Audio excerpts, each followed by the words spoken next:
Hello, friends, and welcome to another single-serving adventure from Queen's Court Games. I'm V, your storyteller for this evening, and tonight we have a very, very special New Year's Eve one-shot for all of you. We're going to be playing Midnight Kiss, which is a free scenario written for Vampire the Masquerade 5th edition by Jose Garcia and released just last week by Renegade. If you type !scenario in chat, or you take a look at the show notes if you're catching up on YouTube or listening as a podcast, you can grab the link to check it out for yourself. Keep in mind, Vampire is a game about monsters, and as such, there might be topics that certain viewers might find uncomfortable or objectionable. You can get a list of these topics by typing !safety in chat or checking the show notes. We are all here, ready to go, dressed up in our holiday best, so let's meet our cast. His New Year's resolution is that he's decided to keep kicking ass, but actually taking names as they do, because detailed record keeping is important. Our amazing guest for this evening, playing the tacky wallflower Malkavian Buttons, it's Vin. Hey, y'all. She's resolved to stock up on fresh fruits and veggies and actually eat them before they turn into that green mystery goop in the back of the fridge. As our no longer starving artist Tremere, Nessa Langley, it's the podcast queen of QCG, Aubrey. Hello. Playing the brash musician Bruja Leyla Wright, their New Year's resolution is to finish at least one of the projects they started and abandoned in 2022. It's QCG's own Laura. Hi. And lastly, but not leastly, he's resolved to carefully read all of the instructions on a box of food before throwing it away so he doesn't have to go garbage diving midway through. Playing our corporate foot soldier Ventru, it's Aaron. Greetings. Now, with introductions out of the way, let me tell you a story.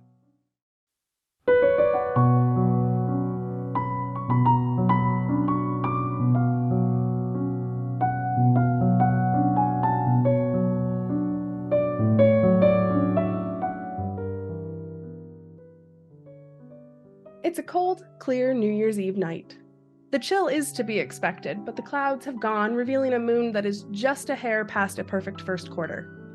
Between that and the holiday lights still lining the buildings and the trees, there's plenty of light this evening, warming people up in spirit, if not in practice.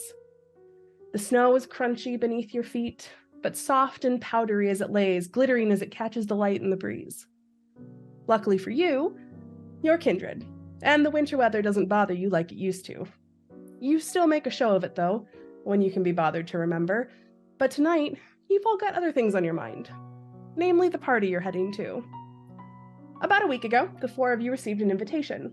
A dark gray envelope made of handmade, high-quality artisanal paper with a sigil printed in gold on the front, sealed with wax and stamped with the same sigil.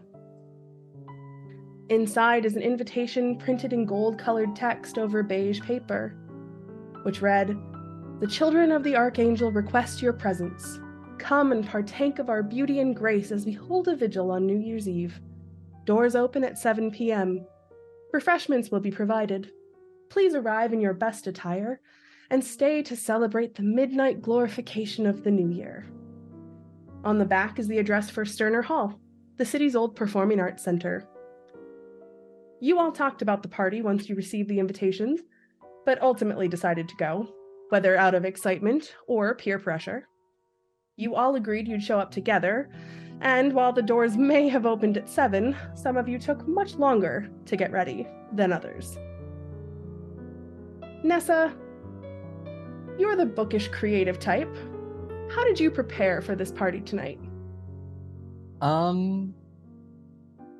Rather hastily, actually. I got a little bit too much into my work last night, and then when I woke up tonight, the painting I was working on just didn't look right. So I started working on it again, only to realize that I had something to do tonight. And as I tried to scrub all of the oil paints off my hands the best I could, but unfortunately there's still some stains there. I'm sure it's fine. Nobody's going to judge an artist, surely. What are you wearing tonight? Fuck them. True. Mm-hmm. What are you wearing this evening? I am wearing a dress that, yet again, I had so much trouble picking so many options. And it was, in the end, going pretty classic with a small black number. It is rather, tight and sort of shows off necessarily what I have or what I don't have. I'm relatively short and kind of a little thin in the figure. Hence the no longer starving artist. Sure, of course. Yeah. And and just sort of over it throw a nice shawl and a nice pair of heels. Lovely. Now, Leyla, you're not exactly the fancy party type, are you? So while Nessa is wearing a little black number and heels, looking very, very classy, I'm not sure that's your vibe. Yeah, no, decidedly not. To be perfectly honest, I had a gig right before this, and with the people I was talking to and the folks I was trying to meet, it ran a little over. So honest to God, I roll up looking like, more like I should be walking into a venue like the House of Blues, as opposed to some swanky shindig at a performing arts center. Leather jacket over an admittedly clean hoodie. That's good. Leather pants, Doc Martens. Okay, all right. What they see is what they're gonna get, to be perfectly honest. So valid. Now, are you excited about the party, or do you find it a little bit of a chore?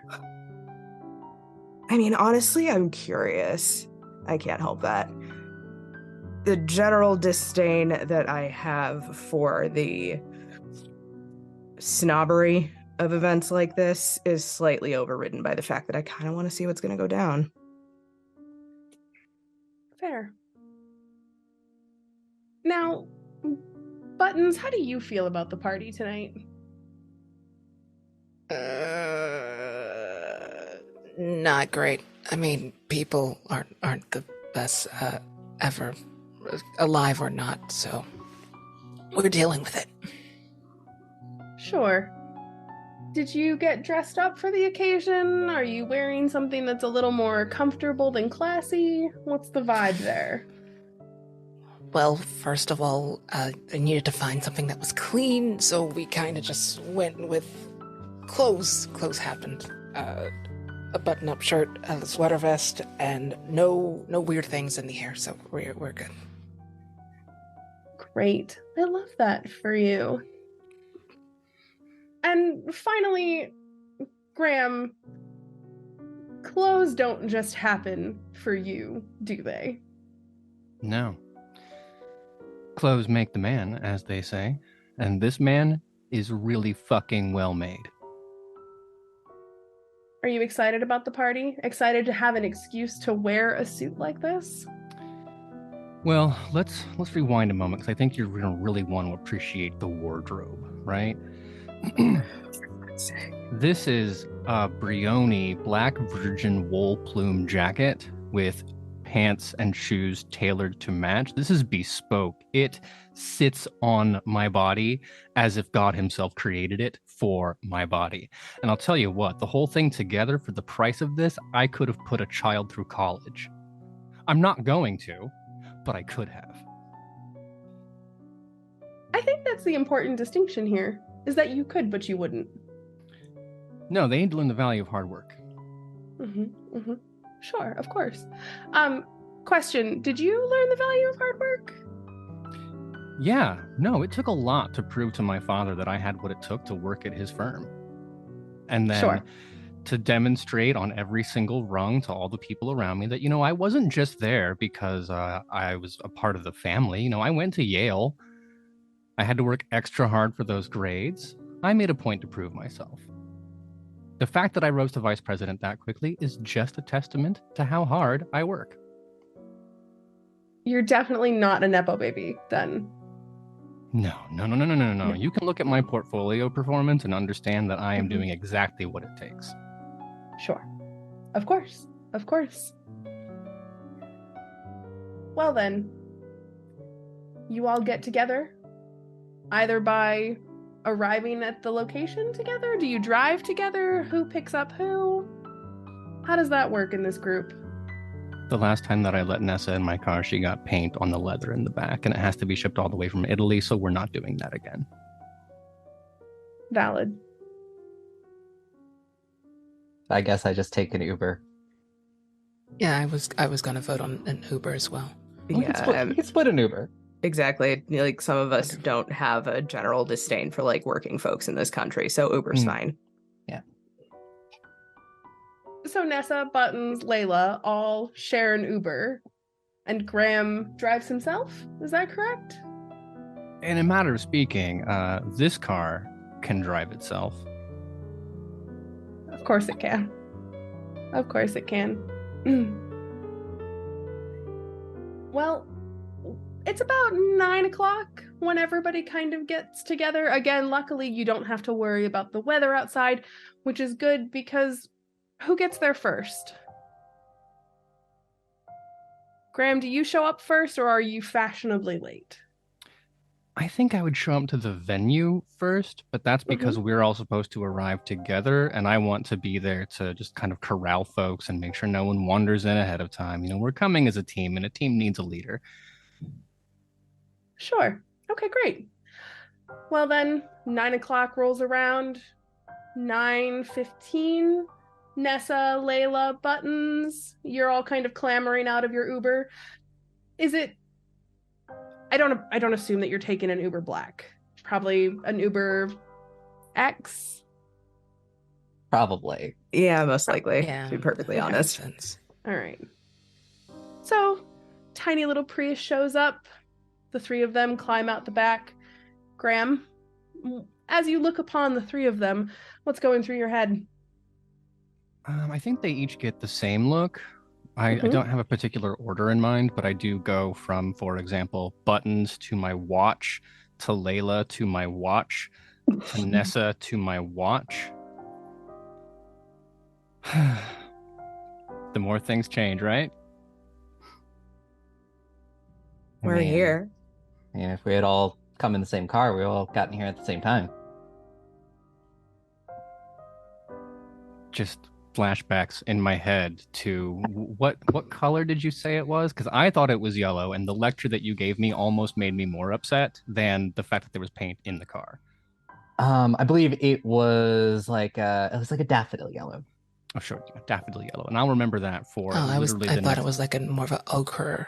Yeah, yeah, because it was that like expensive stuff, right? The crap that you gotta like import in. That was that one oil paint. The paint or the leather. I don't. I think both. Okay, good. So we all remember why I didn't drive. Didn't drive you. Are we going to this party, or are we gonna sit here and snipe at each other? I think Not we can do sniping. both, but I mean, with all the affection in my heart. You know, whatever's left of it. So the building that stands before the four of you now is a far cry from the humble modernist building that served the city for years. The children of the Archangel have fully transformed this performing arts center into their holy ground. Spotlights of golden light illuminate a neo-Gothic exterior, and if it weren't for the flashing lights and the thumping modern music coming from the inside, you'd almost think it was a cathedral. As you all congregate outside, you're standing near what used to be the old ticket office, which is currently manned by a masked figure in a cloak. There's a crowd around the booth. Some of the faces are kindred that you know or you recognize, but most of the others are mortals. Stunningly beautiful people who look like they've walked out of an influencer social media page. Another cloaked and masked figure comes out of the building, and they look at you, they wave, and they gesture for you to come over.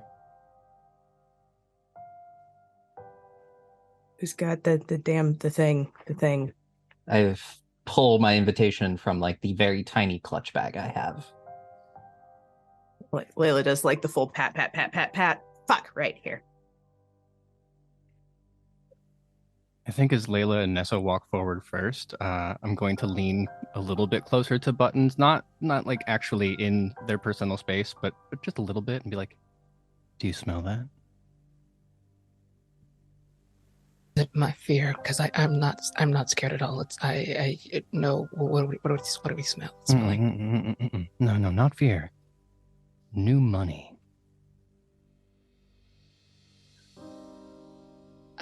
I think I've made this quite clear that I'm not really interested. And I know money is important, 1% and all that, but I'm just gonna scuttle off to end the conversation. I'm sure they work super hard on TikTok making $10,000 a day. They're providing real value to society, and in generations future, there will be monuments that you can go to a museum and see how Weedlord 420 and his pasta review channel really contributed to the success of the human race. Graham has opinions, and we're here for it. We'll call it that. I'll be last in the present your invitation line. And as I'm walking over, I think I'll activate awe. Just, Yeah,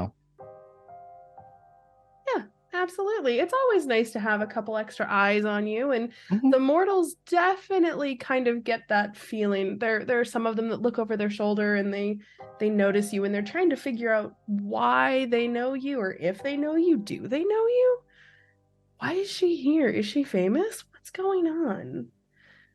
And they don't, I mean, obviously they don't ask you, but, you can hear it. You can hear the murmurs. yeah. Maybe someone eventually will buy more of my paintings. Hopefully. This might be a good place for that, actually. Might be. So are you walking up to the ticket booth, or are you walking to the person who waved you over? I'm going to walk to the person who waved me over. Perfect.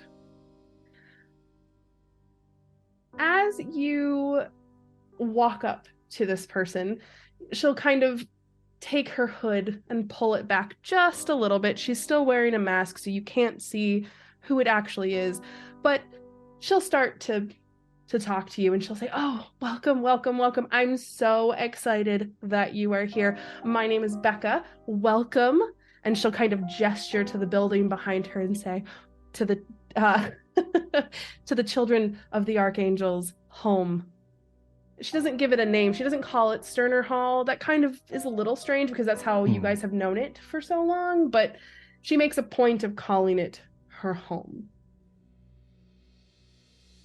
Yeah, well, come on over. Yes. And she'll call all of you over, and she'll hold out her hands because she wants to see your invitations, obviously. Yep, here, sure, yep. There might be a little paint on it. I am sorry. I'm just holding it up between two fingers, daring her to accuse me of bringing a fake one. And then I'll tuck it back into my jacket. Buttons is just gonna surrender it, just hand jabbing forward. She takes a look at all three of them, and she'll catch it as Graham holds his up before he puts it away. But she says, "Oh, fantastic. You four are some of our gold stars for this evening." I don't think I've ever been a gold star or anything in my life, but sure, I'll accept that. Been a bit since school, but yeah. She'll flip the invitation to show you the front, and there's a small gold star sticker in the corner of each invitation. And if you look and you paid attention, you'd notice that the stars are in exactly the same spot, precisely the same spot on every invitation. See? Gold stars. All of the mortals tonight that are here, and she kind of gets a little quiet as she says it, and she'll lean in. She'll say they're all bronze stars because, I mean, obviously. Most of our kindred guests are silver stars, but a few very special guests have gold stars. And what's the designation there, if you don't mind my asking?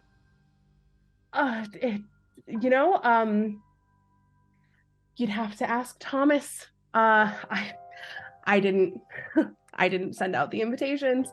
That's Thomas's job. Layla's eyes kind of, my eyes kind of like flick over to Graham. I think Graham's going to take the opportunity to make a joke. Whatever nervousness you're feeling, he replies with, "Oh, I thought the gold star meant that we'd only ever been to this party and know any other kinds of parties." There it is.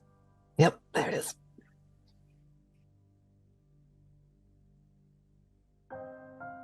That was terrible. Does Becca get the joke? Is Becca smart enough to get the joke? I think Becca just kind of like tilts her head because she doesn't quite understand what you're getting at. Don't. You don't have to laugh at his jokes. Don't worry about it. Most of us very rarely do. What's the joke? Okay. Yeah, don't worry about it, honey. Okay. Yeah, no, she'll kind of gather herself together and say, well, for our gold stars, it is my job, as, me, to give you all a guided tour of my home, our home, the home, if I mean, you don't really have a choice. It's part of like the whole package, but, let's go. Lead the way. Sure. As you walk inside the beautiful, amazing Sterner Hall building, the first place that you come to is the atrium.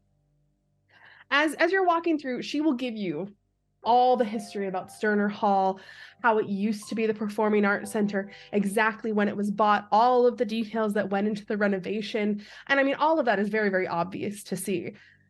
It's really clear to anybody with even a dot of insight that she is so excited to have the chance to be in charge of something. It's clearly not a thing that she gets to do very often, and she is like relishing this opportunity. So she will talk and talk and talk, but she's also trying to make a quick job or a quick show of the tour because there are other gold stars. You're not the only ones. So the very first room that you enter is the atrium. It's the tabernacle of Sterner Hall's reception hall. In the center of the hall is a large open bar, and there are a ton of mortals everywhere, seeming to enjoy the refreshments, but it's still fairly early in the evening, and you can already see that the food and drinks are starting to run a little thin. But, I mean, I'm sure they have more in the back. It's probably fine. There's a jazz band set up for the tour. They're playing a set list of different torch songs. The mood is supposed to be classy, but between the copious amounts of drinking and the manipulation of the mortals, things are kind of taking a turn for the indulgent. Every so often, someone will take a partner by the hand and they'll slip away to an adjacent room. There's definitely a vibe in this room. Certain predator types would feel very, very at home in this room. I'll say that much. I mean, when in Rome, and I would like to activate awe as we pass through the mortals. Oh, well, of course. This is absolutely a group that would know you. As the musician that you are, with your bit of fame, I mean, people already kind of had their eyes on you, but once you activate awe, well, now between you and Nessa, I mean, all eyes are kind of on the entire coterie as you walk through. The jazz band is here, but oh my god, the alternative star? Leyla? Oh my god, how could they... and they get very, very excited, but of course they see that you're busy and they don't want to come up to you just yet, but they're keeping eyes on you as you move through the atrium. Mm-hmm. Anyone who makes eye contact gets like a smile, a wink, definitely like, I'll come back, don't worry about it, you're fine. Of course. Anyone who makes eye contact with me gets put on a list. Do I want to know what kind of list? No, because I haven't thought of the list yet. The joke was just the list. Okay, sure. Totally valid. I'm so sorry for putting you on blast like that. Definitely a real list. It sounds ominous, and you wouldn't want to be on it, but I can't. No, the list. It's the list. The list. Anytime The a Ventry list. starts making lists, Mhm. you're fucked.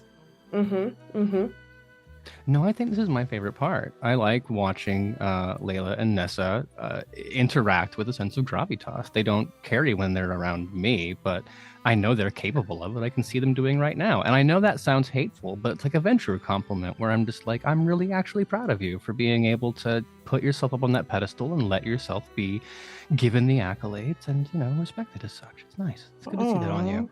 Thanks, Dad. Sorry. It's fine. It's fine. I'm just emotionally dying inside. So as Becca walks you all through the atrium, she's trying to keep close because she doesn't want to talk so loudly that everybody can hear, that all the mortals can hear, especially as she kind of starts peppering in little bits of information here and there, especially about the archangels and what they're doing here. She'll tell you that, the mortals are here because some of them are potential childer and others are potential dinner. But ultimately, they're all just here to have a good time. She'll also tell you about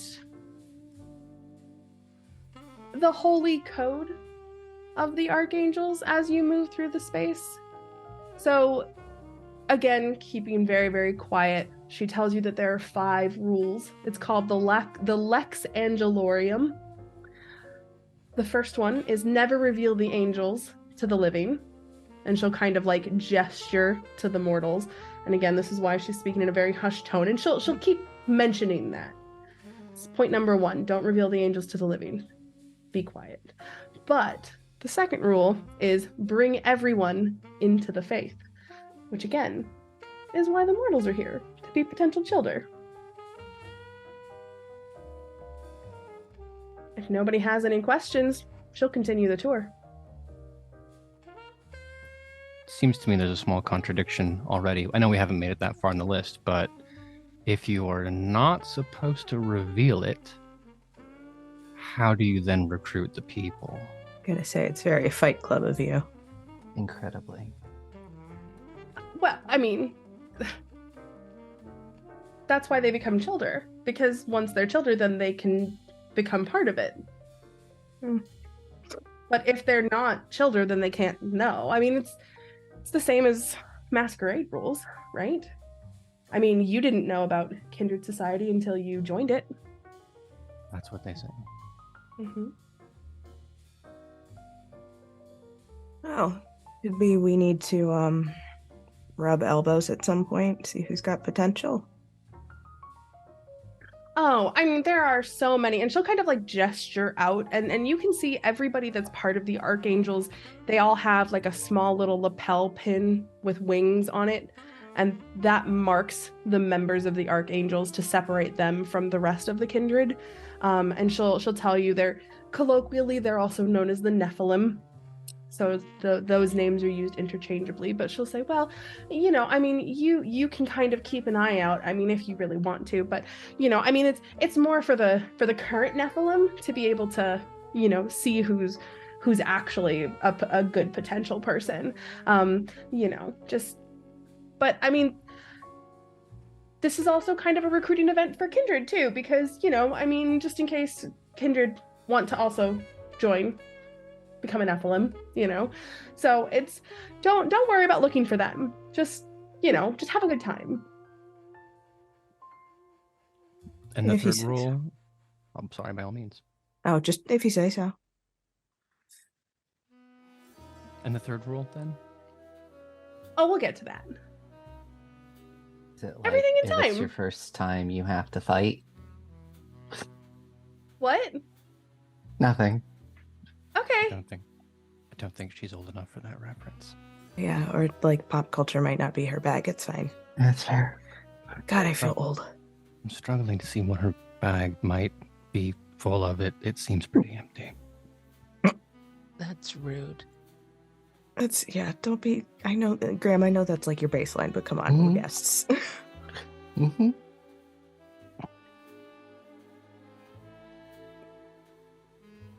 So Becca kind of looks a little confused as this exchange is going on, and then she'll kind of shake it off and say, okay, well, if that's all, and she'll continue on into the next room. She'll tell you. Mhm. Great. As you walk into the Labrador next puppy. room,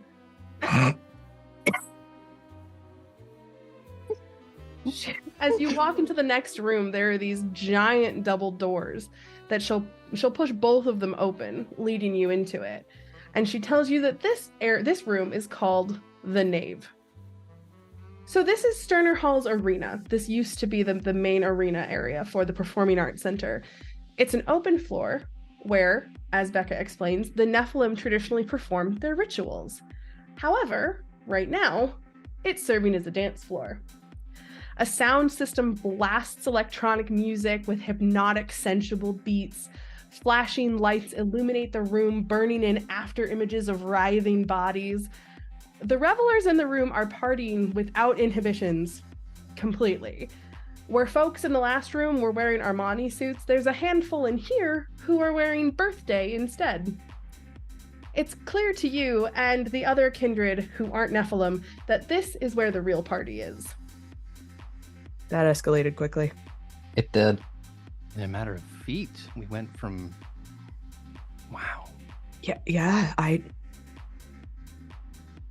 not a prude by any means, but that's a lot. That's a whiplash. I think I've got whiplash. Can Kindred get whiplash?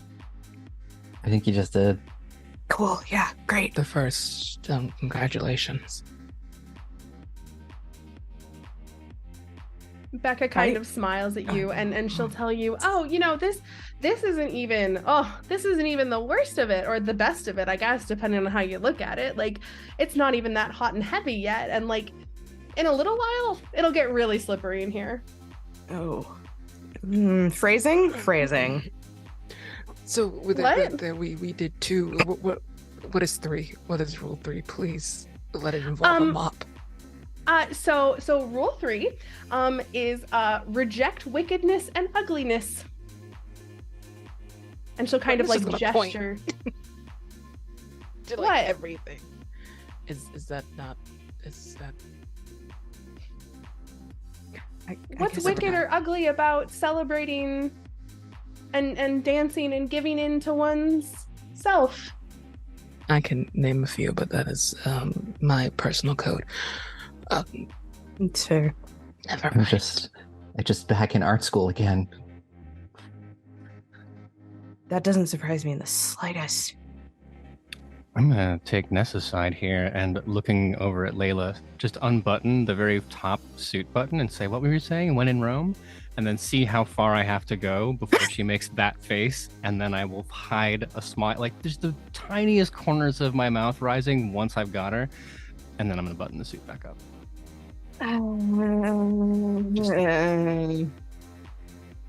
Do you have to? Do you have to? Really? I understand. Do you have to? How long have you known me and you're still asking that question? I know, but somehow I always feel like you're gonna like... Change? Right, no, we don't change anymore, do we? Not to my knowledge, no. You're an asshole. Yeah, but I'm... No. Did you almost say what I think you almost said? Absolutely not, no. It's not. Aww. You do like me, you piece of shit. I'm smiling, Graham is not. Like, you might get, like, one affirming twinkle in, like, an eyeball, but... It's like a twitch. Carved from stone. As that's going on, I'm just gonna like scan the crowd for anybody who might catch my eye for like a later time, if I need to, top up. There are a few people that catch your eye. There are beautiful people. There are some folks dancing, some folks off to the side, kind of taking a little bit of a breather, playing the part of the wallflower, but you can tell it's not because they're worried about getting on the floor, but rather because they're just taking a quick break because they've clearly been dancing since the doors opened a couple hours ago. And they just need a break. There are also some folks that in this sea of absolutely gorgeous people stand out because they're not ugly, they're just average, which normally wouldn't be weird, except for here it's very, very weird because everybody is gorgeous. If everybody here is 9 and 10s, these folks are maybe a 5, and that's weird. But somebody to keep an eye on.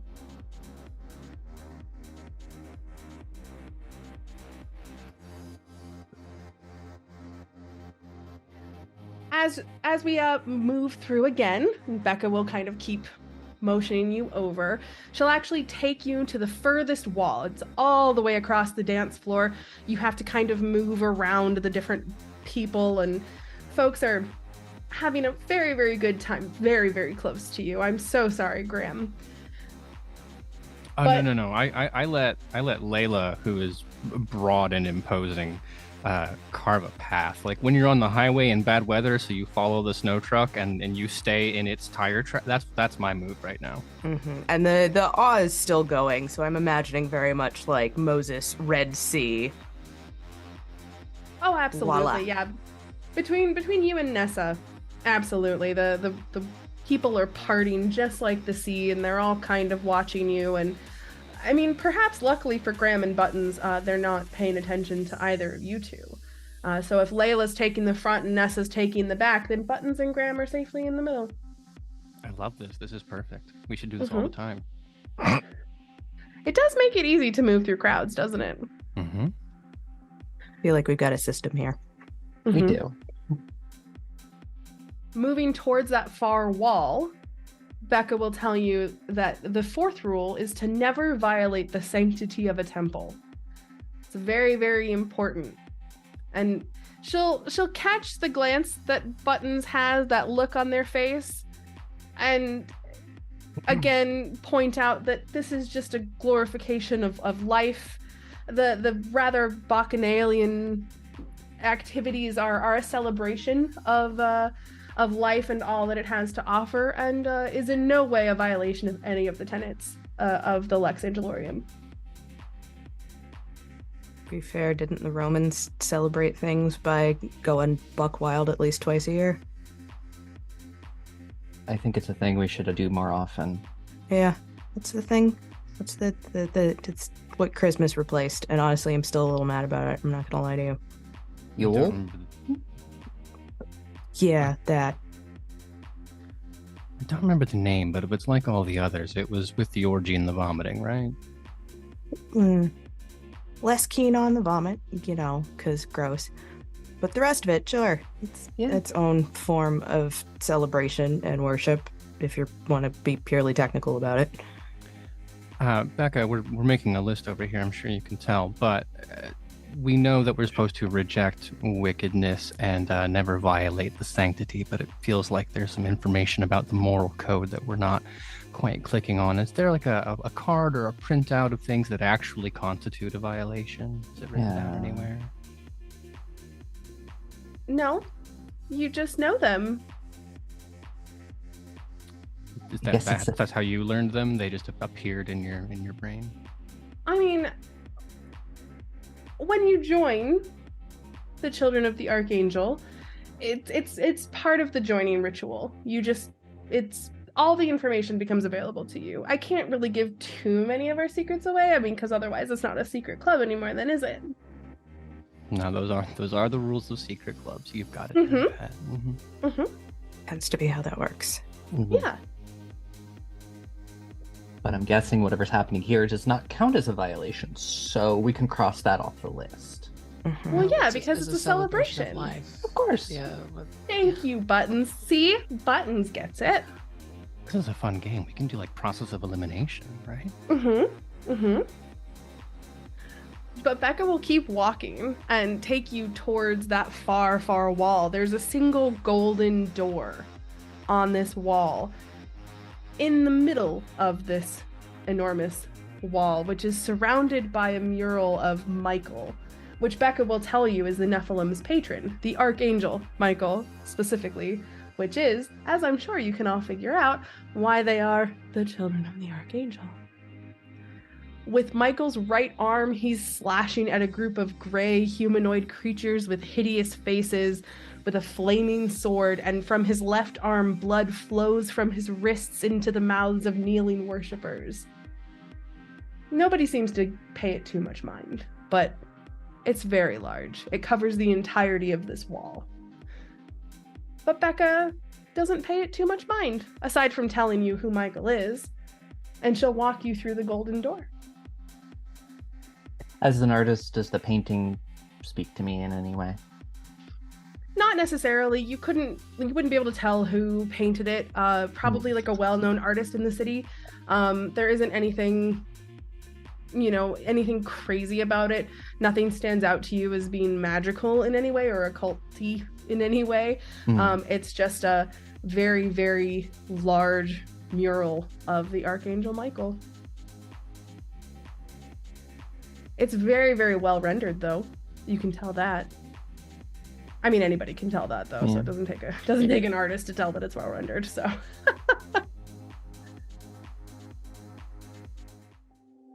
the transepts, Becca will tell you, they are what used to be Sterner Hall's dressing rooms, waiting rooms, green rooms, things like that. She's trying to hurry you all through this section. She'll point out that there are two wings. There's the north wing and the south wing, and as you're kind of wandering through, you'll see that there are kindred of all kinds just kind of relaxing, taking a break. Somebody who's dressed similarly to Becca with the same cloak, the same mask, they've kind of set their mask off to the side. And if you ask why, she'll tell you that this is the only place that the servants are allowed to be unmasked. And because they're away from all of the eyes in the other areas. But as she takes you through it, there are a bunch of different twisting passages, different hallways that she has to make sure that you're going down the right one. And all of this is just left over from the building's dramatic conversion from giant performing arts hall to the makeshift cathedral. Are the servants also gorgeous, or are these just like catering people? So the servants are, as you take a look at the one who has their mask off, and if you take a look at Becca, you can probably figure it out too. All of the folks that are wearing cloaks and masks are Nosferatu. Interesting. So, yeah. Buttons, I was wrong about the smell. Apologies.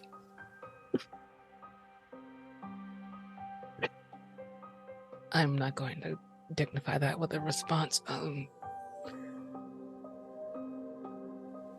That in itself is a response. I'm sorry. I'm starting to understand why they've picked me, because I am canonically on my character sheet gorgeous, so I fit right in. As is Nessa, actually. I don't know what you would call it, but I'm going to go with too dotty hottie. That's going to, yeah. I didn't go for the entry level attractive. I went for the supreme level package. Yeah. Mm-hmm. Yeah. So did I.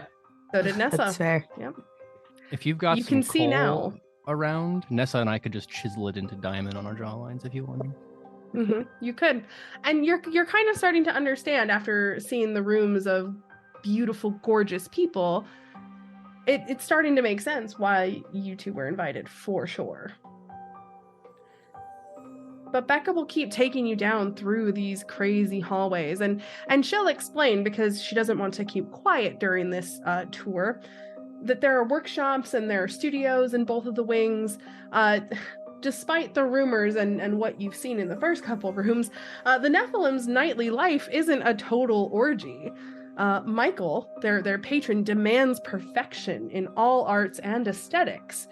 And here is where everybody kind of hones their crafts. And Nessa, she'll point out to you and to Leyla that there are spaces for group activities as well. There are places, to work on all of your performance skills. There are rooms to practice your music, to paint, but there are also places to worship together and have communal meals. So it's a really, really wonderful place to call home. Communal meals for us, for Kindred. Uh-huh. Yeah, okay. That's a yeah, first. okay. Mm-hmm. But once she's through all the different hallways, Becca will take you into the chancel for a few minutes, noting that only with my superior's permission is she allowed to set foot in this space. And she'll tell you that the fifth and final rule of the Lex Angelorium is obey all superiors. Kind of a big deal.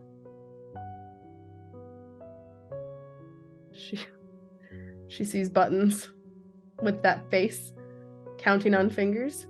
Is there a problem? No, I was just keeping track of all your glorious rules. Oh, okay, great. Well, that's 5. That's the last one. All 5. So the chancel that you've entered is in the old administration offices in the back.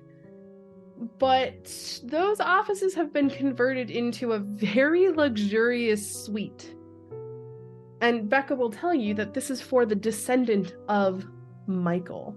That's what makes the children of the Archangel such a big deal, because they are led by a descendant of the Archangel Michael. And then there's a small door off to the side with a little notice on it that says maintenance. And Becca will tell you, if you ask about it, that that's where the boiler room is and leads downstairs. And it's boring stuff, but unfortunately it's a thing that they need to keep the building running. But this is where Thomas makes his haven. And Becca will sing Thomas's praises up and down. If you remember, Thomas is the one who sent out the invitations. Currently, Thomas is running things while their patron, Albertine, protects them from elsewhere in the world. And Albertine is another kindred that Becca will talk about at length, if you let her, because, oh my gosh, Albertine is just descendant of Michael and just the most amazing kindred to ever walk the earth. But as she's rambling, Thomas will actually emerge from one of the back rooms, and he'll make a quick introduction. Hello, all. Welcome, my gold stars. I am Thomas. Thank you so much for coming this evening. I hope you've been enjoying your little tour that Becca has arranged. It's been truly insightful. I'm so glad. I hope that Leyla and Nessa and Buttons have their barf bags with them, because Graham goes full like influencer networky, like not the cheesy kind, but the like this is how we secretly control the universe kind. So it's the right level of subdued but carrying authority, the kind of handshake that like sends empires to war. It's honestly gross to watch. Thomas loves it. Storyteller, I have to ask, and I think I know the answer to this question. Is Thomas as beautiful as the rest of the people that we've seen thus far? Oh yeah. Thomas is gorgeous. Yeah. You can tell that Thomas is gorgeous. He's also clearly older than everybody here. He has a good, strong look about him. He's very, very happy to be in charge. I mean, older in the was embraced older, or older as in daddy? It's not how I would phrase it, but You beat me to it. I can hear your brain.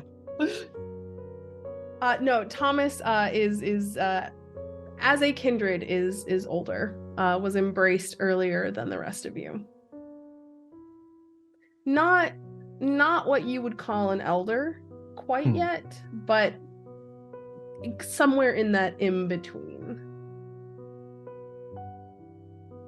If nobody has any questions, then, once the introductions with Graham is done, which again, Thomas absolutely eats up, and he respects the hell out of Graham for this, by the way. You can just tell his face is just, it lights up with that like show of there's that little bit of deference that Graham has given him, and he's just lapping it up completely. But if I'm incredibly capable, I'm just radiating that like I can do anything you need, and I will be happy to be part of this organization. Like Graham at this point is the perfect cover letter, but animated into flesh. That's the vibe. Oh, Thomas likes you. Thomas absolutely eats everything about you up.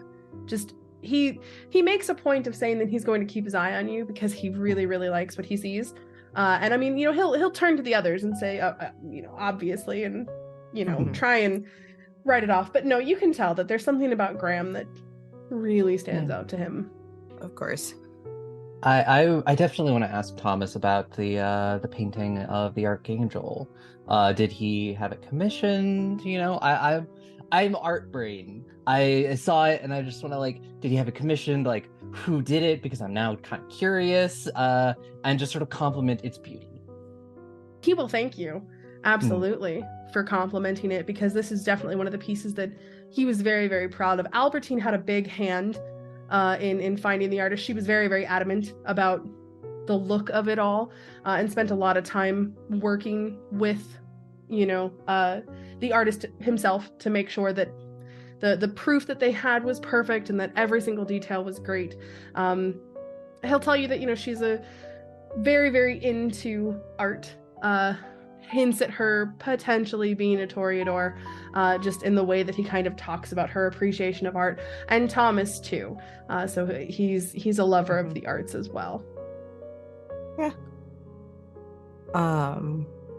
Yeah, and I think Leyla, if given the chance, would have questions about the idea of this celebration that has been so beautifully cultivated, the excitement and the philosophy behind the idea of what we see as not wickedness, but is in fact, again, that celebration, contrary to a lot of what we have been told in the present day society about the body and what is appropriate and what is necessary. He's not 100% sure how to respond to this. As a lover of beauty himself, he definitely believes in again, the glorification, and this is a word that you'll hear a lot anytime you talk to the Nephilim. They will talk about the glorification of life and the glorification of enjoyment and all of the things that make life worth living, which is an odd way to put it when you're undead. But the children of the Archangel, we are all here united under Michael's guidance. He lived an amazing life, Michael. He was a vampire like us. He led a harmonious society of vampires in Constantinople together with his lovers. This is what we are here to celebrate. We're here to celebrate life and love and harmony and all of these things. And yes, of course, it's a thing that modern day society may not quite grasp, but we are not led by a modern kindred. Celebrating life along with our unlife. Of course. I mean, to truly respect one, you have to have had the other. You have to enjoy all that life has to offer in life and unlife.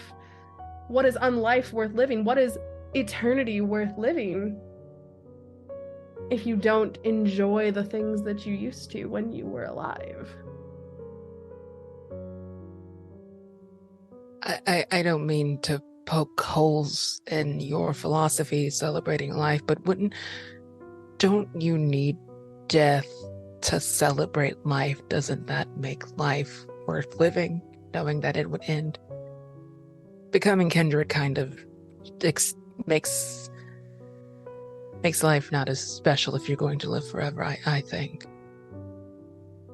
I don't mean to be philosophical. It's just something that's been bothering me this entire time while we flaunt around naked people and pretty people, and it just kind of trails off. Thomas will smile at you because that's a very insightful question to ask, and he appreciates it. It's very obvious that he appreciates this and appreciates the opportunity to talk about these things. And he'll tell you, yes, of course, the fear of death is what allows mortals to keep living and what makes life worth living. But we have all eternity to enjoy all of the things that we may not have in life. There are those of us who did not experience the things that we're able to now for one reason or another. So sure, death makes life worth living, but unlife still is worth living, wouldn't you say? I'm going to reserve that answer for myself. Second chances. Exactly. Now, I'm terribly sorry, but I must get back to some work. I will only be a little bit. Please, if you find yourself with some time later and you have any other questions about the Nephilim or what it is that we do here, you're more than welcome to come back. I should be here most of the night. And he'll nod. And it's at this point that you realize that Becca has been keeping her head down pretty much the entire time, has not said a word since Thomas entered. And he has not acknowledged her existence whatsoever beyond the initial introduction. And once he turns and disappears through one of the back rooms again, she'll pick her head back up and say, well, that concludes our tour, so I'll take you back to the atrium now. Of course. Yeah. So she walks you back out, entering back into the transepts. She turns a corner and is immediately slammed into by a thin kindred with long, dark hair. And she recognizes this kindred immediately and bows and begs forgiveness, saying, "Oh my God, I'm so sorry, Morgan. I'm so sorry. I did not know that. I didn't hear you coming." And Morgan will put her hands up, or the kindred that she's calling Morgan will put her hands up and say, "No, it's fine. It's fine. Don't worry about it. What are you doing back here?" And Becca will say, "Oh, well, I was just showing some of our guests around before the games, you know?"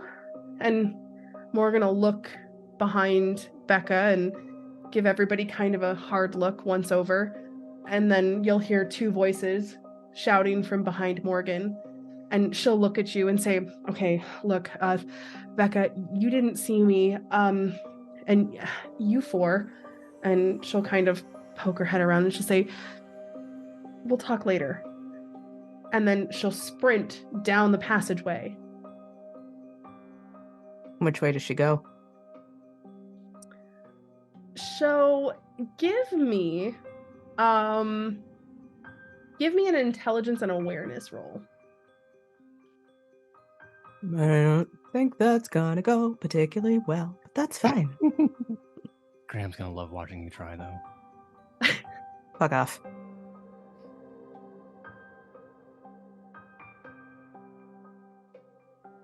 We're gonna hopefully maybe get something. Who knows?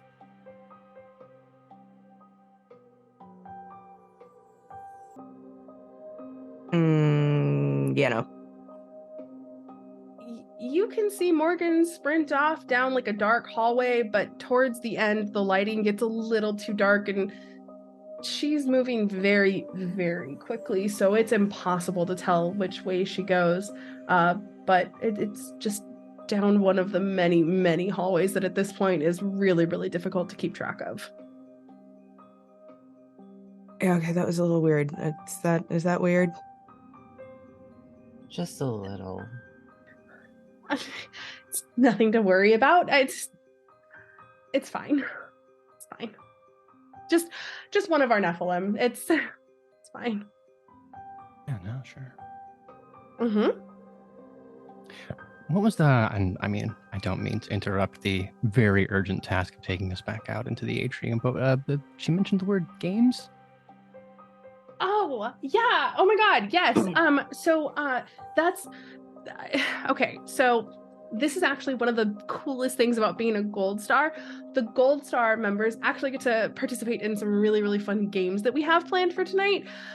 It's just reserved for you guys, and I mean the other Gold Stars too. But it's really, really exciting, and I cannot wait to see how you guys do. Can you wait to maybe tell me more about what the games are? Yeah. I mean, well, okay. So there are 4 of them, and if you win, you'll get a prize at the end. That's usually how games work. Generally, yeah.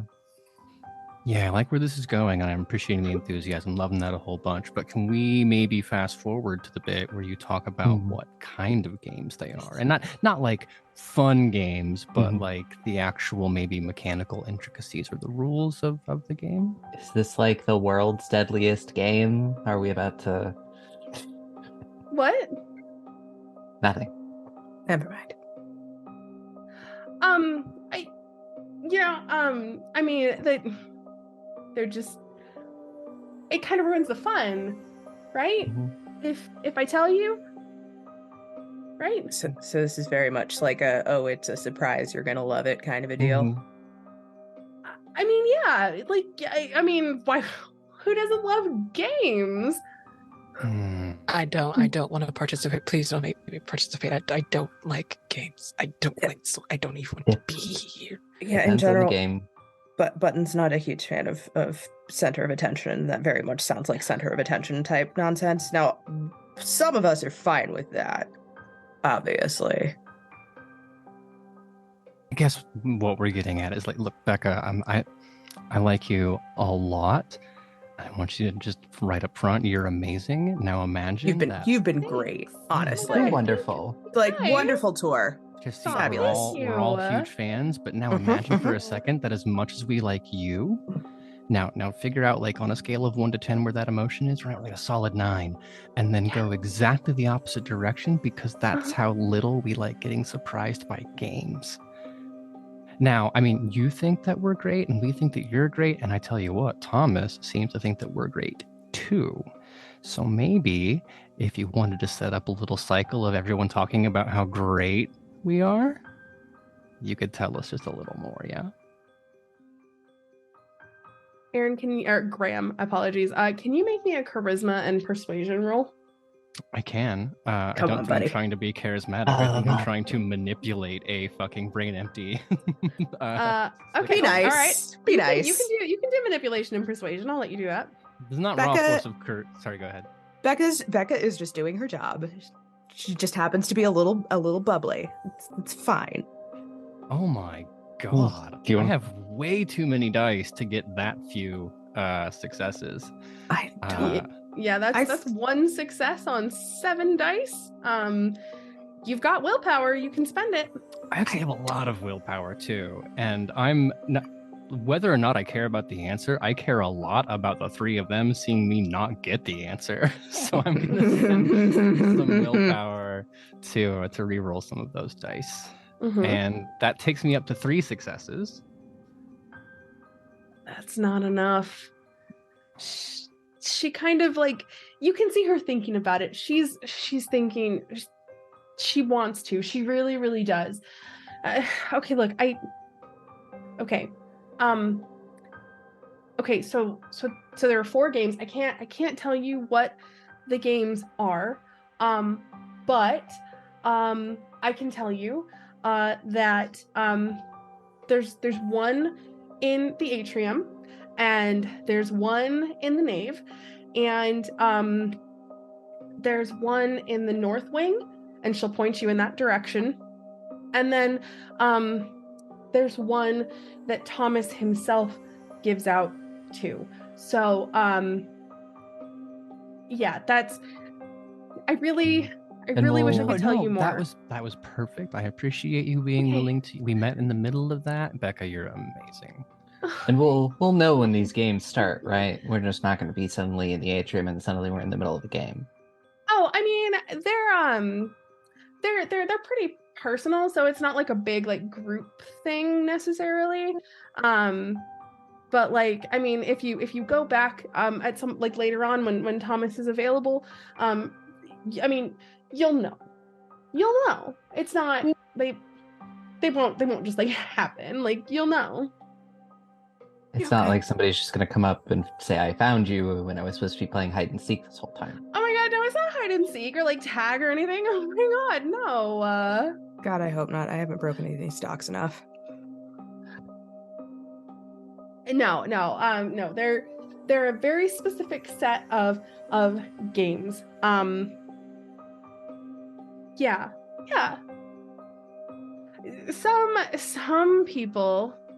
Some people are calling them trials. But like, I mean, they're games. They're games. They're just fun. There it is. Yeah, you know, Becca, I'm going to echo what Graham said. You've been just delightful, and I appreciate you providing us with what you are allowed to divulge to the best of your ability. Yeah, I just, you know what, maybe if we get back to the atrium and, you know, get our bearings, we'll feel a little bit more prepared for the whole situation. You know what I mean? Huh. Yeah.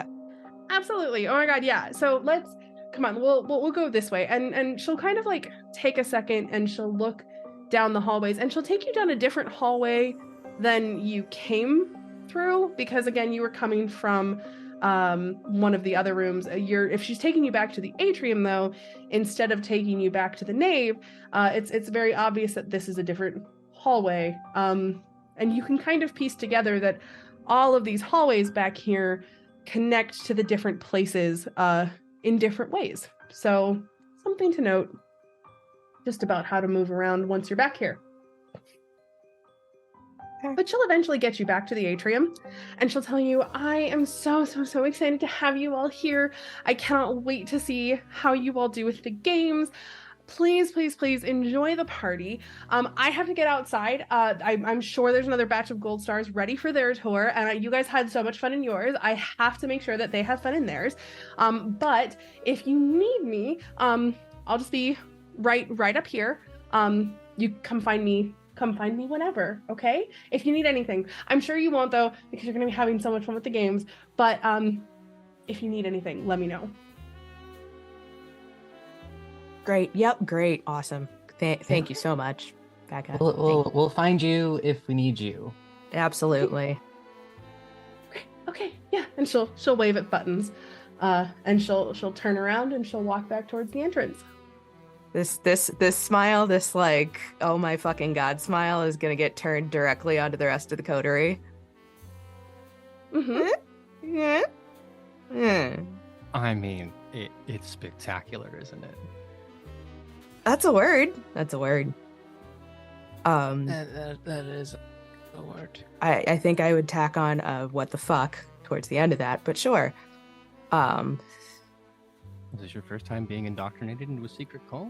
Surprisingly, yeah. Well, no, not really, but Ness, babe, come on. Oh, I don't believe Ness for a second. Ness went to art school. Ness has also been in It is the also a chantry. Tremere. Yeah. I mean, I didn't realize that one that's was the joke. That's the joke, babe. The cult, but you know, That's a bit so yes. much later. Yeah. Okay. So I mean, moderately off-put, I'm not gonna lie, but the intrigue is still there, considering we know fuck all about how our particular subset of society works in this particular city. So, like, there are worse things. There are much worse things. Look, whatever they're calling a game, I mean, it's not like going to be the hunt. People God, I know hope who not. we are. It's not going to be like, sirens go off and then something says all crime is legal for 12 hours. We don't know that. We don't necessarily. We hope. saw that. Okay, one of two things would have to be true for that to work out. Now, first of all, not only do like people, vampires know who we are, but for some of you, people know who you are. And it's not like we teleported to an alternate dimension. We're still in a city with a prince with Primogen, and the idea that this organization is so powerful that they could make all the gold stars just whoosh disappear in some kind of catastrophe and not face consequences for it? I mean, you're giving them a lot of credit. If the gold stars are like us, who cares if we disappear? Because we aren't necessarily people of status now, are we? Apparently we are. Well, first of all, speak for yourself. You two might be. Thank you. See, I'm the one at risk. No, you have a sire. You have a Primogen ostensibly who's responsible for you in a broad sense. And if nothing else, take faith in the prince of this city not being okay with Kindred being randomly murdered. Whether or not it looks bad for you, it will certainly look bad for them. And like I can't speak for Graham, but at the very least, between Nessa and myself, you have a coterie who generally has your back. As I said, I can't speak for Graham. That hurts me so much. Have I ever, aside from not driving you here, let you down? Yeah. I'm going to plead fifth on that one. So am I. Fifth. Can I have everybody make me a wits and awareness roll, please? Sure.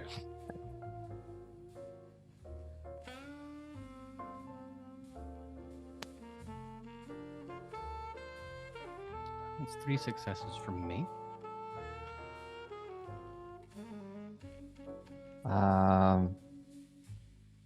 That is 4? No, wait, 2? That's 4. What's 4? It's Yeah. 4. I was like, I can't math. Oh no, that's Button's roll. Button's got 4. Nessa, yeah. you got No, I got 1. none.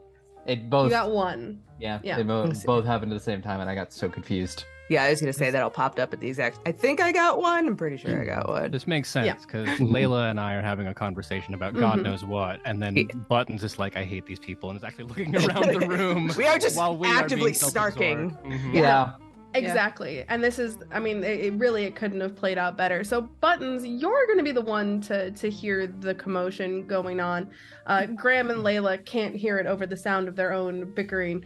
But you'll hear it start over by the bar. As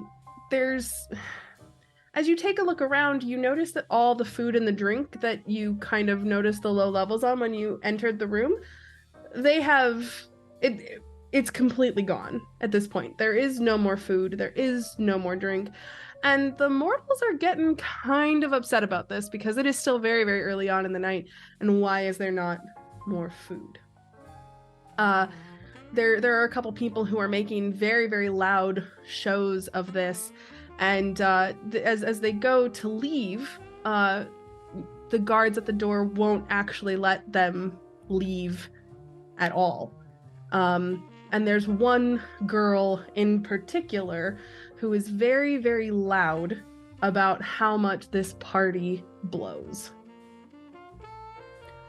And it's right about the time that Graham and Leyla are really going at it that you'll notice this girl pull out her phone and start to live stream and be very, very loud and boisterous about what is going on in here. Don't like that. Don't like that at all. That seems like a bad idea here. I also just want to clarify that Graham is being nice. Like he's teasing. He's not actually being a psychopath to Leyla. Yeah, no, this is just how we communicate. He saves that for work, but it's like affectionate sparring. Like, this is how I know that your brain is valuable, because you can keep up. As much as I love your banter, this thing you do, I don't know what to call attention. Maybe there's a problem that starts pointing in like the direction of the phone live streaming. This party absolutely blows, you guys. Look at these decorations. Look at this guy behind me who's like a meathead with like a fucking apple on his shoulders. Like, oh my god, this party fucking sucks. I cannot believe that this was supposed to be like the hot place to be, and it's turned out like this. There's no food, there's no drinks, everything fucking blows. Leyla. Yes, dear. You should reject the wickedness and the ugliness, right? Yeah. Well, would you prefer to? Or I suppose, Buttons, you have first dibs since you saw it. Leyla, by all means, it is yours yeah. Yeah, okay. Hey, Graham, you want to play backup on this? Oh, I'd love nothing. Yeah, let's go. As we approach, there's going to be awe, because, well, that's going to help situations. It usually does. She's kind of, the girl is throwing you glances, but she's still definitely going on with her stream. You have no idea how many people she's got, but I mean, she's a pretty face, so probably quite a few. Yeah, I just like very much like approaching and using the fact that I am known in this city to my advantage, to potentially A, cause a distraction, and B, quiet the situation. I have an idea, if you'll allow me. Do it. Because Leyla is famous, and you can lean in with the like, oh my god, do you want to be like have a famous person on your stream? Why don't you give me your phone? And then when you take it, then you can just give it to me and I will throw it in a fucking fountain, and then you can actually dress her down. Yeah. It's very much like, star power, approaching with star power, approaching with charm, approaching with looks. I understand that I didn't actively take the dots in, looks, but I feel like ostentatious words. You know what I'm saying? Yeah. In general, we're all hot. Aw. Yeah, we're all hot. Also, awe. Yeah. Yeah. So very much. Yeah. So are you trying to like talk her out of her phone in like a nice, sweet way? Are you trying to like bully it out of her hands? What are you trying to like just grab her phone? How are you trying to get the phone away from her? Yeah, it's definitely very much persuading her to like, oh my god, you're an influencer. Oh my goodness, I feel like I've seen you before. Have we met? We haven't. Oh my god, can you believe that we haven't met? I feel like we should very much we should totally like with our powers combined, we are at least another like 50,000 views on this stream. Go ahead and give me a manipulation and persuasion test. Yeah. Now it's my turn to vomit hearing that. I know that kind of, I'm not gonna lie, that kind of hurt me in my soul.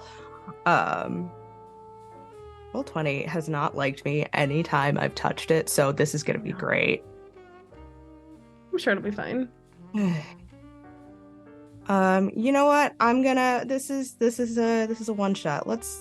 Can we surge this to give it an extra oomph? Absolutely. Go ahead. Make that rouse check for me. I also meant to ask, did we all just start at hunger one? In a perfect world, I would have remembered my favorite little trick of having you guys all roll a d4 and start with that as your hunger for the evening. Oh, we can still do it. Whoa, no, we can't, because some of us can't eat here. Some of us can't eat here. True. I do get hungrier, so. Okay, all right. I mean, I always love my little trick for picking hunger. So if you want to do like 1d4 minus 1, I'll be nice with a minimum of 1, obviously. I'll give you that. because you knew that you were coming to a party, so theoretically you should have eaten. So. All right, so Buttons starts with 1. Good job, Buttons. I got a 2 on my D4. Yep. So -1. So yeah, Nessa, you're at 1. Graham, you're at 1 as well. See, Graham, you ate before you got here. You're fine. There is no universe where I would not have planned ahead. That's I fair. know. I know. Somebody should tell me to roll a D4 on roll 20. I don't use this thing. Type /R 1D4. Put a space between the R and the 1D4. Yeah. My Super easy. little skull dice. Can you see the skull? Nope, you can't because my camera isn't nice. Oh, good. So if it's 1D4 minus Zorik 1, I was killed fine. someone Well, with before she a came here. minimum of 1. With a minimum of 1. All right. So you start at 1 too, which now, because unfortunately you didn't pass your rouse check, you're up to 2, but that's okay because again, there are refreshments available. If not for the mortals, then for you. I'm sure it's fine. But yes, so now with that rouse check, go ahead and add 2 to your manipulation and persuasion roll.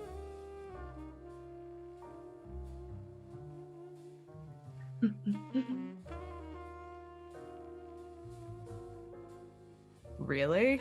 No, that's not right. You did not That's not right at all. That's definitely not No. right. That's not right at all. Mm-mm.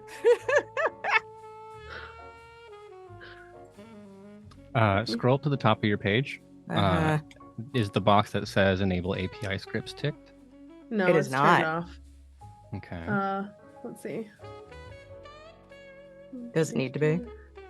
No. It should be off. Okay. Let's see. I'm gonna give this a second go. I don't know how you rolled 0 dice. I don't know. There you go. There you go. There you go. 2 successes? 3. 3 successes? 3 successes. That's pretty good. What have you got? You have 4. You should have rolled 6 dice total. You've only rolled 5. Roll 1 more d10 Okay. /R 1d10. Just because. Just want to see. Oh, all right. 4 successes. So you walk up to this girl, and as you get close, you know, she'll say, "Oh my God, guys! All right, so okay, Shelia stands. I know that like I usually come to me for all of the amazing party goss, but this party is not it." And as you come up to her and you start your little sweet talk, her eyes kind of. That's not fair. We're just getting started, babe. Her eyes kind of glass over just a little bit because you can tell that she's now under the influence of your awe. And she'll say, yeah, I mean, I guess it's possible that I was just like a little hangry, right? Because like, I mean, the food ran out and like... Oh my God, I totally get that. It's the worst. I mean, we could always just give these poor people like a chance to like get back on their feet. Like this is way bigger than I think anyone imagined it to be. So like it could just take a second. But like, do I know you? I mean, probably, right? Because like, and she'll look at her phone and she's like, "I'm only the best party goss on the web." Oh my God, you're right. You know what? I don't know. Like Leyla Wright. Oh my God, the musician. Yeah. Oh my God. I love your music. Your bassist is super hot too. Yeah, you know what? He's kind of a dish, to be perfectly honest. But Yeah, like, totally. babe, like I know that nowadays everyone is all about like the outrage and dragging people down, but like, come on, let's get a little more positivity out here, you and me right now. Like, let's make this happen. Come on. Like, you know how many followers that you could get if they see my face. Okay, all right, fine. I never do this. And she'll look at her phone and she's like, "My stans know that like it is all me all the time, but," and she'll say, "I guess this is just a once in a lifetime thing, like new year, new me, right?" Women And she'll turn the supporting phone women, around. sweetie. Absolutely. And she'll turn her phone around and she'll hand it to you. Oh my God. And I'm gonna do the thing. I'm gonna smile real big and be as charming and wonderful as I possibly can. Where's my Ventry buddy? I'm wherever you need me to be. Yeah, okay. It's gonna be like 0.2 seconds, and then the phone gets handed over. I'm going to be Graham about it. So there for a second, Leyla hands me the phone, and I'm making it look like I'm going to like do not like a panorama, but like we'll do some like cell phone cinematography of the moment, make it look really good. But that's just long enough for my thumb to hit the off button. And then is it like an iPhone? Yeah. Oh yeah. Of course, it's The an latest iPhone. and the greatest. Yeah. Mm-hmm.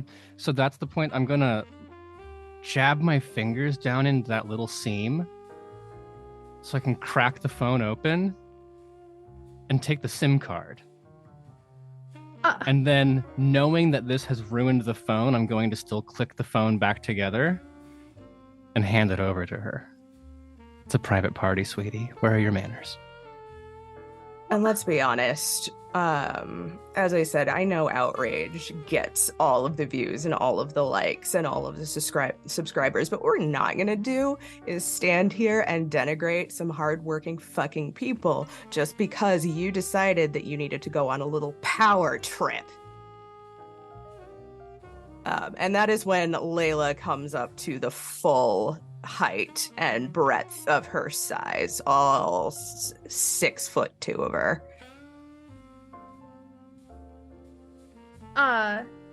And she's very, very small. She's about 5'4" on a good day. And in her heels, she maybe hits 5'8".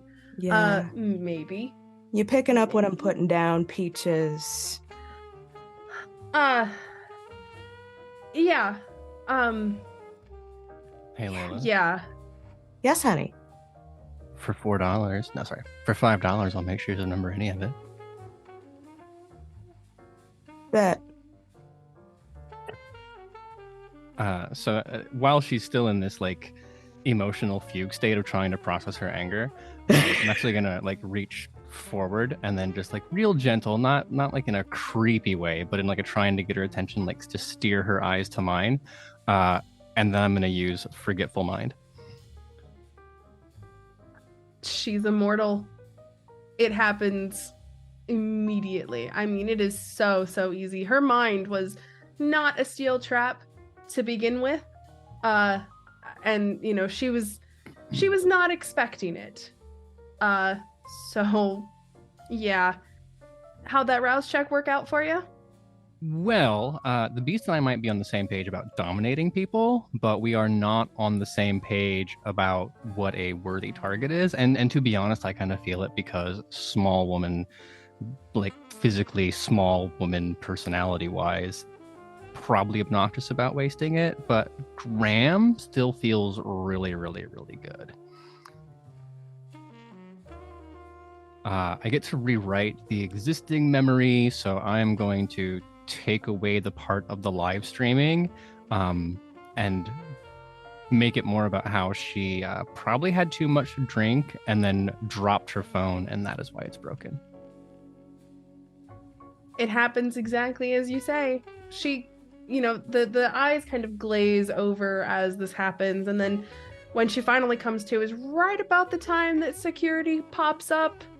And, you know, she kind of looks at her phone and you see her kind of like trying to press the buttons, but it's not really behaving the way that she wants it to. And, you know, there's like that little error message that pops up when you don't have a SIM card in the phone, and she doesn't quite understand what's happening. But the guards come up and they'll thank you for intervening, and, you know, they'll take it from here.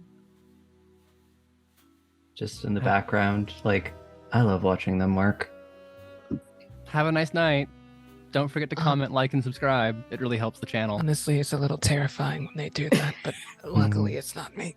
Yeah, it's really great when it's not on us. Yeah, exactly. I'm so glad they can actually get along to be fucking horrific. Have a great night, sweetie. I'm going to hand Leyla the SIM card and say, you can smash it. My shoes are too expensive. I'm literally just going to take it between my fingers and... Perfect. And then I'm going to hand Graham $5. It's not about the money, but contracts without consideration. You have to have something of value in exchange. I am a woman of my word, babe. Mm-hmm. I want to think that Graham just has a jar somewhere that is just full of $5 bills. He doesn't need it, but it's just it's a monument to all the bets that he's won. So it just sits on his mantle. And it's never more than $5. Yeah, I mean, it's got like $15 in on any given time, right? Yeah. Well, Nessa, Buttons, Leyla, and Graham seem to kind of be settling into their normal behavior. And they seem to kind of have the situation handled. I mean, the woman is gone and things have kind of quieted down. Everybody else is, there's a little bit of murmur about the lack of food, but nobody else is getting loud or boisterous in here. You know that there are a couple games. I know, Buttons, you're not really interested in playing the games. So what's the plan? Kind of wait for them to make their way back to the table, and when they do, just be like, so do we want to try and figure out what any of these games are, or do we just want to enjoy the party for a bit? I'm okay with either. We can do both, right? Yeah, I'm not particularly peckish right now, so I don't need to go find anybody, so I'm certainly down to figure out what these games are. Storyteller.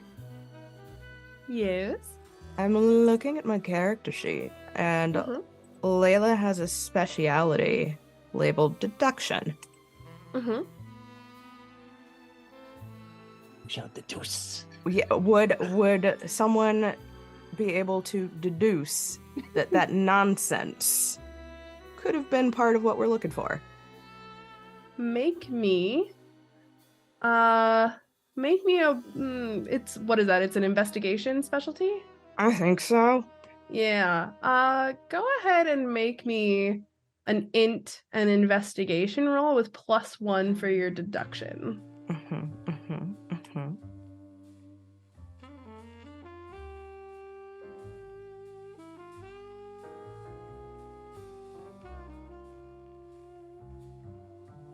I think that's 3 successes.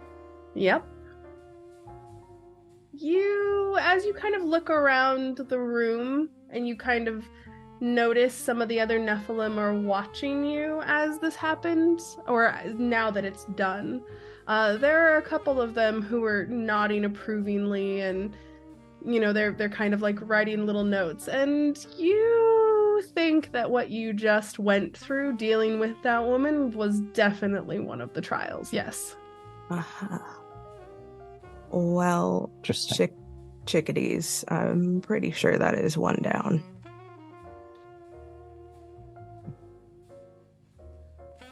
Well done.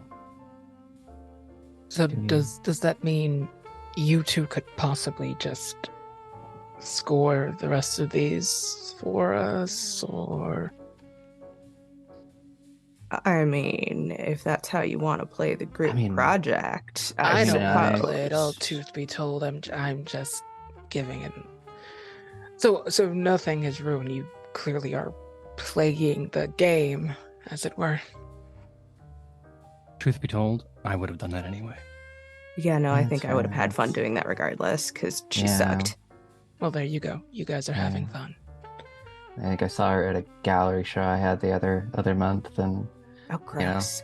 Yeah. Wait, was that the bitch that spilled the champagne everywhere? I think so. Yeah. Oh my god, that makes me feel even better. Oh, Buttons, you remember she had the god-awful like bandage dress, and like her makeup was half blended. Like, I swear to god, I don't know what people see in that girl. I think it's the tits. Oh, that's fair. I mean, you know what? Make your money the way you got it. Just be less of a crappy person about it. I mean, that's fair. Like, flaunt it if you got it. I look down.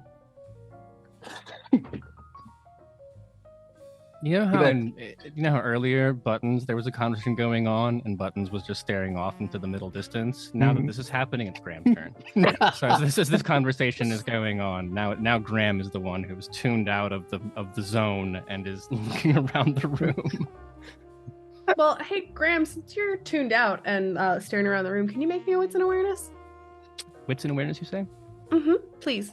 I have some of that. Yeah, but Buttons, I get this isn't quite your bag, but like, come on, it's not the worst. This is the worst for me. If people are watching me and supposedly not named task, that wasn't. How did they plan that? You'll be fine. You'll be fine. We'll take care of you. It's fine. You'll be fine. Please take care. That's a critical. 4 successes. Critical 4 successes. Beautiful. So, Graham, you remember when you were walking through the nave and, Nessa had asked if there was anybody that kind of stood out in there. And I mentioned that there were like those 3 like average looking people in the crowd. They've made their way out into the atrium and you only notice them because they're acting a little strange. In that way where they're obviously looking for something for someone, at different people. They're kind of trying to keep an eye on what's happening. They're whispering to themselves. They're trying to be inconspicuous about it, but they're not doing a very good job. If this is what I think it is, I'm going to be upset. Do you say this out loud? No, that's Aaron speaking. Okay. And I'm not gonna. I don't know that Graham has the background to do this, but when I think of like 3 ugly people at a hot vampire party, those fuckers have crossbows. Oh no! Because my head is going to Bloodlines Masquerade, Masquerade Bloodlines, and you go to the club in Hollywood, and it's a whole bunch of beautiful people, and then one just homely motherfucker wearing like a big trench coat who stands out, and he's like, "I'm here to kill the famous vampire. Do you know him?" And you're like, "Buddy, you gotta be a little more inconspicuous than that." And then, spoilers for a 20-year-old game, but that's immediately where my head went. I don't know that Graham would accomplish that, but Do you point out these shifty looking guys? All right, let's do this. First of all, let's forget all that stuff that I just said. And then I still have one ear tuned to the coterie because I have to, because you didn't know what they get up to when things are sorry. I got ahead in my head to the joke, so that's ruining the editing. I'm keeping one ear out to the coterie because I have to. Like when left to their own devices, sometimes they spread very scandalous rumors about me, which means I can come back right at the moment that Nessa is talking about how gifted she is. And I can say, yeah, speaking of things that stand out and draw attention, and then gesture subtly to the 3 not attractive people looking suspicious. Do we look them up and down? Yeah, no, that's weird. They are. How are they dressed? Big coats. They wear trench coats. No, they are not 3 raccoons in a trench coat. No, they're dressed like they're supposed to. Not obviously as nice as say Graham, and slightly better than Leyla. Somewhere in between the two. I mean, they look like they're dressed for a very. That's a broad. Hey, my is. sweatshirt is clean. Fuck off. You have described almost the entire spectrum of human. The entire spectrum, yes. No, but they are appropriately dressed for the event. Would would we know as a coterie, like discipline and skills wise, what people are into, what people are packing? I think we probably rolled with enough. Yeah, what we all bring to the table. Yeah, and can you tell me real quick what you have? I have blood sorcery. I have dominate. I have presence. Under blood sorcery, I have extinguish vitae and a taste for blood. Under dominate, I just have cloud memory, and presence, I just have awe. And I've got Coax the Garden for my ritual. Yeah, I've got Potence 2 with Lethal Body and Prowess, and then Presence 2 with Awe and Lingering a Kiss. I have Obfuscate, Cloak of Shadows, Unseen Passage, and Ghost of the Machine, and then for Ooh. Auspex, Heightened Senses and Sense the Unseen. Excellent. So then coming back into the scene. Well, I think we've established that Leyla and I really only know how to deal with problems in one way, and it was fun the first time, but in this case, Buttons, I know you hate playing games, but I think this game is one you might enjoy. Do you want to play Turn Invisible and figure out what they're talking about with me? I would love to play Disappear and no one see me, thank you. Hey, that's at least like part of it. You'll still be able to play the game, but you won't be getting stared at by all the weirdos. Economists call that a coincidence of wants. What he said. I still hate this now. No one look at me. We all do the thing where we just sort of like stand in front of the table. Yeah, we'd like. I'm like 5'4" with my heels, but it's not a lot, but I still make an effort. It's fine. With my shoulders and my height, I can do the thing where we all kind of crowd around like it's a Penn and Teller show, and then when we move again, Buttons is gone. That kind of thing. Surprise! It can't be that good because I imagine Graham is like Jared Kushner thin, right? And then Nessa is obviously small, so we don't actually do it. If we were on the Penn and Teller show, they would be able to see the moment where the thing happens just between the spaces, but between the scrawny ones. Yep. Yeah, as long as they're not like being looked at for the Obfuscate to work, I would like to use Unseen Passage. Great. Wonderful. There's not a rouse check for Unseen Passage, correct? fuck me. Yes, no, the Unseen Passage. It is one browse check. Yeah, when you're just standing There is, still, okay. that's a free one. Oh, that's right. Wonderful. All right, well, go ahead and make me that rouse check then. Come on, buttons. Buttons do it. I get a little hungrier. A little hungrier, but that's okay, because again, refreshments abound in case that's a thing that becomes necessary. But yes, you activate Unseen Passage. Nobody pays you any mind as you wander through this crowd. And I mean, especially if Graham is going with you and can, keep folks away, I mean, there's nothing to worry about. Graham's doing what now? I mean, were you going, or are you sending Buttons by themselves? Said you were playing the game, my guy.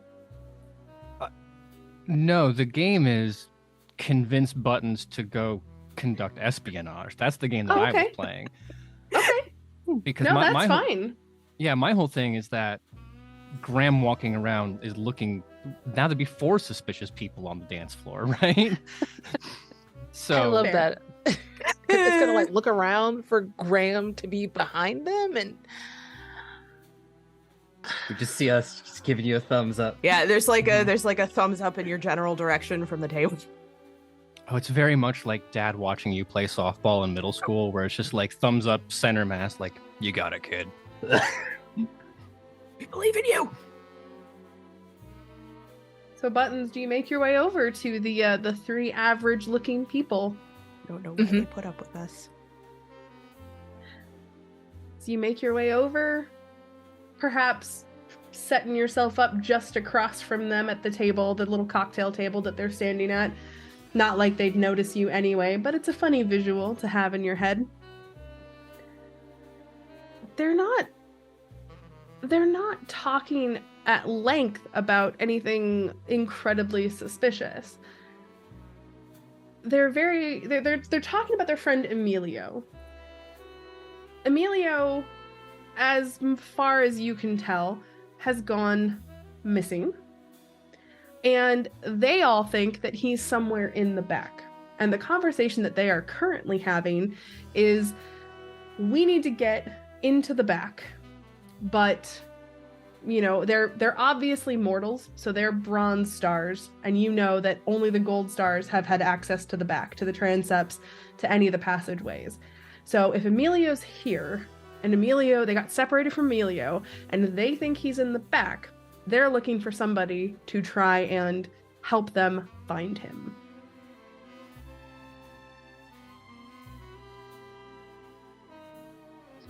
And it's going to collect that information and scuttle right back to the posse.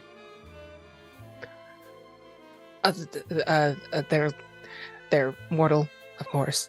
They're bronze stars looking to go to the back for and Emily and Isaac, Emilio. They're trying to get to the back. They can't do that. So they're looking for somebody. Yeah. And they assume that they're in a place they can't access. Of course they can't access it. One of the 4 thoughts that Becca is allowed to keep in her head is that only certain kinds of people, specifically not people, are allowed back there. We could possibly lure them. I guess one of you can use your pretty powers and say, "Hey, we can get you there," and then them or report them to Jeez, buttons. That escalated really quickly.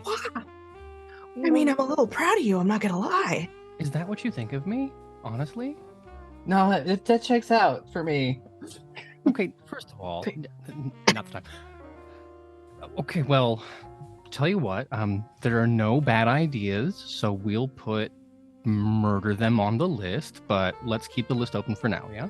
Or I was just, gonna take a sip and let them get sleepy and then just let them take a nap. We don't know who...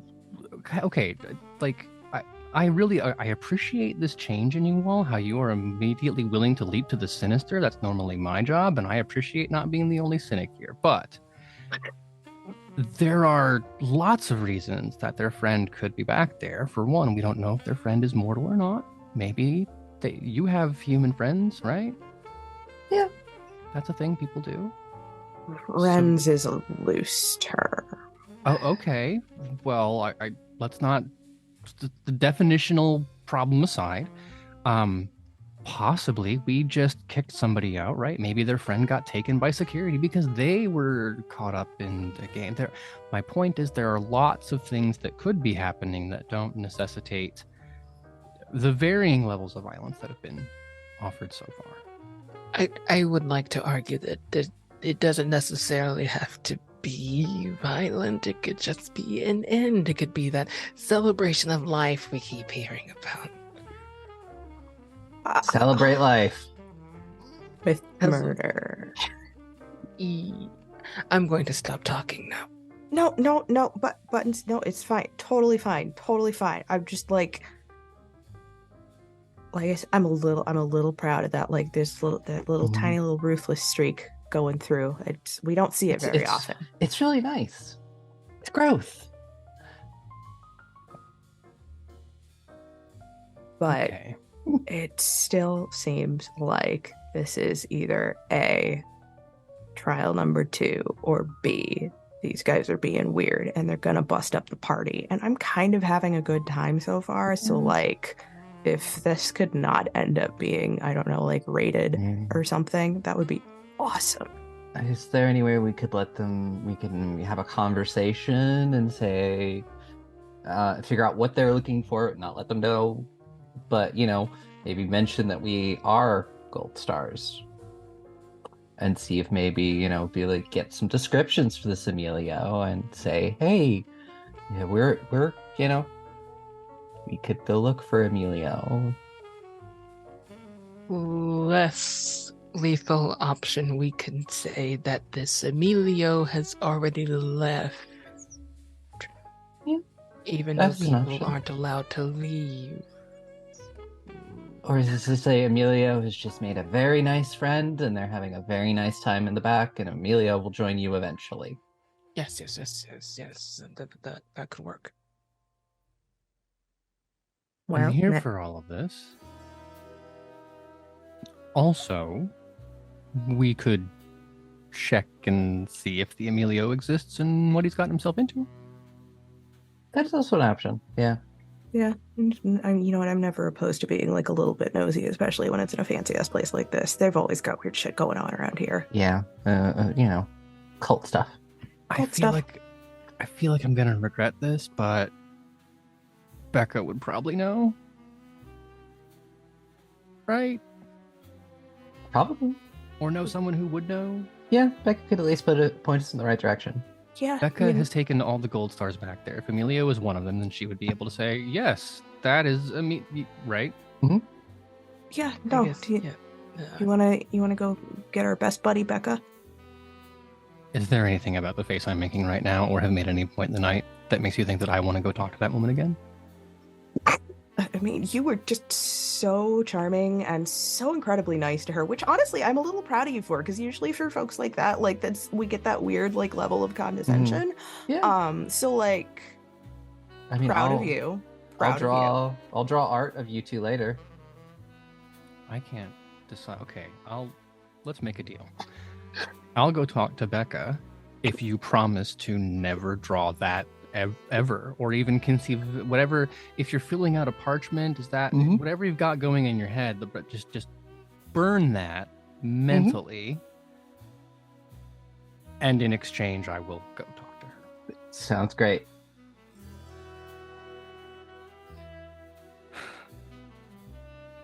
And I've been dead a long time. I have to physically choose to make that noise. I feel like It's as a whole effort. Buttons, Nessa, and Leyla, there's a small part of them that lives to try and get Graham to make that noise. It's a good It's thing. like, yes, it's that last little thrill of our undead hearts. Yeah. Can we raise the dead person's blood pressure? The answer is yes. The answer is yes. Good God. Yeah. Yes, I'm willing to go. No, willing is the wrong word. I will go and speak to Becca if I can find them. Oddly enough, you can actually. Becca has actually just returned from giving another round of Gold Star tours, and she'll see you kind of looking around, and once you catch her eye and it's obvious that she was the one that you were looking for, she'll cheer on up and she'll walk on over. Do you need something? Can I help? First of all, just to be next to you again, how are things going? Oh my god, you're so sweet. You know what? The last tour was amazing. We didn't have any weird run-ins in the transepts, so it was good. It was great. We're having a great time. How are you enjoying things? It's been great. I got to smash someone's cell phone. Oh, that's surprising. Why did anybody have their cell phone? Exactly, but you know what? They don't now, and Good. That's good. Okay. Thank you. Oh my god, my hero. Just doing my small part. Hey, I know you're super busy, but I had a question, just real quick. Of course. Has there been anyone Gold Star wise named Emilio who might be hanging out in the back of the sorry, I could not remember Sterner Hall. Is there anyone named Is there anyone named Emilio maybe hanging out in the back of Sterner Hall or on the Gold Star list? Maybe just on the Gold Star list? No, nobody by that name on the Gold Star list. Okay. Can I roll insight to see if I can? Yeah. Rebecca. What's an insight? Yeah, to see what she's if she's not telling you something.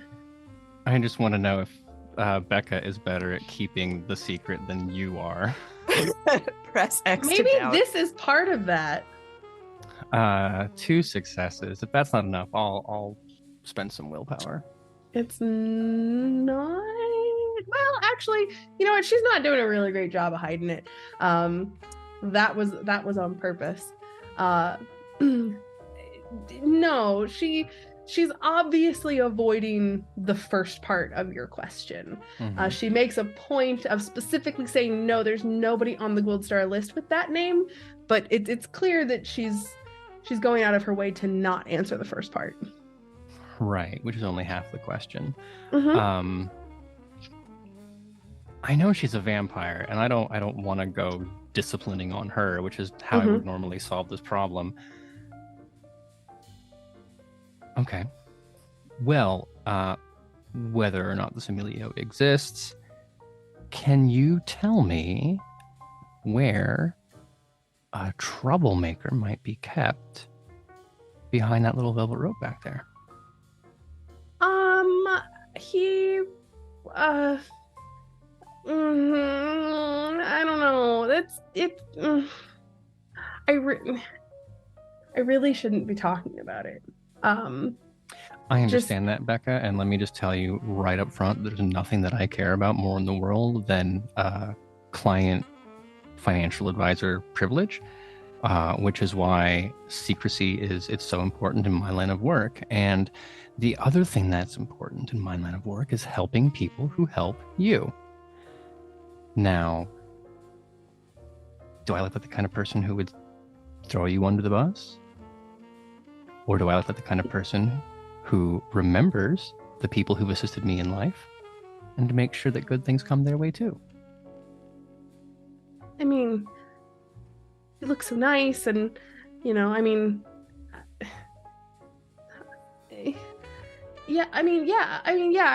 you seem like a really great guy, just generally. Yeah, don't let anyone hear you say that. Okay. It's fine. I tell you what, here's what we're gonna do, right? I'm assuming you're being watched or listened to right now. That's how this works. I mean, there's eyes and ears everywhere, right? And she'll kind of like glance. So unless they can hear this conversation exactly right now, and I think we're being kind of quiet, and there's still naked people in the other room causing something of a distraction. So here's what you can do for me. You can make a really big show right now about being like, oh, I really, really shouldn't. And then I'm going to make a face that looks like I'm like, oh, come on, you can tell me. And then you can get like a little angry about it and say, absolutely not. There are rules, right? So then the people who are watching, they're going to say, Becca, good job. You stood your ground. And then you can wait 1 or 2 minutes. And as you circle around the party, checking in on the gold stars, you can swing by our table and tell, not me, because then they'd be in on it, right? Tell Leyla or Nessa or Buttons, one of my 3 friends, where we need to go to solve the problem. How's that sound? Can you make me a manipulation and persuasion roll? Surely I can. And also give yourself a +1 because she does appreciate somebody in a nice suit, and you're being very, very nice to her. So you get a +1 for that. Does that count the being 2 dots of attractive as well, or no? Ooh, no. So that's an additional. Yeah. So help me get. Thank you so much, Dice Gods. That is 7 successes for a critical. 7 successes. With 7 successes, I mean, she's kind of willing to just give you a little more information now, so we don't even have to do the circle back around later. She'll I legitimately don't want to get her in trouble, if that matters. She won't get in trouble. I promise you. She won't get in trouble. No, because she'll agree with you about a certain point, and she'll go along with your plan of making a big show of it. But in between the loud parts, she'll include some quiet parts as well. And she'll tell you that Emilio is actually the guest of honor at dinner. Yep.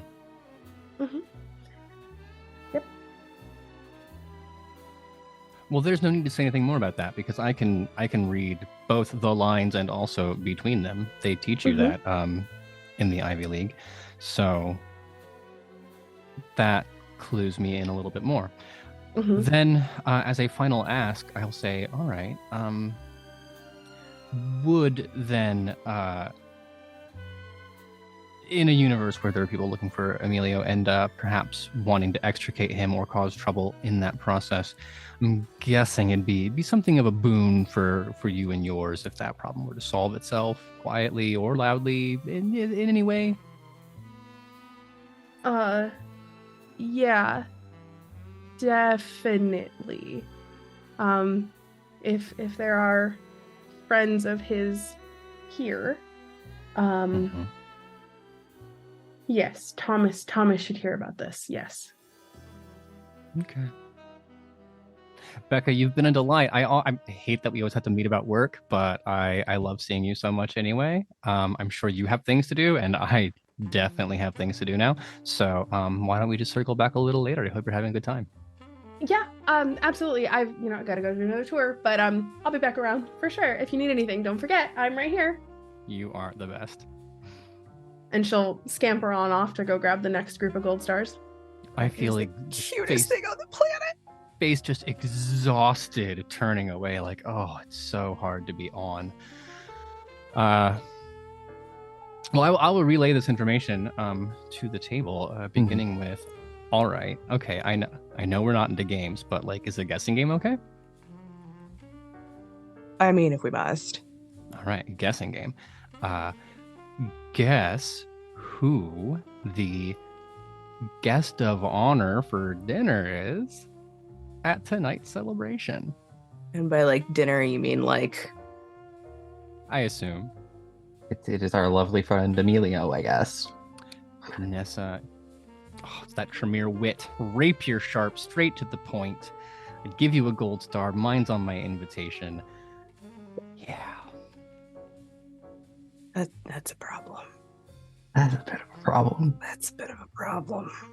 Gonna go off on a teensy limb and say that the guest of honor wasn't here willingly, and so on and so forth. Guest of honor, definitely not walking out here. Nope, not if this is the general, like the again with the like moderately cult, like moderately with the culty vibes going on here. This There's seems a secret. Go ahead. No, just this seems to be like it's very much like it's giving human sacrifice before the deity kind of deal. Yeah, but honestly, I don't know about the rest of you, but I definitely don't want to have communal meals with other vampires. Yeah, no, I'm guessing the meal part is more of a metaphor. Yeah, I mean, it's just, Okay, but there's good news, right? So we've got people in masks and there are other people who are naked, so it's already getting a little eyes wide shut, right? Now, Becca has asked me to go talk to Thomas because I think this might be the part where we get to go kill Tom Cruise or the 3 Tom Cruises. Am I the only one who's seen that movie? I've seen it, and it's just... I've actually never seen that movie. Like, as Laura, as Tutu, has never seen that movie. We're just going to be like Stanley Kubrick and make us do... He's going to make us do it like 81 times. I'm glad you're here for this plan, but here's the thing. Now, we all came to this party because we have together, collectively, decided there's something about this organization that matters to us, right? I mean, I'm curious, but... To an extent, yeah. Right, which means I guess. Which means we all need to be playing our part, because what we don't want to happen is that a couple of us get picked and someone else doesn't, right? Yeah, it would make it a little hard to operate as a coterie. It's not very coterie of us. Like when one of your friends gets on the football team or the cheer squad and suddenly they have all new friends, right? We wouldn't want any of that. Ow. How dare you make me think of high school again. Well, funnier than what's talking about that, because Leyla, distracted, obnoxious woman, I smashed her phone, Buttons did the reconnaissance. So, would you like to go let Thomas know what's going on? Yeah, I can do that. And we can keep an eye on Tweedledummer, and Tweedledumbass over there. Yeah, make sure they don't cause too many problems. Yeah. I'm no good in a scrap anyways, so. Speaking of the Tweedle triplets, are they still hanging out? Oh yeah, and anybody that walks by and kind of glances at them, they're trying to get somebody's attention, just get anybody to come and talk to them. Every now and then they're successful, but I mean, it's kind of obvious to you all as you're watching that they're only really attracting other mortals and like the occasional kindred who is clearly eyeing them as food, but when it becomes clear that they're not going to separate, the kindred will walk off. So they're still desperately trying to get anybody to talk to them, but it's not super working. Well, I guess I will hope. I'll go find Thomas and let him know what's going on. All right. And Leyla, Buttons, Graham, you're all just gonna stay in the atrium and watch the three? I'm gonna make sure no one gets any weird ideas. Like crossbows. Like crossbows. Like crossbows. Apropos of nothing, important question. Was there like a magnetometer or a pat down as part of coming to this party? So part of it coming in, it wasn't necessary because I know that all of you would not dare to come to one of these events with weapons of any kind, Leyla. But yes, typically they would ask folks to relinquish their phones, which is why the phone was such a big deal, and then also make sure that nobody has weapons or anything on their person. So no, they don't have a giant crossbow strapped to their back, nothing like that. I mean, a small one would still be a point of concern. Okay, well they don't have a hand bow either, so. All right, well, before we dive into Nessa heading out to speak with Thomas, I think this is a good time to take a quick little break. So why don't we go grab some drinks, grab some snacks, and we'll come back and see what mess Nessa gets into, or gets out of, or starts, or anyway. It's a toss-up. It's a toss-up. Toss-up? Yeah. Yeah. Anyway. We'll see you in 10. Welcome back, friends. We all have our drinks. We all had a little bite to eat. Hope you did too. Hopefully your kitchen is slightly more stocked than the atrium. But we are back now. Buttons, Leyla, Graham, they've decided to stay and watch the weirdly average-looking people while Nessa goes off to try and find Thomas to let him know that the guest of honor at dinner has friends looking for him, and they think that Thomas should know about this. So, Nessa, you make your way back, asking a few folks as you walk through the transepts, you know, all the folks, the help that are back there, how to get to Thomas's room. You can find your way there. You can get there pretty quick if you're making a direct route for it. Yeah, I don't see too much of a reason to like dawdle much, because, you know, who knows when these people are gonna start getting punchy. Well, I mean, you don't know that they're going to get punchy just because Aaron, not Graham, but just because Aaron thinks that maybe they're going to get punchy doesn't necessarily mean that they're going to get punchy. But I get your point. You know, they're looking for their friend. Nobody's saying anything about their friend. Eventually, they're going to start getting loud or getting punchy. One of those things, and I don't want that to happen. Sure, absolutely. So, as you enter Thomas's room, do you knock? Do you just open the door? I definitely knock beforehand. Okay. I have conditioned from college to always knock before entering a room. You know what? Honestly, that's valid. It's honestly just a good show of respect. To knock and just be like, hey, get your pants on. Yeah. Unlike some of the folks in the nave, Thomas definitely still has his pants on. You don't have to worry about that. But he will come and he will answer the door and he'll say, "Oh, one of my gold stars. Welcome. Where are your friends?" He seems a little surprised that they're not with you. Oh, they are keeping an eye on something for us. Oh, well, please come in. I assume you're here because you have questions about our lovely organization. Among other things. Oh. And he'll beckon you in, and you're back in that same room that you were in before. Well, what can I help you with?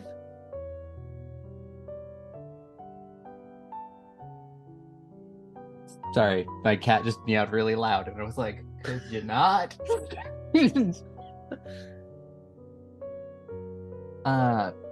Taking a look around this room once more, I'll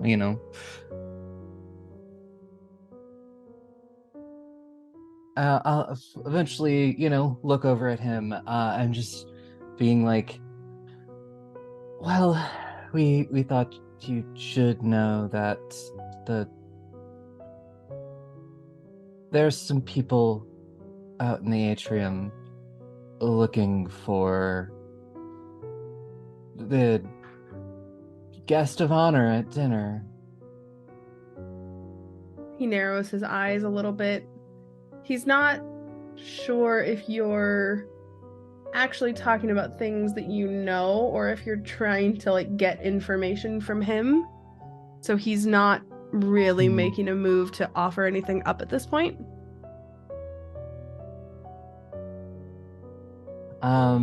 Sort of, feeling like they're looking for, we overheard them saying they were looking for an Emilio. His shoulders kind of drop and he straightens up his back a little bit. Well, that is disheartening. Thank you very much for bringing this information to me. There are, how many of them did you say? There are 3 of them, and the rest of my coterie is keeping an eye on them to make sure they stay where they are.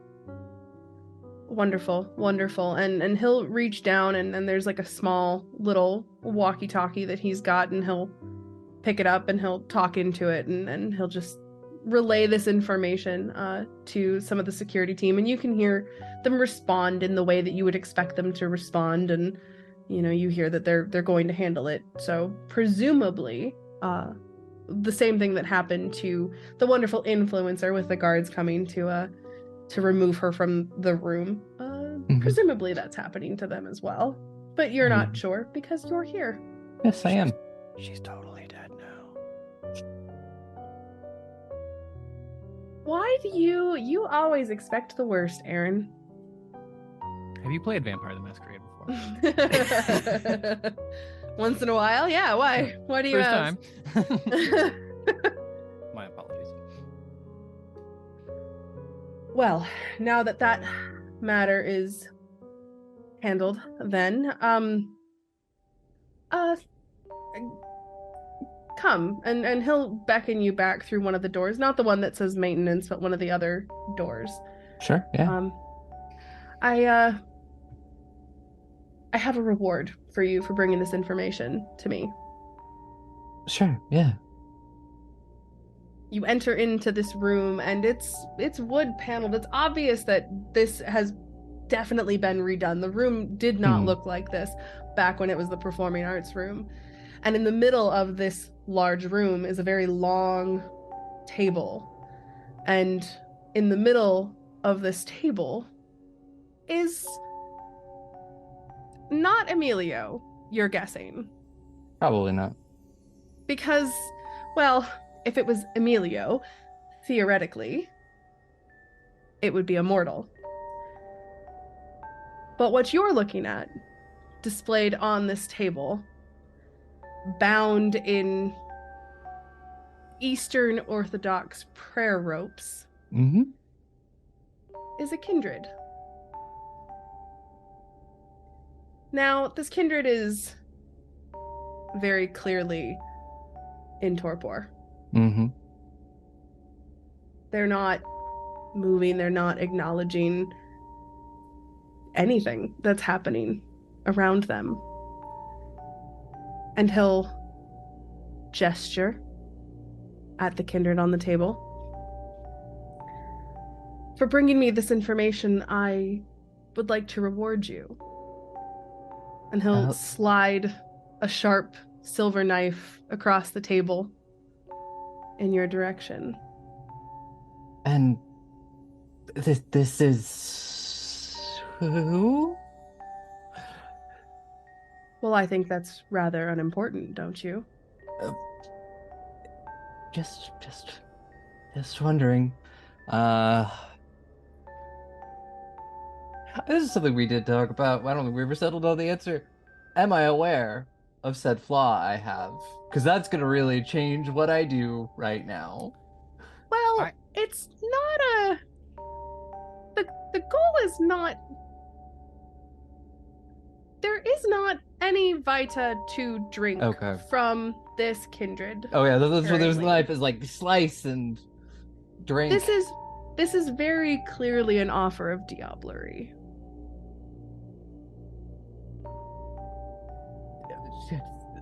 That's really fast. Offer of diablerie, and then suddenly not wanting to really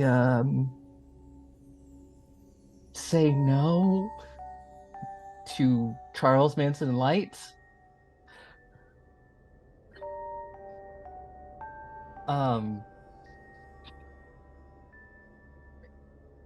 And wait, you don't want to become a real vampire. I am a real vampire. Yeah, that depends on who you ask. And if you ask me, the answer is you're not. Like you have I'm gonna, with slight hesitation, yeah, I was probably gonna go through with it. So now question, he's slid this knife across the table. Are you going to use the knife in your Diablo, or are you just gonna bite?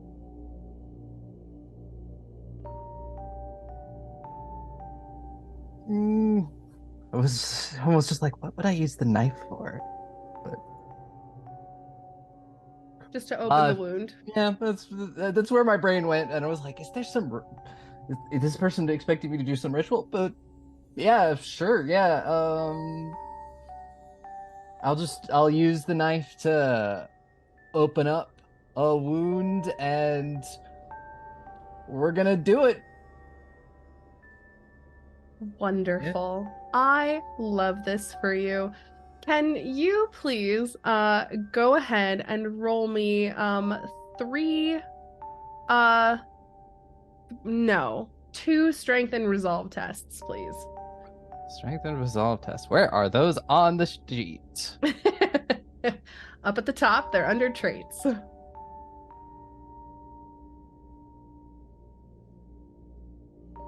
I don't got a lot of dice for those. So, just because I'm about to take a drink anyways, let's rouse and do some blood surging. Sure, absolutely. Go ahead, spend that blood. Mm-hmm. That's what it's there for, after all. I mean, what's the point of being a vampire if you can't call upon the magical powers of the blood that moves your body? Yeah. And, I fail and I get hungrier, but I'm gonna fix that in just a moment. Wonderful. Yep. And you said strength resolve. Yes. And we'll add those 2 dice. Well, that first one doesn't go well. Okay, so here's the problem. Can I use willpower to reroll anything on that? I don't know if you can. I don't know, because it's not combat. Yeah, but I think Diablo might be one of them. Let me. I know. I'm not 100% sure. Well, while Aaron looks this up, I will tell you why. If you cannot reroll it, it's a bad thing. Yeah. Because Diablerie requires wins of strength and resolve tests equal to the victim's blood potency. And if you don't pass one, the body will just decay into final death, and you miss out on the chance to eat the whole body. Yeah.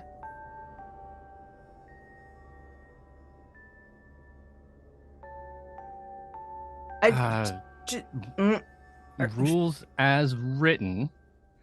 Willpower can't be used in combat or on rolls that include a tracker, which would be humanity or for willpower. But this roll is not Strength either of and those two resolve. things. Yeah. So it's your discretion whether it's okay, but the book says have at it if you feel it's appropriate. Great. I Then think sure. as bad as Nessa wants it, I feel like Yeah, absolutely. I mean, come on. I have to give a Tremere a chance, right? I think it's No, a you law. don't. Yes, I do. So yeah, if you would like, you do have three dice that you rolled from your normal dice. You have to win on all 3 of them to pass this, but it's doable. It's a shot, you know? Yeah. What's the willpower for? It's for re-rolling. Re-roll. Why not? Fuck it. Well, We ball. I like the narrative of Nessa finally having the chance. Like, what would Tremere like? Secrets and power. She's gonna have a secret she has to keep, and she's gonna get some power. So I really like, just hope none of you have aura reading. you know, I don't. About that. But I like the idea of Nessa like getting in Yep. there. It's not working, and No. then wanting to push. That is only 1 success. 1 success. That is unfortunate. I just So hesitated that last second. Yeah, part of the and it maybe it's just a question of like, you just weren't quite ready. You weren't expecting it. It's No one expects surprise diablerie. surprise diablerie, no. But as whatever the case, it has to feel awful as you have taken to this body and are attempting this horrible, horrid act, and you just feel this body start to decay and turn into ash in your hands and on the table, and the wool prayer beads just kind of fall into the pile and leave little dusty imprints everywhere. And you hear Thomas, with a little bit of remorse in his voice, tell you that's quite all right. Not everybody is cut out for diablerie. It's not a problem. It's fine. But and he'll clap his hands together while you're getting yourself cleaned up, as it were. And he'll say, we have a dinner to attend to, I think. Yes. We should go take care of that then. Yep. And I kind of hurry out of the room in kind of the way, it's horrible, like a way, that horrible moment in a date where you're just like, no, I gotta go. Like, I gotta go right now. Totally like, fair. I'm almost running in those heels. Absolutely. Well, and that the dinner, if you stop to ask anybody, and I mean, actually, you don't even have to stop, because as you run out of the room, you'll hear Thomas, and he'll talk into his walkie-talkie again. And when you leave his room, the space in the chancel, heading back into the transepts, you'll see folks making their way towards the north wing. And it's at about this time that back in the atrium, Becca comes up to you, to the 3 of you still out there, Buttons, Leyla, Graham. You saw security come up and talk to the 3 and then usher them off the floor. Presumably they told the 3 of them that, they could take them to their friend Emilio.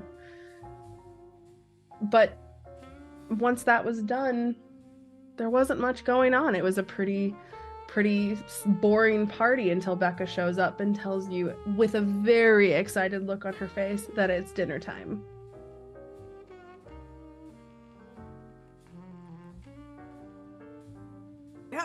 Yeah. Of course. Wonderful. Rule number 5 is obey. It sure is. Yeah. And she's so excited, by the way, that you remembered that and that you're quoting it back to her. She's just absolutely tickled at that. Come, let's go. I mean, I can't. I can't go with you, obviously, because I have to make sure that everybody else knows. But, and she'll gesture at the rest of the Nephilim that are making their way towards the transepts and other Gold Star groups that have started wandering back that way. Go, please enjoy yourselves.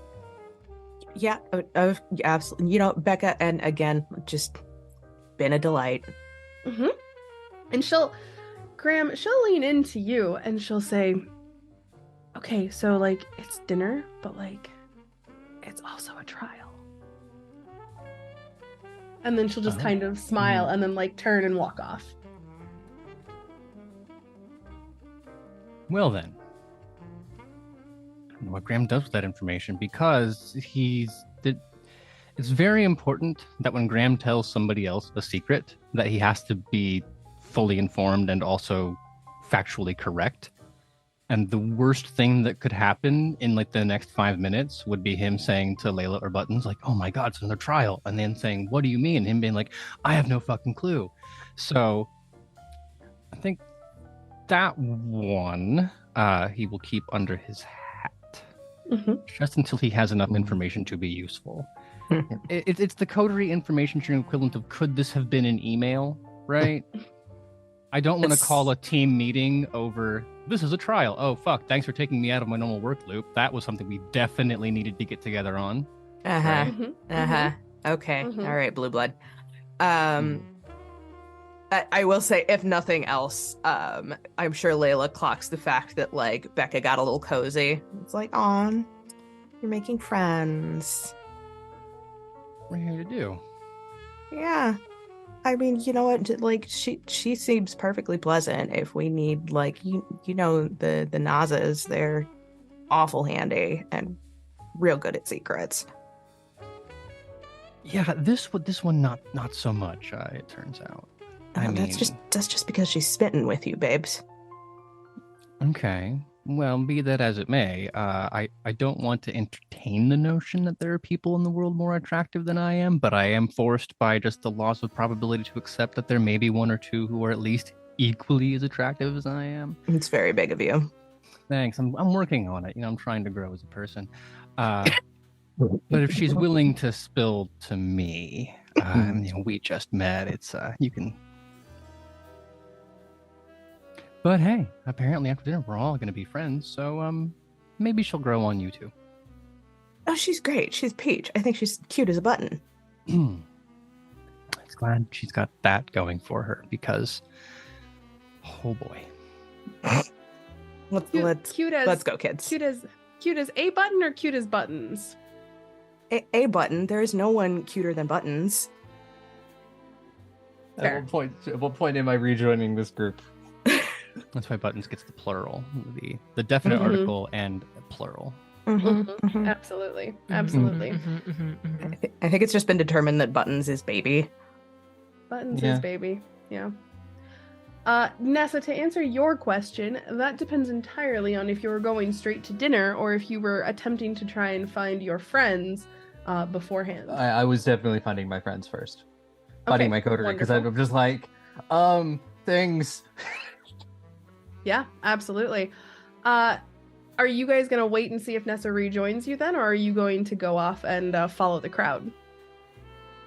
I, just based on the flow of events, this meal is it happening like in the next 5 minutes, or is it going to be like at a theater where they ring the bell and you have 15 minutes to whatever? I mean, you know how long it takes to kind of move through the transepts, and with this call for dinner, you assume you've got some time. They wouldn't make the call for dinner and then start it in 2 minutes, right? It's typically there's a window. There's some pomp and circumstance to adhere to. Yeah, and I mean, keep in mind, Becca does have to run around and make sure that all of the Gold Stars know that it's happening, so there is time. I'd say probably like meander and keep an eye out for Nessa at the same time. You can keep an eye out for Nessa, but there's someone who I haven't seen a lot of who I would like to get at. Who's that? Morgan. The wonderful little kindred that you met in the transepts. Met's an interesting word for it, but Mm-hmm. I know that there are 3 people who I've met so far who are involved in this whole thing. One of them is Becca. Obviously, not going to go try to pump any more information out of that currently. The other is Thomas, who, we are so close to having a midnight round of golf together, but I think he's a little busy to be answering my questions.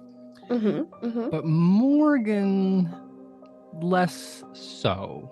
And since we're in the transepts and it's easy to get lost and we have some time, I'm wondering if I can get lost on purpose trying to find this friend of mine. Sure. Well, you can hear as you're kind of moving through with a really keen ear, you can kind of hear that there's somebody moving in a way that is dissimilar from the way that other folks are moving, and you can kind of surmise that based on how quickly Morgan was That's running. Buttons. I'm looking for somebody else. Aw. You can kind of surmise though that the noises that you're hearing elsewhere in the transepts are likely Morgan. They're a little louder, a little faster. It just kind of you just kind of get that vibe. Can you make me a composure and awareness test? Oh, interesting. Yeah. Maybe. I am also probably moving rather quickly through these transepts trying to find my friends again.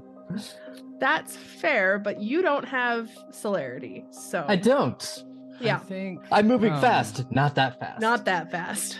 I think I'm actually going to rouse the blood here and try to get some good hearing going. I don't have heightened senses, but I do have vampire ears. Sure. It's okay. This time I succeed on that rouse check. The beast and I can have a conversation later about why this is fine, but literally dominating a human isn't. Actually, you know what? He doesn't like it when I use that tone of voice, so maybe I'll find some other language. Sure. But I got, let's see, that's +2 dice. Not for all the good it does me. That is only 2 successes. Do you want to try and willpower reroll? I mean, yeah, I've committed at this point, and I've got a lot of willpower. I'm kind of built for that. So let's see what comes of it. Literally nothing. That's the worst possible roll that you could get on those dice. So I am like, I'm so close to being the idiot who's like trying to listen on the ground for the train coming. You know what I think it is? I think it's just there's so many people coming through the transepts right now that it's hard to kind of make out exactly where these noises are coming from. But you can kind of get in the general direction, and then if you're going by yourself, we can try something else. You can see if maybe there are additional symbols if anybody else goes with you. Maybe there's help that other folks can give you, but it's kind of at this point you can't find him or you can't find her right this second, but you can get in the vicinity. Would it be fair to say that Graham doing this, we were all walking in a direction, and then Graham just kind of like teeters off to one side and is doing the universal, like, I'm trying to hear this kind of thing, at very least attracting enough attention that the other two would likewise split from the tide of people going to the room? Where is he going? Why does he wander off like this? I swear to God. I understand that, like, he's he thinks he's the brains of the operation, but like, if he gets in trouble, he's not going to have anyone to kick the shit out of it for him.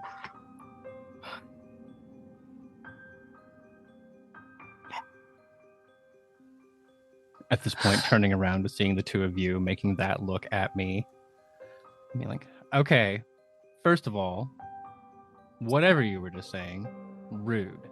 Second, do you hear that? I don't know, Storyteller, do we hear that? Go ahead and make me a wits and awareness, just because. I will also, for the sake of expediency, explain what we are listening for. Yeah, all right. So do it with like a +2 because Graham is explaining it. And Nessa, why don't you give me an intelligence and awareness test just while you're going through the transepts?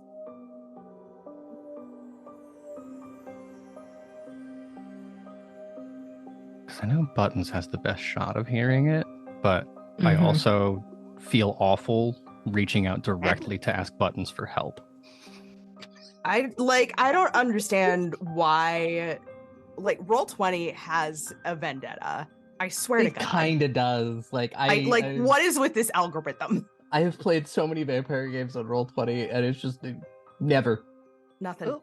Nothing. Oh, Someone Let's can do it. go. Like Buttons though. And At least that's one.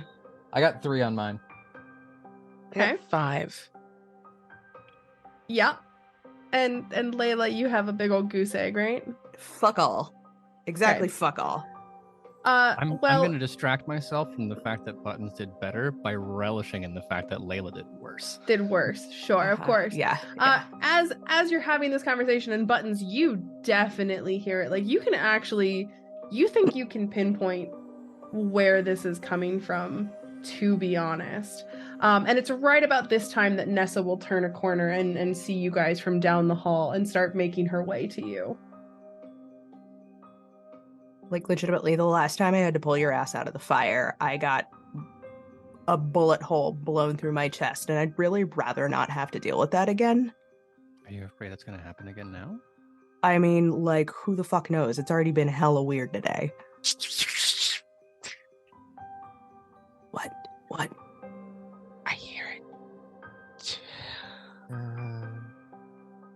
And I probably just have a look of just a slightly mixed. Hold on.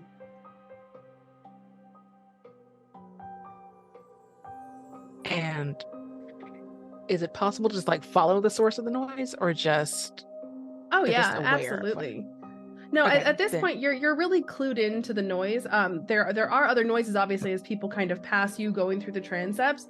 But you are so aware of this noise now, and you have that weird hyper focus on where the sound is that you can absolutely follow it. That's exactly what it's doing. It's not a single word afterward. Buttons is on the case. I'm going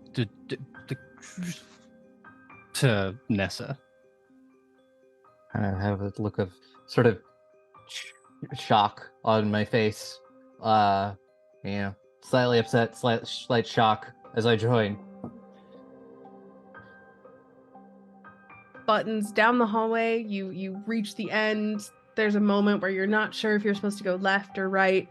And you look down one hallway, you look down the other, and immediately just start going, not saying a word. It's a little shocking to anybody who doesn't know you, perhaps even some of the folks in the coterie, but you have just really focused in on what's happening right now, and you are following that sound.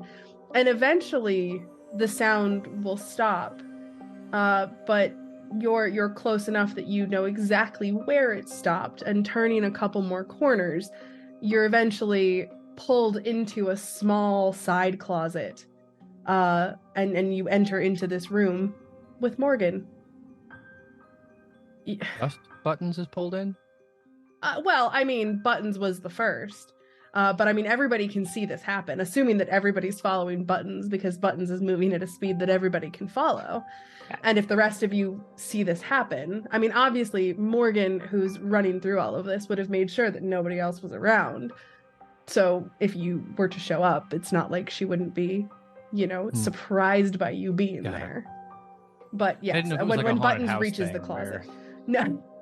No. It's just Buttons walks towards the closet, and then the door will open and Morgan will usher them in, excuse me. Morgan is the her. Excuse me.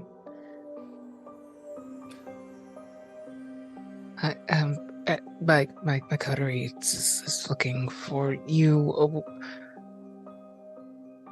Just give them a second. Oh, okay. Well, I'm turning the corner, explaining to Nessa what we're doing here, actually. And I'm just like, I think it's going to be kind of amusing because I'm explaining to Nessa, no, I mean, there's all this stuff going on. I know Becca's the one thing and Thomas the other, but I think Morgan might know something. But I'm having this conversation over my shoulder, and the door is open, so Morgan probably hears all this. And then I turn the corner, and I have saved myself the need of having to explain why we're here in a way that's slightly embarrassing. Right. Oh, Morgan, I was just talking about you. Yeah. Yes, I know. Please. And she'll kind of like usher you in. And the closet is much, much larger. It's not like a tiny little maintenance closet. It's actually a nice little storage room. We don't all but get it is all familiar with each other. No, there is enough space for everybody to have their own personal bubble. It's great. It's a nice, Cool. nice size closet. Yeah. That tends to be a problem probably- for me. Yeah, probably about the size of Graham's closet, I would imagine. Oh, you That flatter. walk in. Exactly. Just row after row of identical shirts. Morgan will pull you in and she'll start off by apologizing for the way that you originally met. And she'll say, I'm sorry, you're not the only ones looking for me. You're just the first to have found me tonight. So I'm sorry for running out earlier, but I needed to get somewhere else. Not the only people looking for you. Is that a good thing or a bad thing? And she'll just shoot you a look. It's not good. Yeah. Mm-hmm. Well, that's a little bit why I wanted to find you. Why we wanted to find you. Because if there's anybody who can tell us what might actually be going on here, I think you or them. Yeah, you'd be correct. There's a little bit more going on here than anybody's really letting on. But in defense of most, it's not like all of them know what's actually going on. I'm kind of it, I think. I mean, I just learned some things, so. Oh, good. Are you gonna share with the class? Mm-hmm. Diablerie!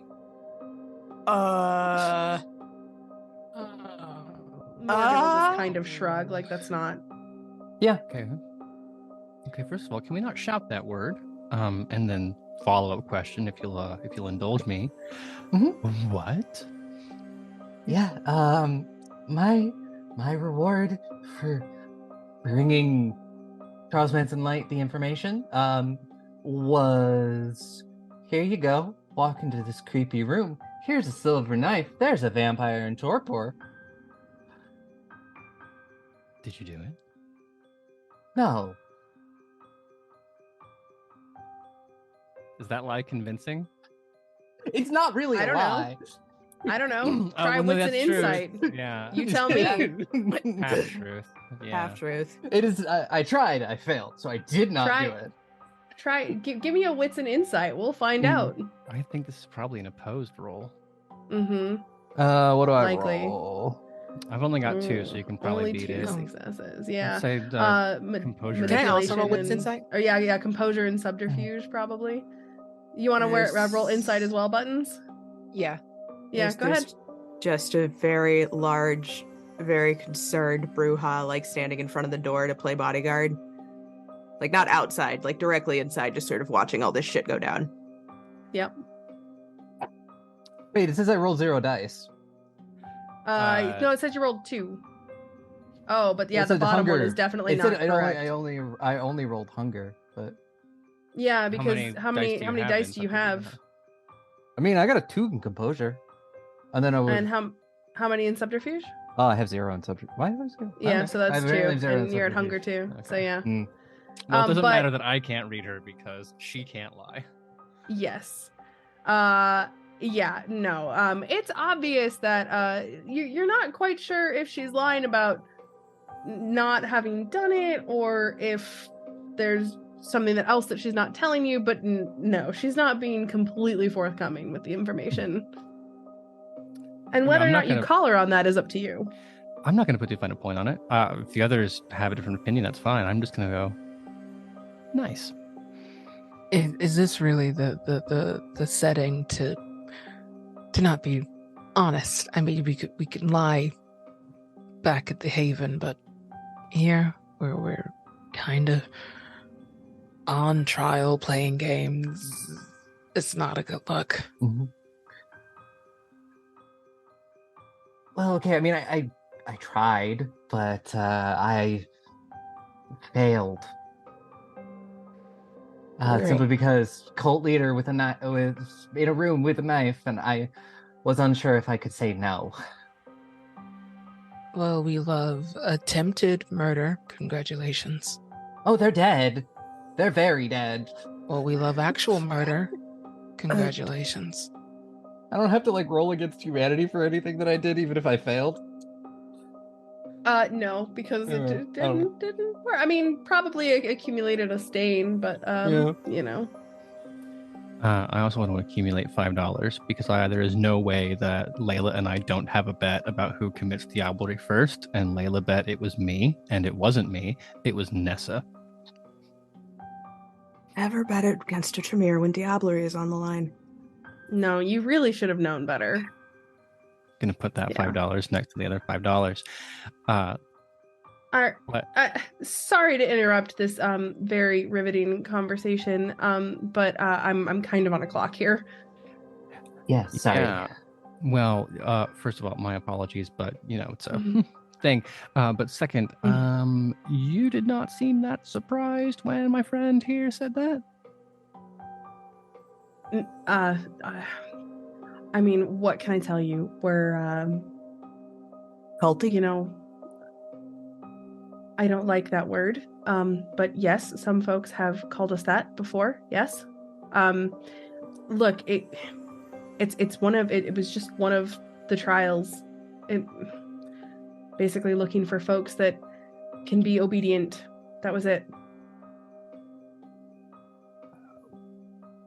I've never really had an encounter with organized religion in my life, but I do know the traditions.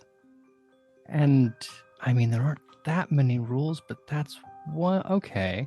I'm trying not to sound. We don't follow the rules of the Camarilla or the Anarchs or the Sabbat. We follow the teachings of Michael. It just look. You're not in it. You don't understand. It's fine, but Okay. This is I mean. getting She participated in the trial, so. Oh, and make no mistake, we're never going to let her live that down. No.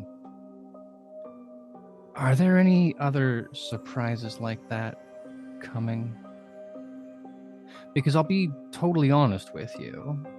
We all came tonight because we're on board with this experience, and I'm sure we've demonstrated that in many ways, but that's a lot.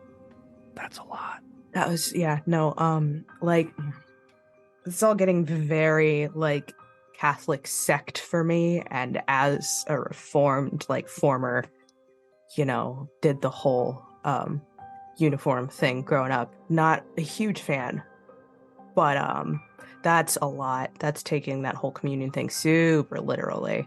Yeah.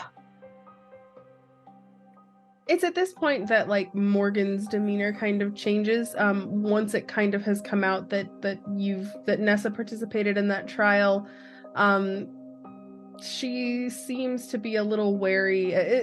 Even when especially when Graham says that you're all actually kind of on board with this.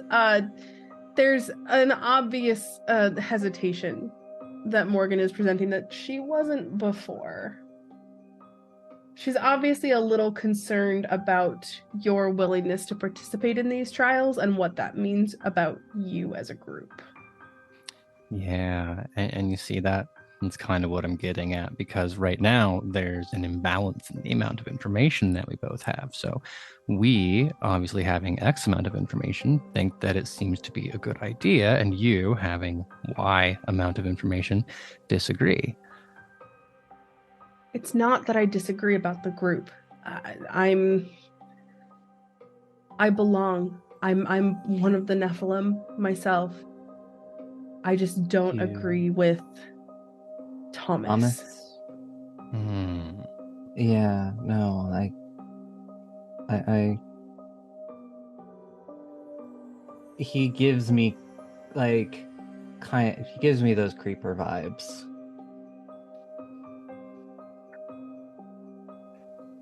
What reason would we have to not trust Thomas? Gestures at Diablerie.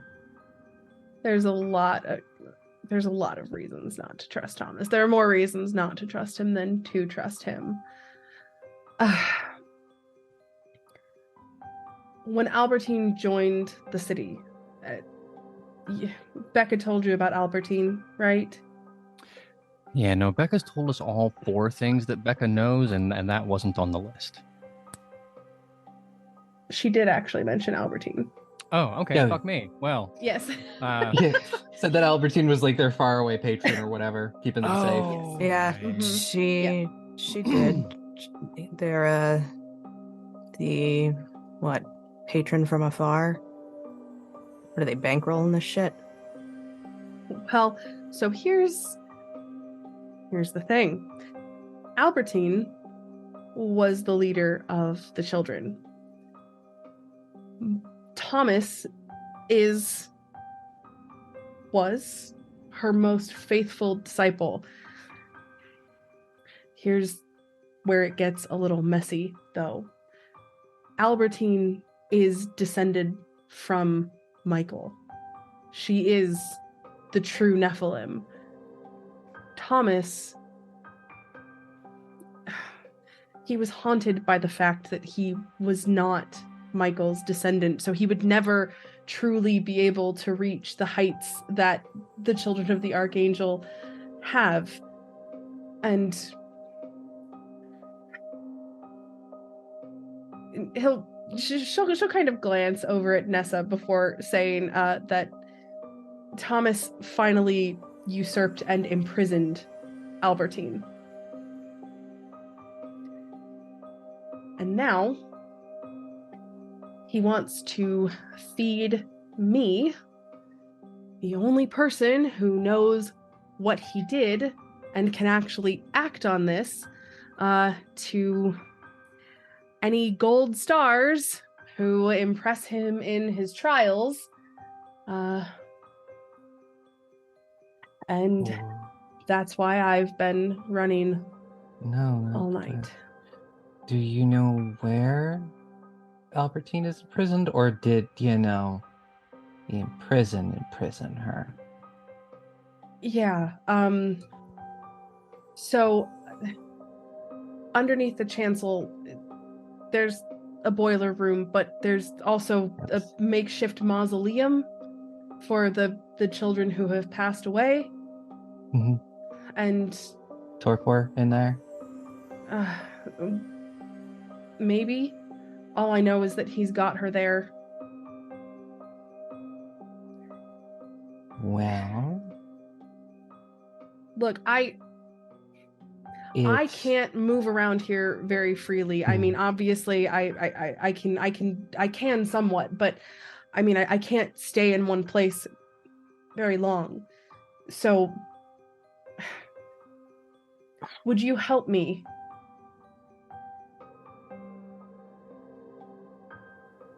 I can't speak for everybody, but I think that would depend on 2 things. 1, time, and 2, proof. I mean, we can. It'd probably be pretty easy to get down into the boiler room. I'd say. Dinner's being rushed now. I don't know what comes after dinner. And they're probably going to be at dinner for a while. But we would have to be there. That is true. Is it going to, yeah, I was going to say, is it going to be noticeable if we are not there? Are you asking Morgan or are you asking me? The group as a whole, to be honest. Okay. I mean, that question's on my mind too. Like, we can't... I guess I want to know how much time is between whatever dinner is and whatever comes the after other thing is. So, what I can tell you is that if dinner is a trial, your lack of presence will be noted, but it's not necessarily bad. Yeah. Because theoretically, other folks have undergone different trials at different times. It's not bad that Graham or Leyla or Buttons wasn't at the Diablerie trial, for example. right? It's just they're just kind of keeping track of who is where and who is completing the trials. So it's not like they're going to see you not there and decide that it's awful. It's just, okay, cool, they didn't participate. Okay. If that worries you, though, if you're concerned about that, it is a thing where you can split up. You don't all have to be there. Obviously, Nessa went on her own for a thing. So people can split up if folks want to do both things to kind of see what's going on. But it's up to you. I mean, I did the last trial. I mean, if I can go down in the boiler room with Morgan and see if we can find out what's going on, find this person there. Or I can't go. Oh, I you can't. can't. I can, I guess. Or if somebody else wants to go with me, somebody who might be better at doors, kicking them and or picking them. I guess if we're doing this thing, I can go, and the three of you can go to the dinner. That way, not all of us are missing. And above table, I have lock picking as a specialty, so. I'm fine with that. I'm afraid that if we don't send our muscle in residence with you and something goes awry, I won't want to find out next time that you two are the ones who have been put on the platter. Look, Thomas likes me. He thinks I'm the climber. I can go to the dinner. I can be the face. I mean, I failed the trial, so I mean, I can do this to show that I really want this, whatever. On the flip Please side, though, pick me, daddy. I don't know. on the flip side, Buttons is very good at getting into places very sneakily. I am not. If subterfuge is the name of the game, I am very noticeable. But I also don't like the idea of you going anywhere by yourself. We know you can get in from the boiler room. Morgan, is there another way to get down into that room that doesn't require going through the chancel? No, there's the door to the boiler room. It'll lead you downstairs, and then there's like a hallway, and there's usually a guard outside. It should just be a ghoul or something. They don't typically keep any of the silver stars or any of the actual Nephilim down there. But somebody has to watch it right now. There's no way that he would leave it unguarded. But yeah, that's. I'm good at stealthing, and I'm actually good. I have a specialization in seduction. Do you two want to handle this? Yeah. I can go. Worst case scenario, if Nessa, and I will gesture, can't handle it, I can brute force through it. But that puts you two on the hook for whatever's about to happen at the dinner table.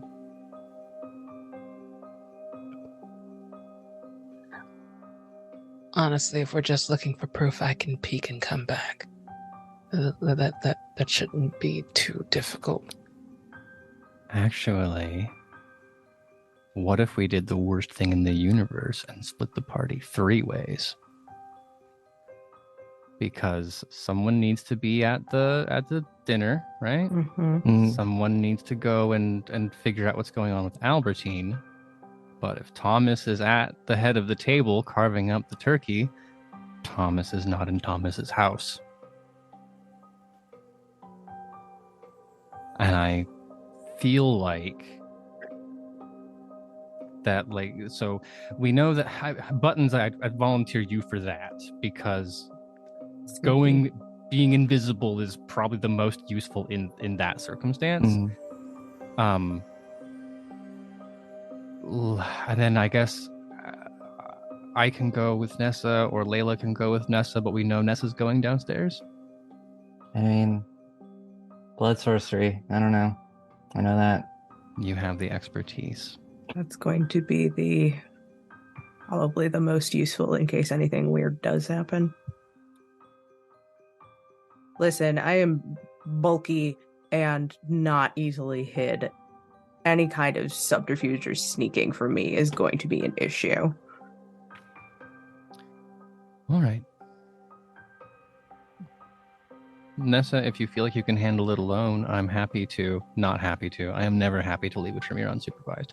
I would be okay. Look what happened last time. You know what? That's a good point. I left you alone for 5 minutes and you tried to commit the Aubrey. Leyla, I will go with Nessa. Buttons, are you okay with this plan? Yeah, can we just rip the Band-Aid and go already, please? Yeah. We know he's a culty, apologies, Morgan. We know he's an alternative organized religion psychopath. He's got to have a journal or a book, something. There's got to be anything that can lend credence to this story. We'll go from there. Okay. Cool. Great.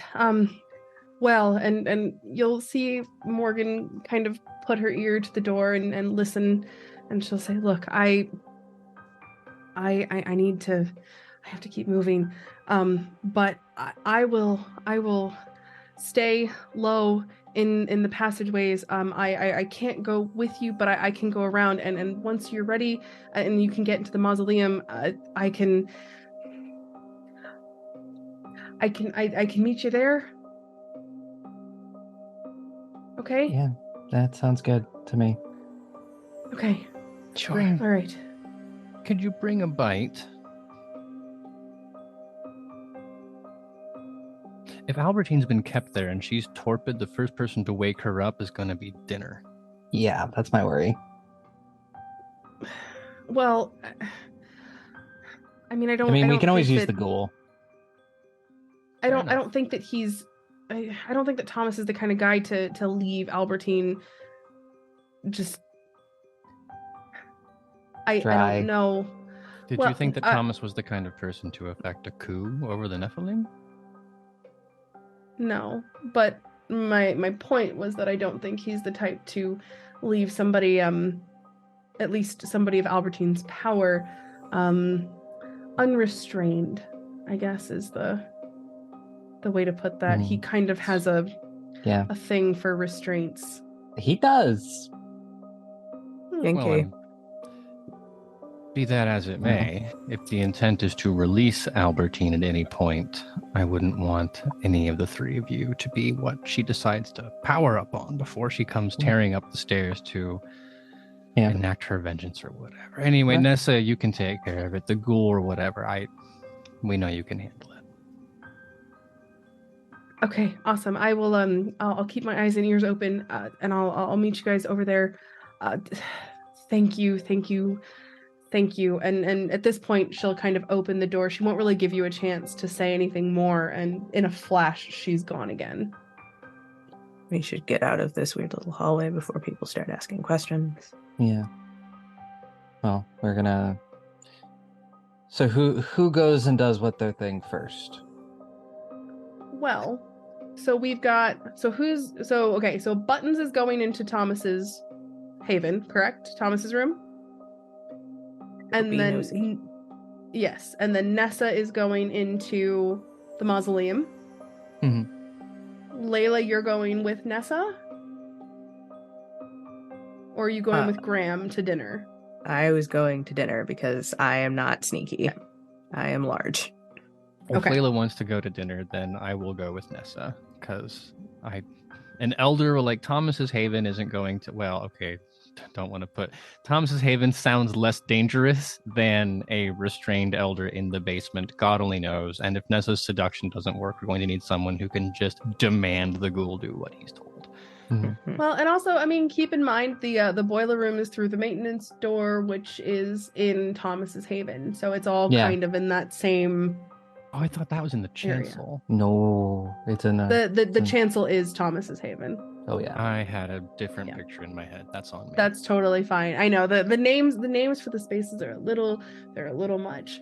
I kind of imagined like the chancel as the center thing, and then Thomas's Haven was like attached adjacent to it. But if it's all the same, it's all part of the same. Yeah. Okay. Yep. Well then, fuck it. We don't have to split up until the very last minute. We can just go. Yeah, we're just gonna casually stroll through to get to dinner, and then those three are gonna keep on walking. Okay. Great. Well then, as we split off, it'll take you a little bit because you're not sure 100% where you are because Buttons was leading and nobody has a map and there are quite a lot of passageways. Why don't you actually, with that intelligence and awareness roll that Nessa made earlier to find you, Nessa, you actually are able to guide folks back to Thomas's room because that's where you came from. So once you kind of get to an area that like you remember sort of the passageways, or there's a sign on the door that you remember, it's you make fairly quick work of traversing through the passages. And at some point the group will split off and head to dinner and continue on towards Thomas's room. But why don't we head, let's see, let's head to Thomas's room first because the trip to dinner is going to take a little bit because you got to head to the North Wing. So, entering back into Thomas's room, it's not locked. You'd expect it to be locked. You're kind of surprised that it's not locked, to be honest, but thinking about it, Thomas kind of mentioned he has this open door policy for Gold Stars. They're kind of allowed to come and go, and in all of the craziness, he didn't really think to lock it because why would anybody be there? Everybody's going to be at dinner. So as you walk in, take a look around, it looks like a fairly standard room. There's the doorway, it says maintenance on it, heading down into the boiler room and theoretically the mausoleum if Morgan's info is correct. But what do you want to do up here? I will point out the Diablerie room. Be like, don't go in there. It's bad. That's fair. Would this be the appropriate time for an investigation roll? It Actually, would, no. actually. Yeah, if you want to go ahead and make a wits and investigation roll for me, that would be great. I kind of don't, because I'm fucking terrible at it. Great. If somebody wants to make a wits and investigation roll, that would be great. I'm on it. Yeah, I'm like, I can, but it's not the bet. I will. I can also try, because that goes to well. I'm gonna willpower. I think that's a good idea. Yeah, because you rolled a bucket of dice. How? Goodness gravy. How did we both get the same result? Okay. Roll 20. Awesome. Awesome. I love this. I don't love this. Do we all want to roll and hope by the grace of God one of us gets lucky? You know what? I mean, you sure can try. I'll let you. Why not? Okay. Well, you know what? I think watching this, the scene plays out that like Nessa, who I expect to be good at this, and Buttons, who I expect to be good at this, are looking around and nothing is coming to it. So from my perspective, it's like, okay, well, we need to do like a little team thing here because this is taking too much time. And then Graham's like, all right, whatever they haven't flipped over or looked at, I will start it on that. Wonderful. Nessa took the bookshelves, was going through all of them because of course the Tremere went after the books, opened up all of the books, looked at all the different pages. It's actually kind of weird because there are some blood sorcery books here, and that kind of like surprises you because he's not a Tremere as far as you can tell, so why would he have blood sorcery books? There's nothing super crazy, but you know, I mean, there are a few things, but nothing's gonna catch your eye like crazy. Buttons, on the other hand, is going through the armoire, going through all the clothes. They're very fine suits, Graham. You would actually approve of them very, very highly. But, you know, there isn't anything hidden in the sock drawer. There's nothing, you know, no like, oh, yes, cool, this is where I'm keeping Albertine notes anywhere. So unfortunately, the armoire is off the table as well. Well, which leaves the desk. I'm not going to leave it a chance. I'm going to rouse the blood and see if I can get my eyesight to be keener. Made the rouse check and succeeded. So let's go to you said wits and investigate? Yes, please. with a +2 bonus for my little baby blood. And wouldn't you know, I am actually better at this than the rest of them. You know what it is? The fact that I am actually better than the rest of them. Well, you thought to check the desk. You're a business guy, you're drawn to desks, you work at a desk, you know that anybody who's anybody is going to keep all of their stuff locked away in their desk. That's the story that I'm going to tell, for sure. For sure. Now, I do have some bad news because you did not find the things, the items that you're looking for. But what you did find is a nice secret compartment that is locked. And that to you is very, very strange. Buttons, Not strange, but... my dearest lovely friend. And I'm just going to knock on the secret drawer. I believe this is your area of expertise. Sure. Can you go ahead and make me a dexterity and larceny check? Okay. I'm gonna also see if I can blood buff my dex. I don't get hungrier, thankfully. Wonderful.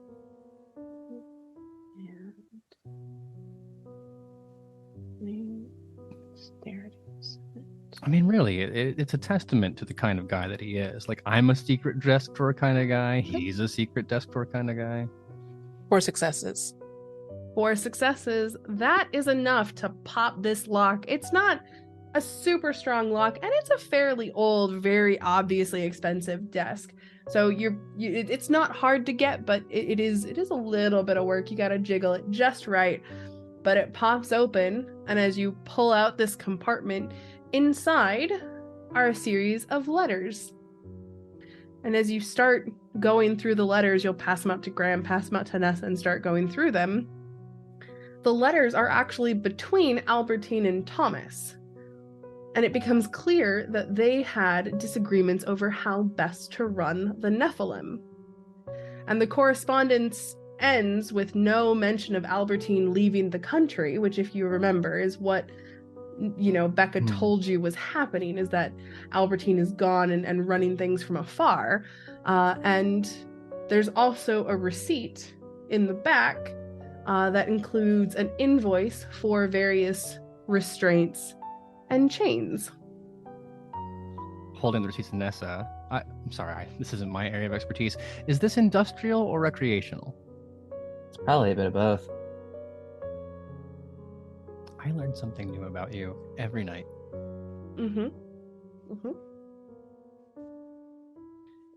Now, Leyla, it's about this time that you have found your way to the North Wing. It's time for dinner. Are you hungry? Surprisingly, yeah. Well, good news. There's a very large crowd gathered, and they're all kind of piling into this room. And as you get inside, finally, through the crowds of people, you're actually in a very large dressing room that's filled with votive candles, and there is Christian imagery smeared on the mirrors in dried blood. It's a little much, you think. The former Catholic in me is squirming very uncomfortably. Well, it's about to squirm a little bit more. Love that. Because in the center of this room is a mortal. You can only assume at this point is Emilio. And he is singing praises to Michael. And the crowd that circles around him all have their fangs bared and are agreeing with him and egging him on to continue singing these praises.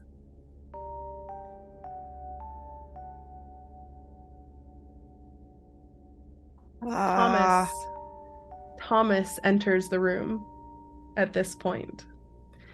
And he'll greet you. He'll pat you on the shoulder. Nice work in the atrium. And he'll smile, revealing his fangs. And then continue past, not giving you a time to respond. But once it's clear that everybody who wants to attend is here, they'll close the door leading to the hallways, and he'll stand behind Emilio, still kneeling on the ground, and ask him to renounce his faith and to embrace being a sacrifice to Michael, which Emilio does jubilantly, wants nothing more than to give himself to Michael. At this point, he looks upon the crowd, locking eyes with you briefly, Leyla, and asks, "Shall Emilio be honored as a sacrifice, or will he become a Childa of the Archangel?" The congregation is split. Half the folks want to honor him as a sacrifice. The other half want to bring him into their ranks because he is so clearly a true believer in Michael. And he looks to you, Leyla. Well, what shall it be? Storyteller, can you remind me of the first two laws? The first two laws of the Lex Angelorium? Uh-huh. Mm-hmm. Absolutely. Well, I know there's one in particular that rings true. Well, so the first two that Becca told you about were never reveal the angels to the living. And the second one was bring everyone into the faith. I will bear witness to this strange, I hesitate to say corruption, of a faith that I held very closely back when my heart still beat.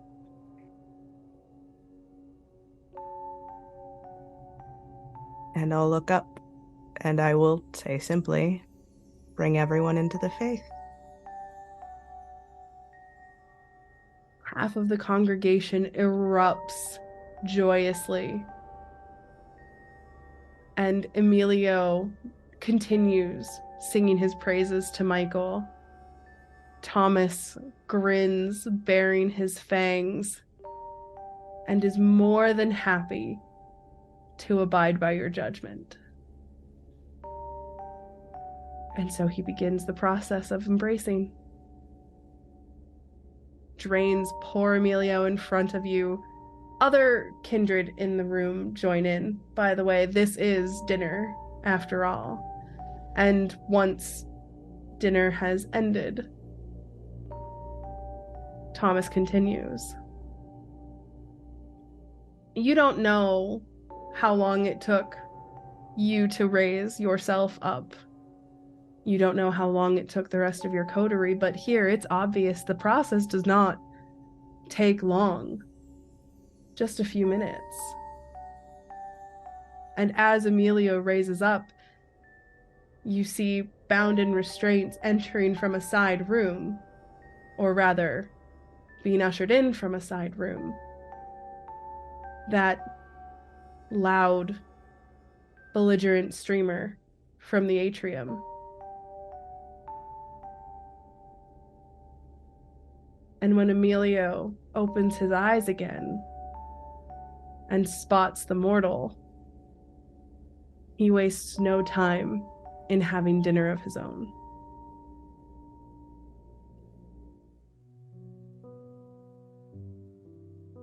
So Nessa, Buttons, and Graham, how are we doing? I'm heartbroken I didn't get to see the influencer eat it, or be it eaten. Be eaten, yeah. Rip. Graham is possessed of a sense of great urgency. So once do we think there's anything in the letters? We were looking for like evidence, but from what I remember, we've only really found out that like Thomas is kind of a liar, but we already kind of knew that. Yeah, we know that there's no evidence of this person leaving the country, like Thomas said, and then we've got fun time receipts. Mm-hmm. So that seems like evidence in and of itself in some way, shape, or form. Yep. At the very least, it shows that Albertine did not leave, and something is chained up. Yep. Right. To the maintenance door. Wonderful. Maintenance I guess door is at this- unlocked. Well, go at ahead. this point, Oh. does we'd planned originally for Nessa and I to go, but like Buttons, you're here. We have the thing. Do you want to come hang, or do you want to go to Leyla? You know, Leyla might need some backup. Splitting. Yeah. It's awful. I'll just be late Yeah. to dinner. You're a strong agentic person, and I trust your judgment. And with that grimace, they're gonna find their way to Leyla. All right. Well, Nessa, Graham, you know where the maintenance door is. It has a big old sign that says maintenance. Reaching forward to touch the handle, I'm gonna ask, do you think Buttons left because they're worried about Leyla, or do you think Buttons left because it would rather let us suffer whatever's down here alone? Bit of column A, bit of column B. That's always the case with Buttons. And then I'll open the door. Mm-hmm. Like as we're opening the door, because there's a ghoul down there we want to seduce. I want to seduce, or at least attempt to. So I am gonna, I'll toss off, my shawl. I'm also gonna lose the heels. Sure. I mean, that makes sense. It's going to be a nice, theoretically a concrete hallway. I can't imagine heels are very, very good for subtlety, right? Subtle. No, they make very, very big noises. So they and then I lose the 2 inches from the heels and I'm back down to my normal 5'2". Maybe go through my hair a little bit to, make it look like I've already been enjoying tonight. So as you wander down the steps, nice concrete steps, there's a little bit of metal just because, of course, it's a service hallway. It has to have metal somewhere. You get down to the bottom. You see the ghoul. You see this large iron door. And it's about that time that you'll hear a little noise. Like a whisper, like a beckoning. Hey. And then is it like I'm hearing it in my head, or is it like? Oh no, it's from somewhere close by. You're not 100% sure where, but it's from somewhere close. Sound like Morgan? It sounds a bit like Morgan, yeah. Okay, and then look, see where the voice is coming from. There's, because of course you're in a nice service hallway, there are HVAC vents that you can see just up along the ceiling, and you'll see Morgan has removed one of the panels, and it's a very, very large system because it's a very large building. It had to be. It was a performing arts center. Huge systems had to move huge amounts of air to keep things very, very cool in times when it was definitely not supposed to be. And she'll say, look, I wasn't sure. I had to check, but there's one vent we can get in. If you can get up here, we can go in that way. You don't have to worry about. And she'll kind of gesture down the hallway.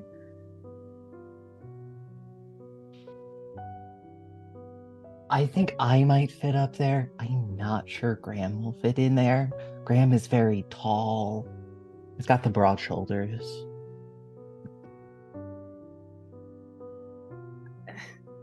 He doesn't have broad shoulders if he's Jared Kushner. Thin. Yeah, sure. He's pretty slim, but he is tall. Yeah. He's tall. Yeah. It's up to you guys, but this is the best I got. It's the only other way in that I can. I'm gonna try a thing, and if it works, great. Okay. And we can use. We probably need the blood for this. Okay. All right. Mhm. So yeah, like I mentioned, the ghoul is Mhm. standing right down at the end of the hallway in front of this large iron door. Yep. And as I approach, put a slight. Is this seductive or am I slightly intoxicated? Like, swing in my step, activate awe, and look at this person and start off with being like, I think I took a wrong turn. Can you tell me where the atrium is? I think I took a wrong turn and then this doesn't look familiar. Yeah, no, it's back the way you came. You shouldn't be here.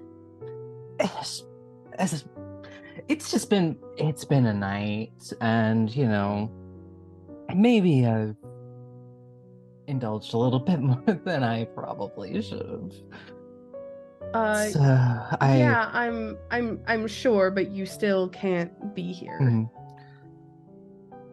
Can you just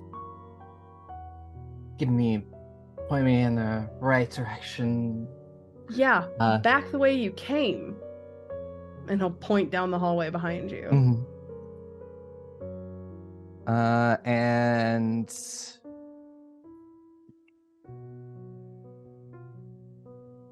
was reading something real quick. Can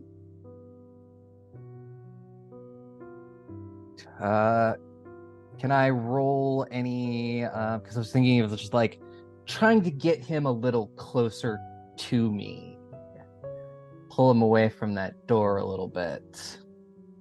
How do you want to do that? I don't know. Do the drunk girl thing where you fall over. Okay. All right. Give me a manipulation and performance roll to see if you can act this out correctly and if he's gonna buy it. Performance. Manipulation. Performance. Yeah, no. It's not public speaking. It's not guitar. It's not. I don't have either of those. So. Oh no, I'm thinking of Leyla's sheet. I'm sorry. Yep. It is not seduction either. So but I'm still gonna rouse the blood to see if I can get those extra dice.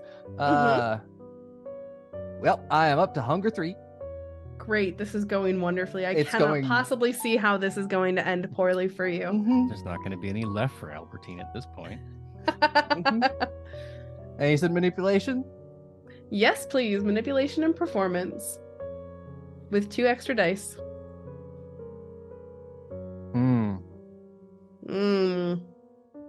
Well, let's spend some willpower.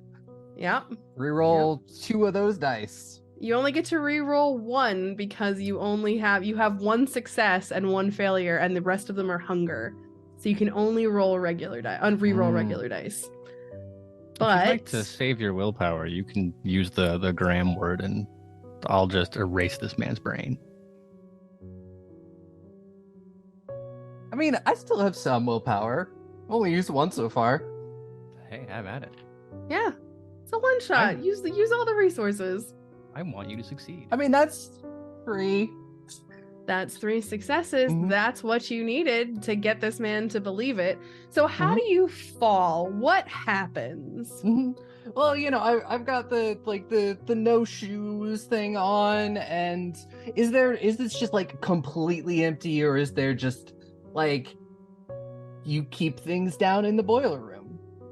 No, I mean there are definitely like boxes, crates, like things that they need to recycle the cardboard, right? Like there are definitely things that should not be here, but they're here for now. Yeah. Or like things that used to be in the room that have been moved into the hallway, things like that.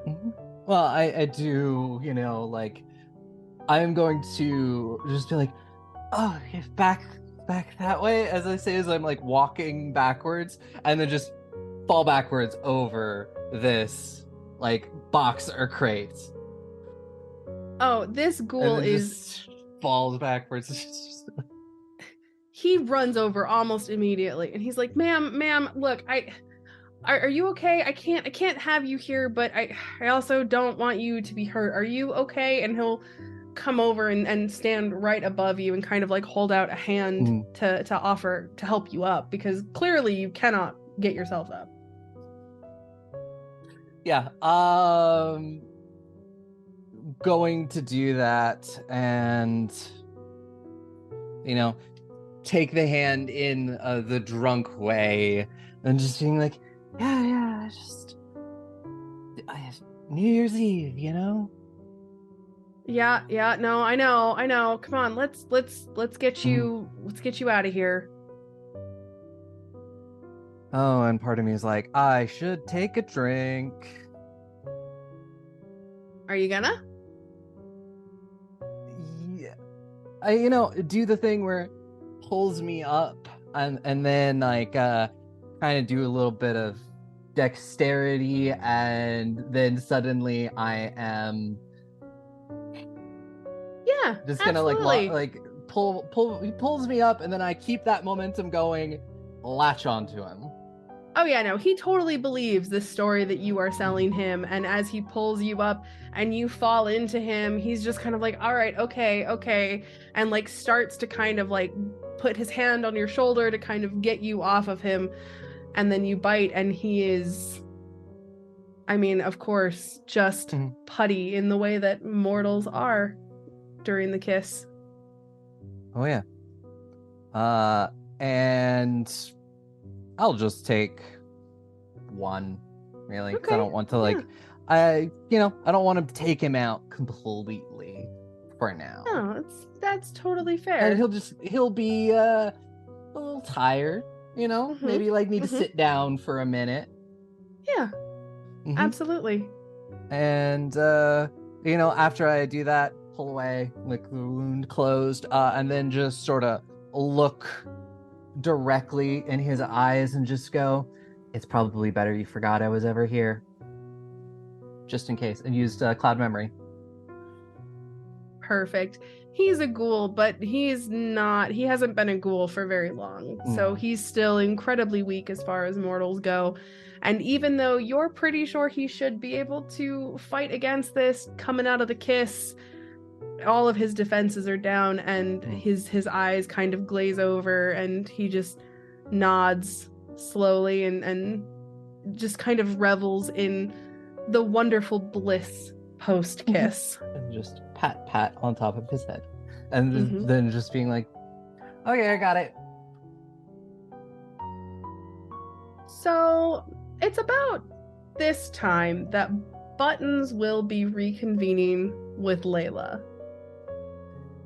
Emilio has had his first bite to eat. The crowd is raucous. They are so happy with what they have just witnessed. The crowd is forming around Emilio, patting him on the back, welcoming him to the family, welcoming him as one of the children of the Archangel. And it's about this time that Thomas will clap 3 times and tell you all that now that dinner has concluded, it is time to return to the nave, because it is coming up on midnight at this point, and it is time for the chrism.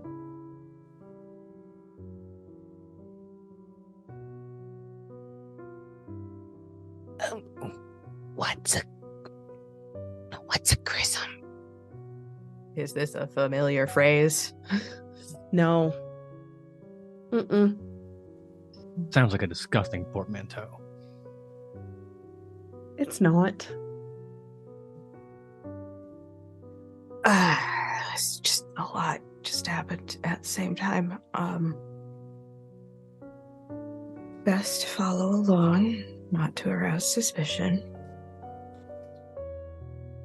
Right. Don't be suspicious. I can do that. I can do that. But Buttons gets a little like pat on the shoulder. Mm-hmm. Right. Yeah, we're gonna just we're here for the ride, my dude. We are vibing. It's nothing weird. It's fine. Everything's fine. So at this point, it's a little ahead of midnight, so you know that there will be some time for everybody to potentially get back together.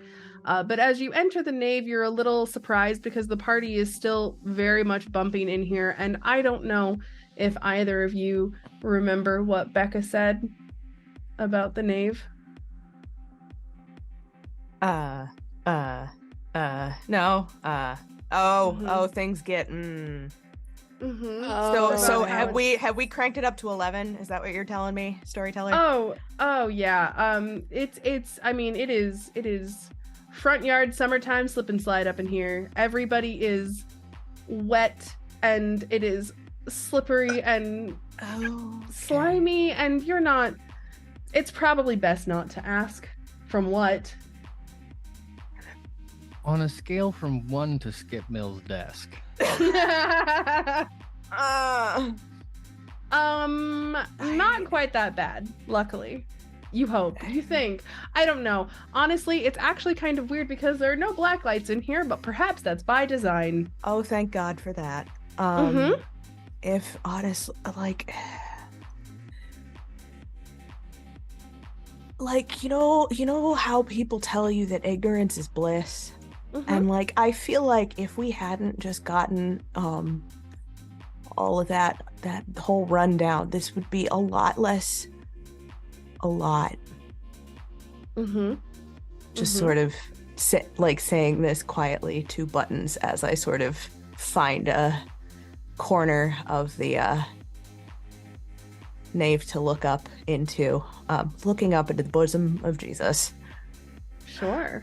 Just okay. All right. We're just we're here. We're here. Yeah, we're here. We are here. We're here. Honestly, it's probably really good that neither of you can smell anymore. Oh.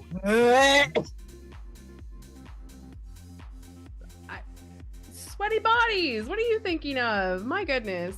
I don't know the last time someone had that thought in this group.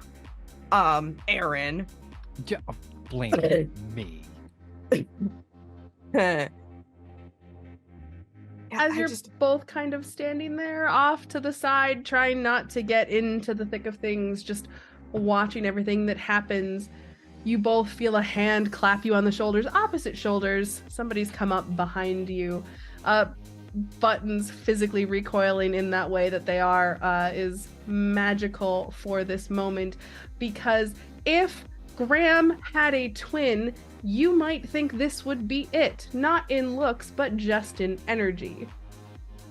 Because this man, this tall, thin man wearing a deep red suit. Well, at one point he was wearing the full suit, and at this point his tie's a little undone because he's been having quite a bit of fun. But he will come up and he will say, have we been having fun tonight, my gold stars?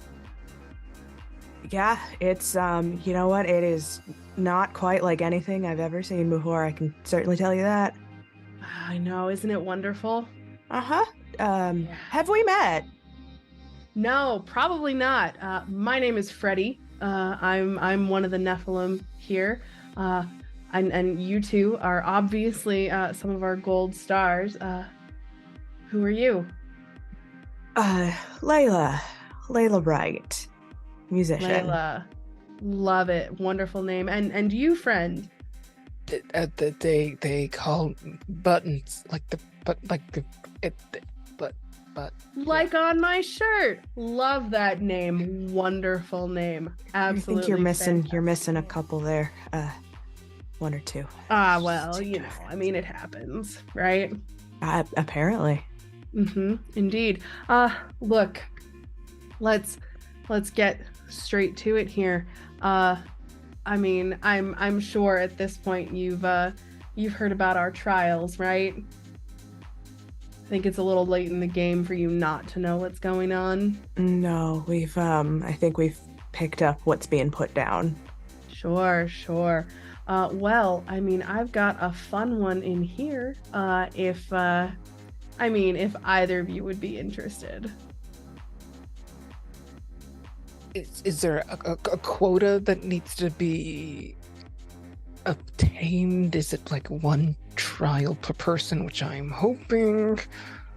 Oh no, I mean the number of trials that anybody completes, it's completely up to them. It's just a matter of how many can you do. Then I am happy with one. Thank you. Bye.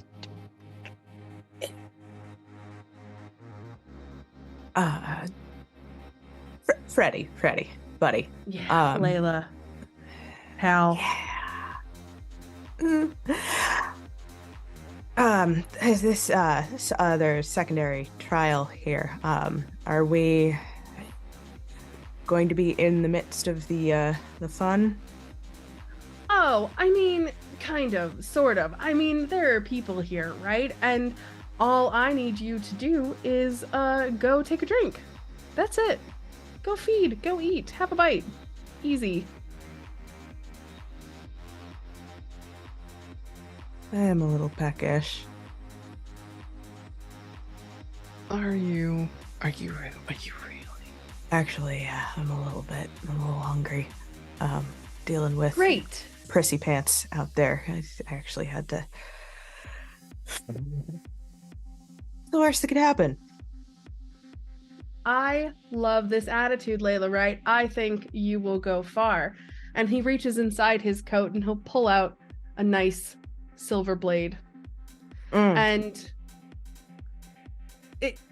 he'll kind of see you recoil and he'll lean in. It's not actually silver. It looks silver, but it's not actually silver, in case you're worried about that. Yeah, no, that's a problem for me. Sure. An actual painful physical affliction. Miss Leyla, right? Oh, you are. Uh-huh. Wonderful. Well, call it the Catholic guilt thing. I don't fucking know. That makes sense. Here's the thing about the Archangels. Feeding with your fangs, just like going right in for it. It's like eating a meal with your hands, right? Like, it's appropriate in some cases. It's a necessary evil in others, but it is always uncouth. So, and he'll hold out the blade and he'll say, I just need you to go feed on somebody, but use this to make the wound instead of using your fangs. That's it. I mean, to be perfectly honest, I feel like that takes a little bit of the fun out of it, but when in Rome. Exactly. Oh, Leyla, you are going to go far in this organization, I can tell. I'm gonna kind of look down at Buttons in a very much like, sorry dude, kind of a way. Because in my mind, it's either go with the flow or end up with the target on your back. We all see what's happening to Morgan right now. So, yeah, let's go shopping. Okay. Well, you have a couple options. Mm-hmm. There are three that kind of stand out, as Freddie actually is the one to point them out to you. There's a man sitting naked against the wall, catching his breath. There's somebody half-heartedly swaying on the dance floor looking for someone or something. And then there's a mortal wandering towards the golden door in the mural that leads to the transepts.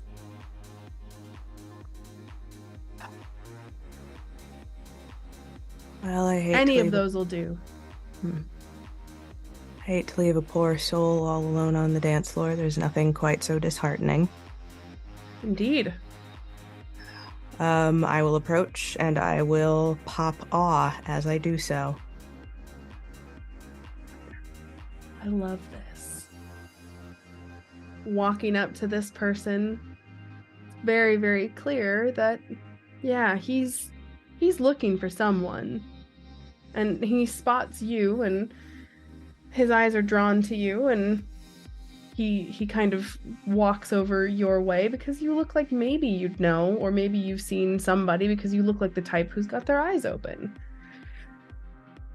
And he'll say, hey, you haven't seen a bunch of dudes in well, I mean, we all came in suits, but one of them ditched the jacket forever ago, and one of them decided that the vest was the best piece of clothing, and that's all that he's wearing right now. I can't imagine you've seen them. No. Honey, no, I can't say I have, but I hate to leave somebody like you all by your lonesome. Yeah. It's kind of a crazy night here, you know. I came here because, you know, I heard a lot of tell about this Michael person, and, you know, came here looking for some truths, some answers. You know, people have told me that I could find them here, but I don't know, this whole night it's just felt like I've been like swimming in a pool full of sharks, and I don't know why. Oh, that's a shame. You know, it's awfully loud and it's awfully crowded. Why don't you come with me and we can take a break? Yeah, sure. Sorry, I didn't catch your name. Leyla. You can call me Leyla. Leyla, that's a nice name, Leyla. I like that. Thank you. What's your name, sugar? My name's Grant. Hi, Grant. Why don't you come with me? Yeah. Okay. And he'll follow you. I would like to go to a slightly more secluded corner because I'm not really an exhibitionist. And that's fair. You can find that. But while you're searching, it is a lot. Oh yes, it's gonna get worse. Oh fuck.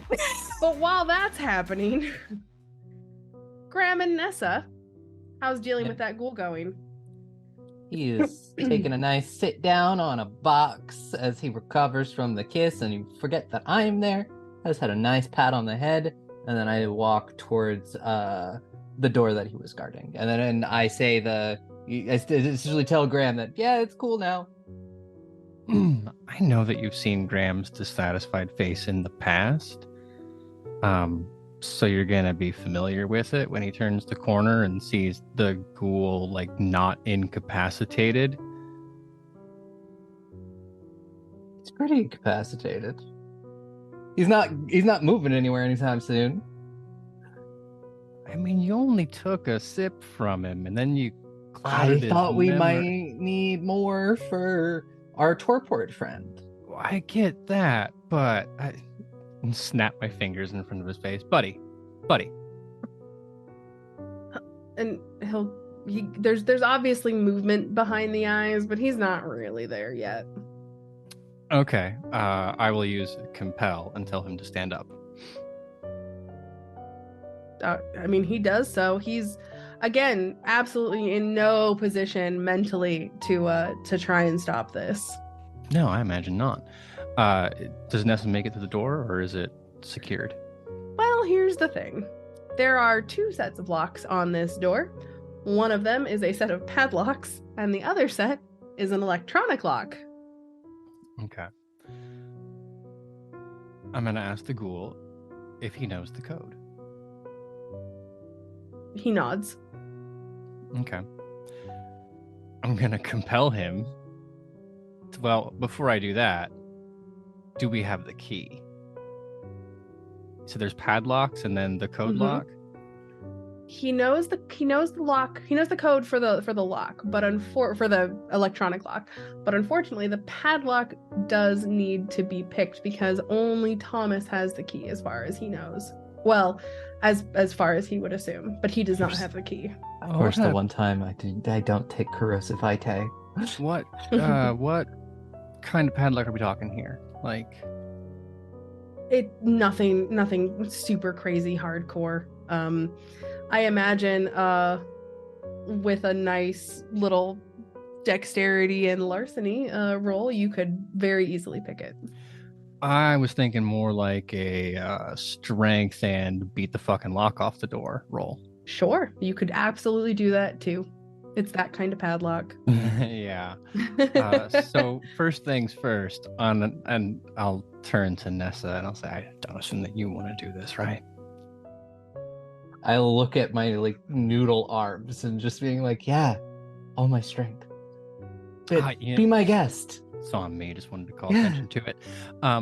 Storyteller, what role would you like? Go ahead and do oh gosh. Well, okay, so you're just trying to beat it, or are you trying to do it with your hands? Are you picking up something as like an improvised weapon? Yeah, I would use an improvised tool of some kind. Okay. Like a lead pipe. Why don't you go ahead and give me like strength and melee? Okay. We'll call it that. I can handle that. I'm gonna rouse the blood. Mm-hmm. I'm going to get hungrier as the frustration mounts. Mm-hmm. And it brings you to what? I'm at 3. Okay. The worst.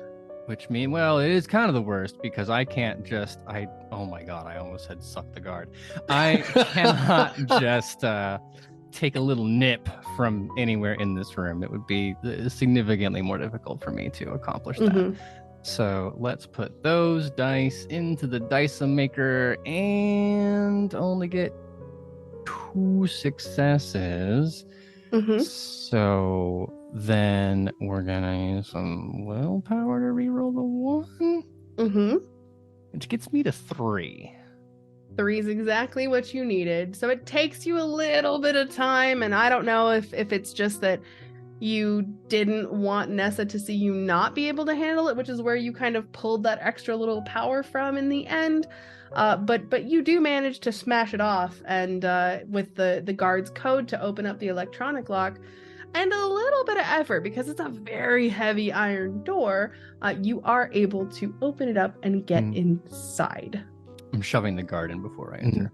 And I'm also going to let Morgan know that she can come down and join us. Yeah, Morgan. I imagine she already has, but I'm just saying it just in case.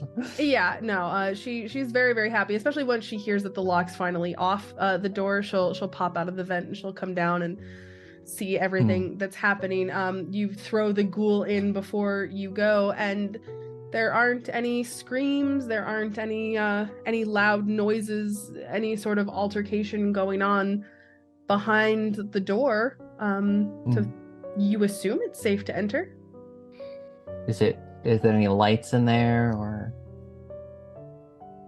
candles?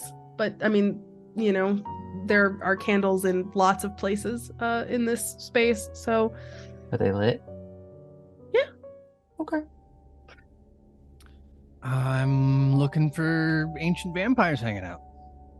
Well, it's funny that you should mention that, because as you go through that doorway, that ghoul is standing there, waiting to be told what to do next, because, you know, why wouldn't he?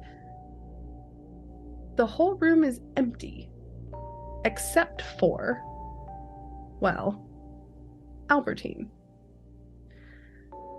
There are very large metal restraints, very large D-rings connected to the floor, and her whole body is held down to this concrete floor with those chains and restraints. And go ahead. Is she awake? Oh yeah. Because here's the thing. She sees the ghoul, and she gets this wild hunger in her eyes, and then she sees the two of you, and it gets worse. And it is very clear that this has been ongoing for weeks and weeks, and weeks of blood draining has at this point made her more animal than Kindred. We're gonna shove the guard towards her. Well, before you say we, what's your humanity at? Because 7. yeah, you might want to turn around. Yeah. We've been a coder for a while, and I think Graham would know that when it comes time to do something terrible, who would you know what? Like, the white banker man is definitely the one doing the most evil in this coterie. So, when I see that and Nessa sees that, I just give her the look that we've established is that I'm about to do something you probably won't approve of. Yeah, I'm gonna go. I'll yell if somebody comes down the stairs. Yeah, keep an eye out.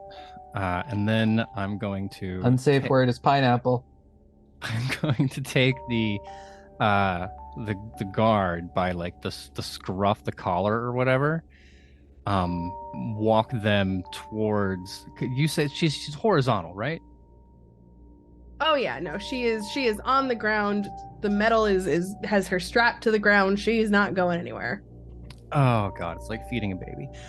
So I'm going to again grabbing the guard and then just thrust him neck first down over Albertine. Oh, this is the first amount of blood that she has had in literally weeks. And with that first bite and that first hunger slaked,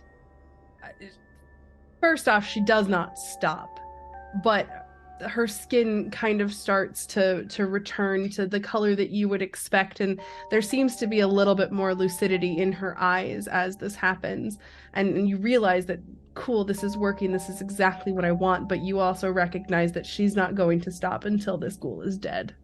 Yeah, do you want me to just put the stain on my sheet and call it good? Yeah, go ahead, because I assume you're not going to interrupt an elder feeding on a ghoul. Hell no. Yeah. Because here's the thing, I don't know this ghoul from Adam, but I know that I'm a vampire, and I know that if Albertine is not satiated by the time that we start to converse, I'm next. So, like, yeah, whatever. It's like self-preservation is one of my big skills. So I'm going to hold the ghoul there until either he or Albertine stops moving, whichever comes first. Well, I guarantee it's going to be the ghoul. And while this is happening, Morgan kind of has a shocked look on her face, and she says, I would have offered to feed her myself.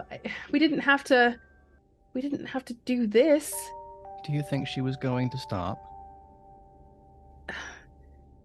We could have made her. Could we? We could have tried. Then I will consider it my privilege to have come between your naivete and this elder. No offense, ma'am, but you've been incredibly helpful to me so far, and I'm returning that favor by not allowing you to sacrifice yourself into the hungry jaws of your seniors. At this point, the ghoul collapses onto, well, Albertine. It's not very pretty a sight, this drained, empty husk of a human. But Graham, as you, I assume, move the ghoul off of Albertine's body, the animalistic kindred that you once saw is transformed from this beast into the epitome of beauty and manners and grace. And she thanks you. And she apologizes very much for the mess, because whatever came out of the ghoul, of obviously that did not make it into her mouth, is on the floor and on her chest and just everywhere, pooling down below. And of course, she would hate to see you get any of it on yourself. This is an interesting parallel construction, because now both Nessa and I, and Buttons or Leyla, are somewhere where the floor is just soaked and sticky. Exactly. Yes. Yep. 100%. Well, Graham is nothing but not polite, so he will take the gentleman aside. What was the guard wearing? Was it like a suit guard or like a polo shirt guard? No, it was a suit guard.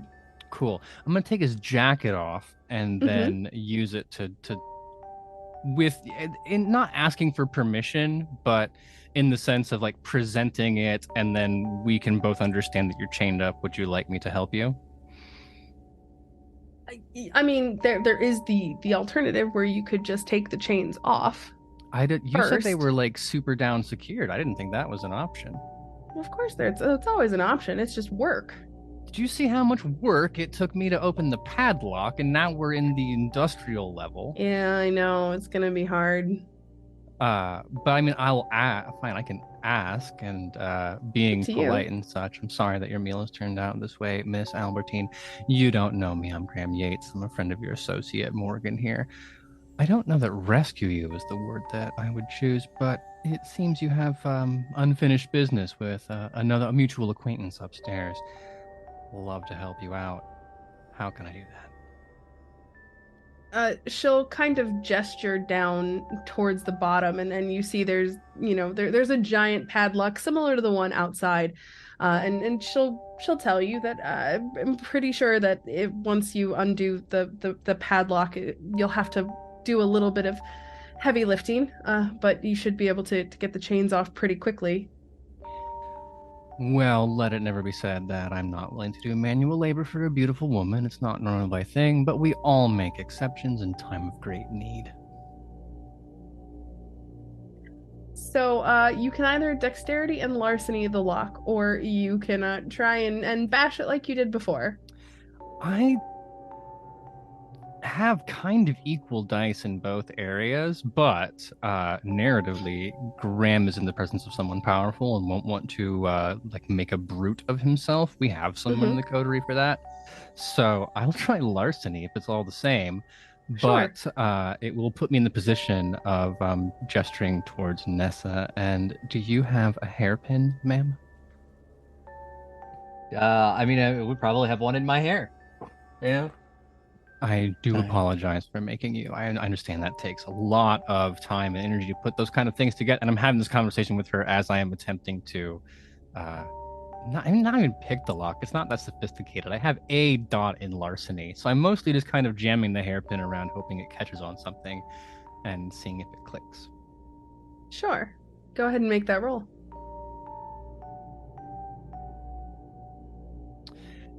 Yeah, that's not doing it. You know what? It's the problem is when they started making these bobby pins that they coated and stuff, it doesn't catch quite as much. It's too rounded. It's not getting in and setting the pins the way that you need to do. You also don't have any sort of leverage. It's kind of a bad combination overall. You're also skipping over the part where I have no idea what the fuck that I'm doing, but it was nice. So, why don't we? I can try to smash it. I mean, I think we're to that point now. Yeah, I think we're gonna have to. I will ask though, Nessa, can you do me a favor? Can you hold my jacket for a second? Holds jacket. And do the thing where I just like put it over my shoulders. Yeah, so I'm gonna hand that over to you and like it's the end of the night. The sleeves a little bit. This shirt, by the way, costs the same as a new car in some places. So let's see if we can do this without getting ourselves into too much trouble. You'd like strength and melee? Yeah. If you're using if you're going back to grab that lead pipe that you found to beat it with, yeah, absolutely. I think at this point I just kind of want to go raw, good vampiric power and brawl this thing open. Is that an option? Sure, absolutely. Go ahead. All right. I cannot rouse the blood. If I hit 4 hunger, we are going to be in a nightmare scenario when we get back up. Yep. Yeah, it's a little bad. Yeah. I do not imagine the scenario has written in the kind of people that I am going to eat. Maybe it will. Who knows? But so there is that. And oh god, I don't like the way this is coming out. Because that is only 2 successes, but they are all on the hungry dice. I think at this point Morgan would come over and you're making a little bit of room. You can hear things kind of like straining a little bit. and Morgan can come over and make an assist and see if we can't get a little bit more strength behind this, pull the lock just a little bit more, see if we could rip it open. At that point, that's 5 successes with a crit. So I think all that we needed was just a little bit of teamwork here. She comes up and she'll grab one end, you've got the other, and you guys together just rip it in half. Oh, look, I loosened it up. That's what happened. Obviously true. Yes. With that said, I will straighten myself back out. Nessa, my jacket, please. Slides it off shoulders, hands it to you. Thank you so much. You're a peach.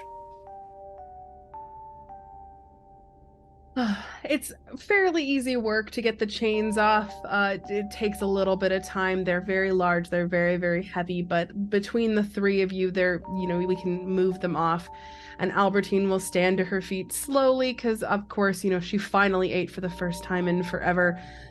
And she'll say, okay, thank you so much. I don't know what I would have done. I don't know what Thomas would have done if he'd been allowed to continue the way that he'd been working. Anyway, look. What time is it? Checks my super expensive watch. We're coming up close to midnight. Probably 10 minutes out, maybe. It's 9 till. Okay. Look, I need to be there for the chrism. I need to stop whatever he's got planned. You all need to be there. Okay. All right. I will be there. There's a secret passageway out of here. I obviously cannot be seen wandering these halls, but there's a secret way out. We had it installed during the renovation, and Morgan kind of like shoots her a look, and she just kind of like shakes her head like, now is not the time to talk to me about this. Like, there's really no time. But look, go to the chrism. I will be there. We can do this together. Okay? Yeah. It's not entirely clear to me what it is, but I'll be there. I really don't have time. I really don't have the time, but just go. That it's going to be in the nave in about 9 minutes. There isn't time. You need to go. I need to go. Yep. I am going. I am moving quickly to retrieve my shoes and everything, and gonna definitely head towards that way. Step over the corpse, walk back upstairs. It happens. Yeah.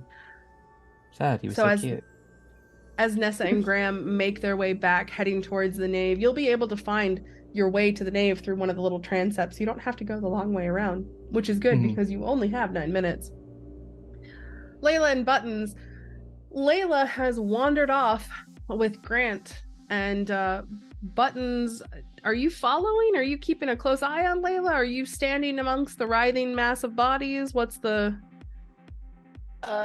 They are watching like this. Just making sure they have at least an eye, a pupil or something on Leyla, but for the most part, this is awful. Great.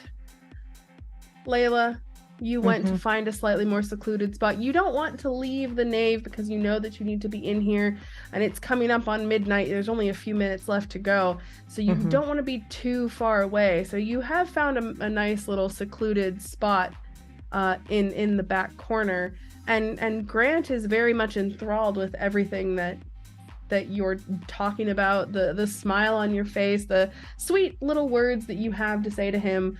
He's holding on to every single one.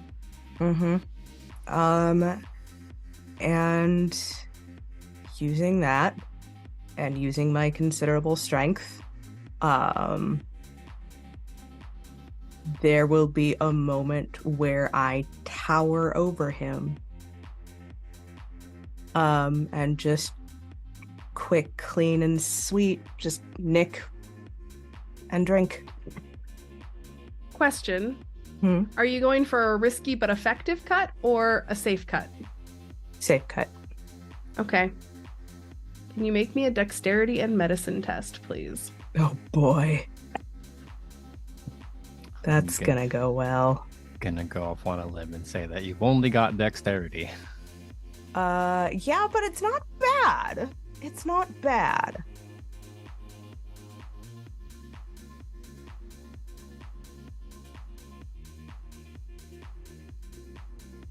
You know what? I can afford. I think I can afford to do a surge because I'm still you're about only to eat.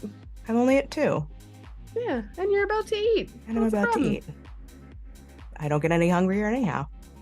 Great. The beast loves this for you. Oh, the beast is so happy that you're about to feed. He's not even upset Mhm. that you're not using your fangs. Let's No, go. honestly, he's just a little. He's looking forward to a meal. Mm-hmm.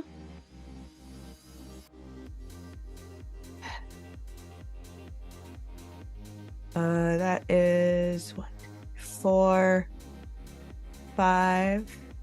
No, just 4. Wait, no, 4 successes. Well, 4 is exactly what you needed. Not even joking. So you make this very safe cut. You know exactly where to go so you don't completely slice through his carotid. You know exactly how to make this cut. I don't know how you know how to make this cut, and if Graham were here, I'm certain he would insist on knowing how, but he's not, thank goodness. I Friends do in low have places, some... baby.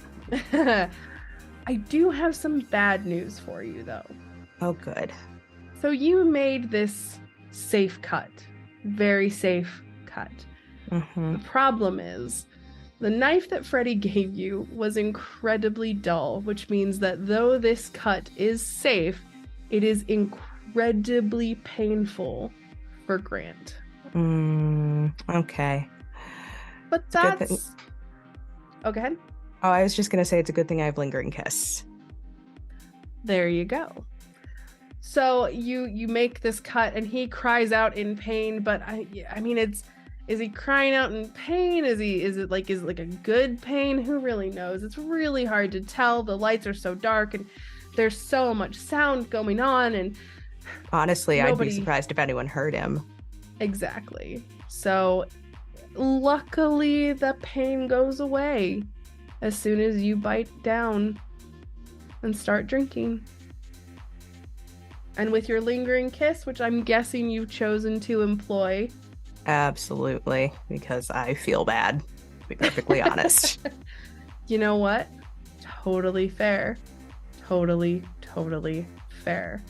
Now, with lingering kiss, obviously there's a little bit of bad news that comes on the back of that.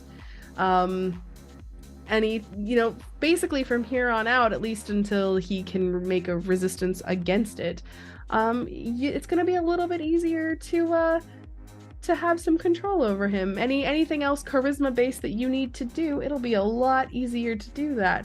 But you know what? He's having a good time, and right now he doesn't care. Yeah. And that's okay. And you know what? Okay. Depending on how things go, we might need an extra body. We'll see.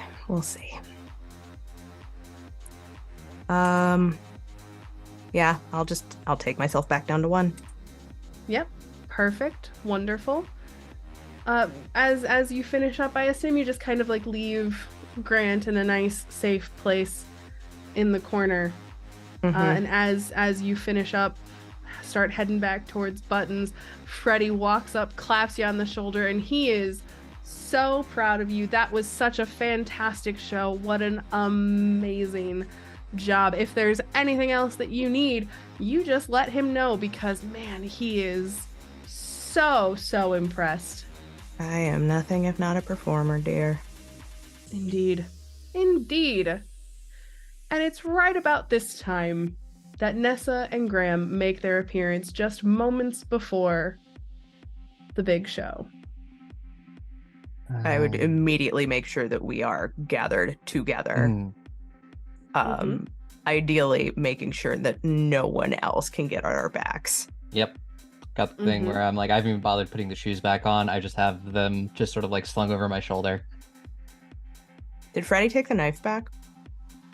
Yeah, he would have Damn. held out his hand and asked for it back. I mean, it is a dull knife. It is literally a +0 weapon. It may be a dull knife, but I'm a very strong lady. You know what? Totally valid. As you guys were making your way in here, you heard the PA system going off. You heard Thomas calling everybody to the nave. And as you look around, you realize that everybody who has been here is here.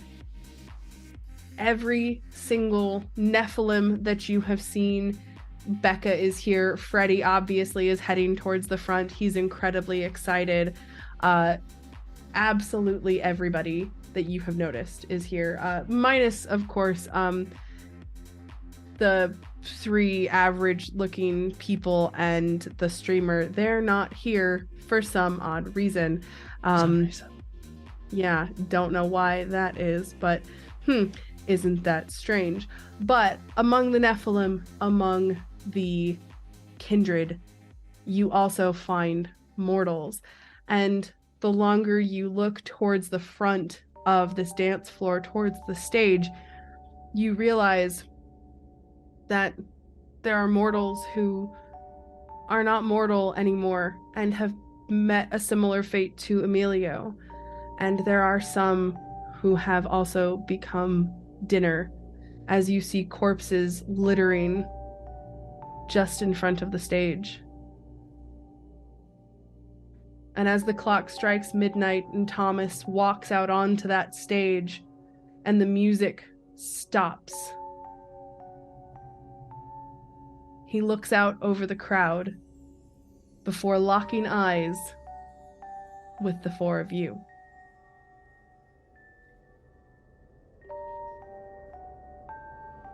In just a few moments, friends, you will all accept Michael's divinity. And he pulls out a vial of blood from his pocket. He wipes down his hands on a bleeding corpse. And he looks at Leyla and says, "Leyla, please, will you come on stage and undergo a rebirth?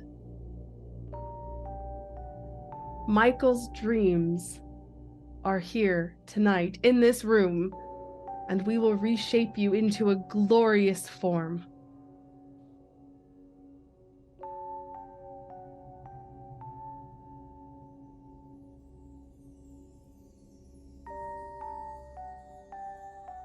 If we are meant to bring everyone into the faith, I would prefer to have my coterie with me. You may all join the children, but I can only do the rebirth once. Nessa, can you go ahead and make me an intelligence and occult test? Would this also count as blood magic? No. Yeah, okay. I was like, I have specialty blood magic. I know. When Nessa and Graham appear, Storyteller, I did not want to interrupt your narrative. Oh, apologies. What's like Graham, at the very least, I know when shit's gone tits up. Is Graham making that face? Yeah, I would have probably by way of metaphor. Like, do you remember that one thing with the primogen who wasn't the primogen? It's like that. Just something that we've done in the past that I can at least get you 75 or 80% of the way there. Very much in the we need to wait to the appropriate moment kind of a thing. Yeah, I'm thinking of like in like the Ocean's movies when they all have like elaborate names for various things, like, oh, did you do a reverse double dutch or whatever? But based on our past experience, that would somehow communicate that we go along with it right up until we don't. And the thing that's going to happen is going to be spectacular and no code words. You will know it when it happens. Mm-hmm. This is not a pineapple situation. It's not a pineapple situation. This is a Chenga situation, as they say. I had 4 successes for my 4 successes. Mhm. Great. Yeah. So Layla's considering, Graham is communicating. Nessa, it's not blood magic per se, Mhm. but it's starting to make a lot more sense why he had those books on his bookshelf, and you start to think, and in addition to those books, there were also some books on thin blood alchemy, which was very strange, and you recognize the familiarities between his description of this rebirth, the vial of blood, and some thin blood formula. There's some sort of magic at play. There is something in that vial. Mhm. He's got a plan. You're not 100% sure what the game is, but I mean, there's something going on here, and it's magic. Mhm. Yeah. And like look over at Leyla and just be like, you know, You know what? How Mhm. about this? Layla is a Reformed Catholic. uh-huh. Layla understands the importance of ritual and the ecstasy that can come from feeling the touch of the divine. So, if she has been chosen, would she not want to take the time to essentially bid her coterie farewell? So she takes that moment to each coterie member, takes Nessa's hand, Mhm. and leans close. You don't happen to speak languages other than English, do you? I don't know. You don't. I You don't. No, I don't. Because I did take it, I do speak English and German. So. Yeah, no, I got nothing. Mhm. Buttons, just like a careful touch on the shoulder and a smile. Mhm. And it's very much in the I'm stalling. Mhm. Yep. And Nessa will, well, I will quietly say, and it's somewhere between whatever he has is somewhere between Duskborn and what I do. And Layla will turn to Graham and kind of take his big stupid face in her hands. Be like, if something weird happens, just kill me. I've been waiting my whole life for you to say that to me. Yeah, I hate you. And I will make my careful way towards the stage. Are there still living mortals around? Or have they all been consumed? No, Okay. all the mortals have been consumed, and the ones that haven't are now children. Mm-hmm. Okay. Yeah. Looking surprisingly serene. And like a devotee about to take the Holy Communion, I will make my way slowly up to the stage. Thomas is welcoming you with open arms. And as you approach, he stands behind you, one hand on your shoulder, and gestures to the crowd in front of you, and he will ask you in a loud voice, his voice carries over the quiet stillness of this room, and he asks if you will choose to follow the Lex Angelorium above all things. I will. Just looking at the coterie. Layla's a little afraid. It's at this point there's a murmur. And it starts from the back of the room, and Graham, Buttons, Nessa, you'll hear it being close to the back first. Who is that? What is she doing here? She's back? Who is it? No way, it can't be. And the voices get louder and the murmur carries. And once it reaches the front, Leyla, you'll turn around instinctively, and Thomas will too. And standing just behind you, coming out from the doorway behind the stage, is Albertine.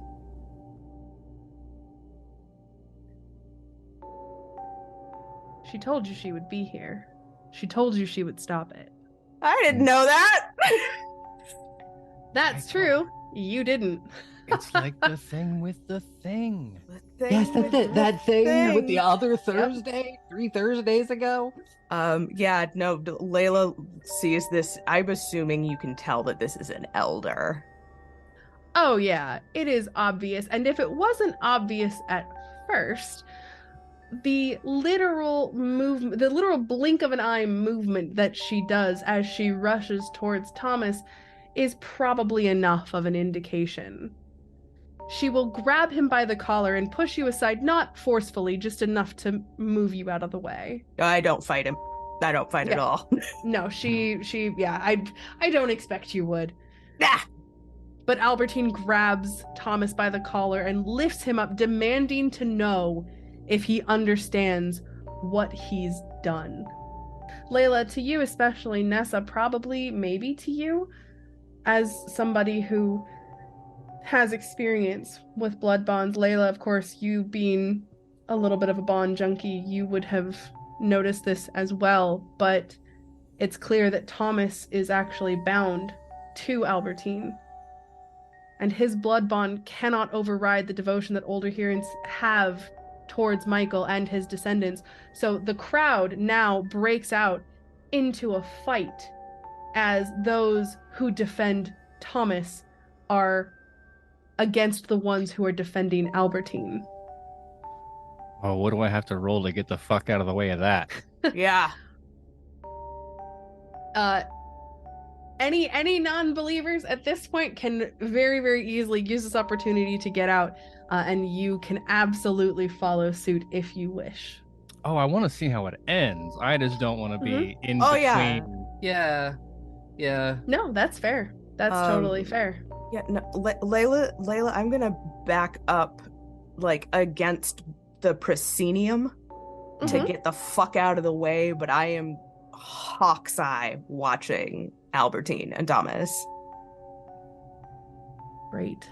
No, it's very, very easy to get out of the way, especially because you're towards the back. There is the doorway where a bunch of folks are going to be leaving. Any of the non-believers will be leaving, which just means that as that space opens up and the kindred who are fighting will move towards each other to kind of fight, it kind of becomes a weird, very violent mosh pit in front of the stage.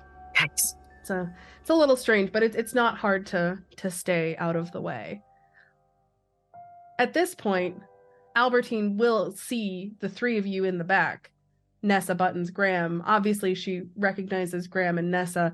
Buttons, she doesn't know from Adam, but assumes that you're all part of the same group, and she makes that assumption about Leyla as well. And while the commotion is going on and the kindred in the middle are fighting one another for Thomas or for Albertine, she will call out to the three of you in the back.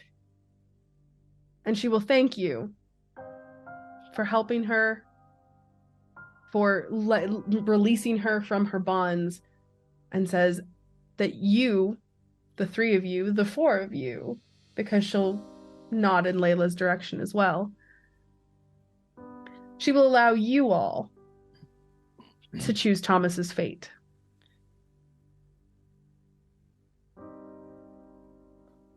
I wasn't prepared for that level of responsibility. She'll tell you that she will retake power no matter what. Mm-hmm. There's no universe in which she lets Thomas remain in power of the children of the Archangel. He will no longer lead the Nephilim. However, She can kill him, or she can spare him. I have to say, I think you have to kill him. Because he already tried this once. He's gonna try it again. It may not be anytime soon, it may be years down the line. But someone stabs you in the back once. Don't let it slide. Do it again. Or we can be a little opportunistic and spare him, and he owe each of us a major boon. Is that going to be the kind of thing he can make good on? It appears to me that in a matter of minutes, Tom isn't going to have a pot to piss in so far as power in the city's concerned. He's dangerous. He's a traitor.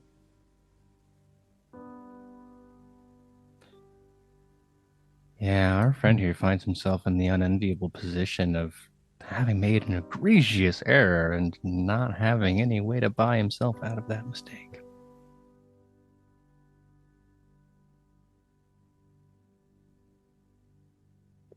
I So don't. then, Miss Albertine, I don't think this child of yours will learn his lesson. We don't change. Quite. And at this point, she'll hold out one of her hands, still holding him up by his collar just now with one hand. She is incredibly strong and incredibly old, and this is nothing for her. And Freddy appears with his dull silver blade and hands it to her. And she takes it, and with way, way less effort than Leyla, you know it should take, given how dull that knife was. She decapitates Thomas in front of the crowd.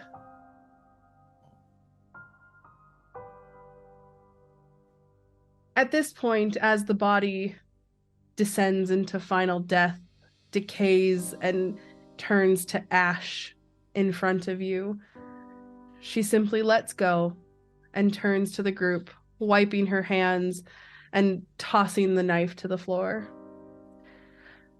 Well, friends, I apologize for this evening.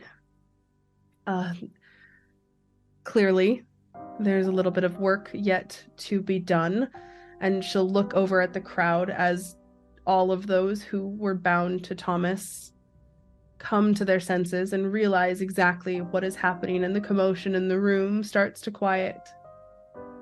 And she says, if you would like, I would love to offer all of you the chance to see what the Nephilim are truly like. Because what you saw tonight is not it. The choice is yours, of course. We'll look over at the coterie, sort of see how we're feeling about all this. Are we done with this, or do we want to see how far this rabbit hole goes? Been looking for my place in the world.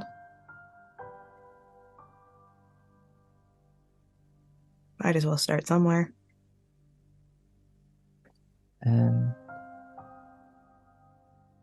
yeah, there are a lot of mysteries in this world, and I plan on uncovering as many as I can.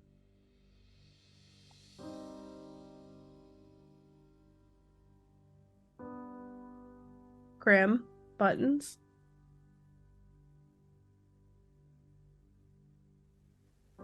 I think my answer is a little obvious. No offense to you, Leyla or Nessa. This is just not the place for me. finding out who you are is you can find out who you aren't. And I am not this.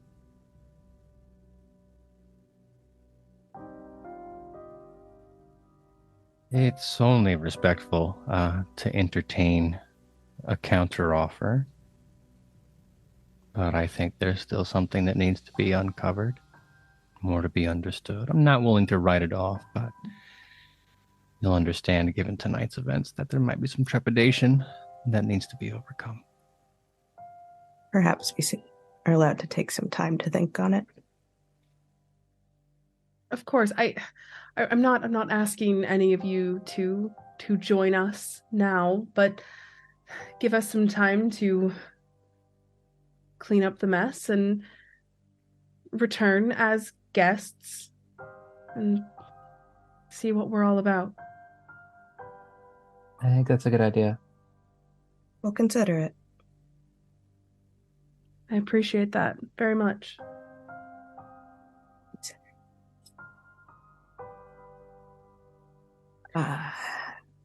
Not to put too fine a point on it, Miss Albertina, are we free to go?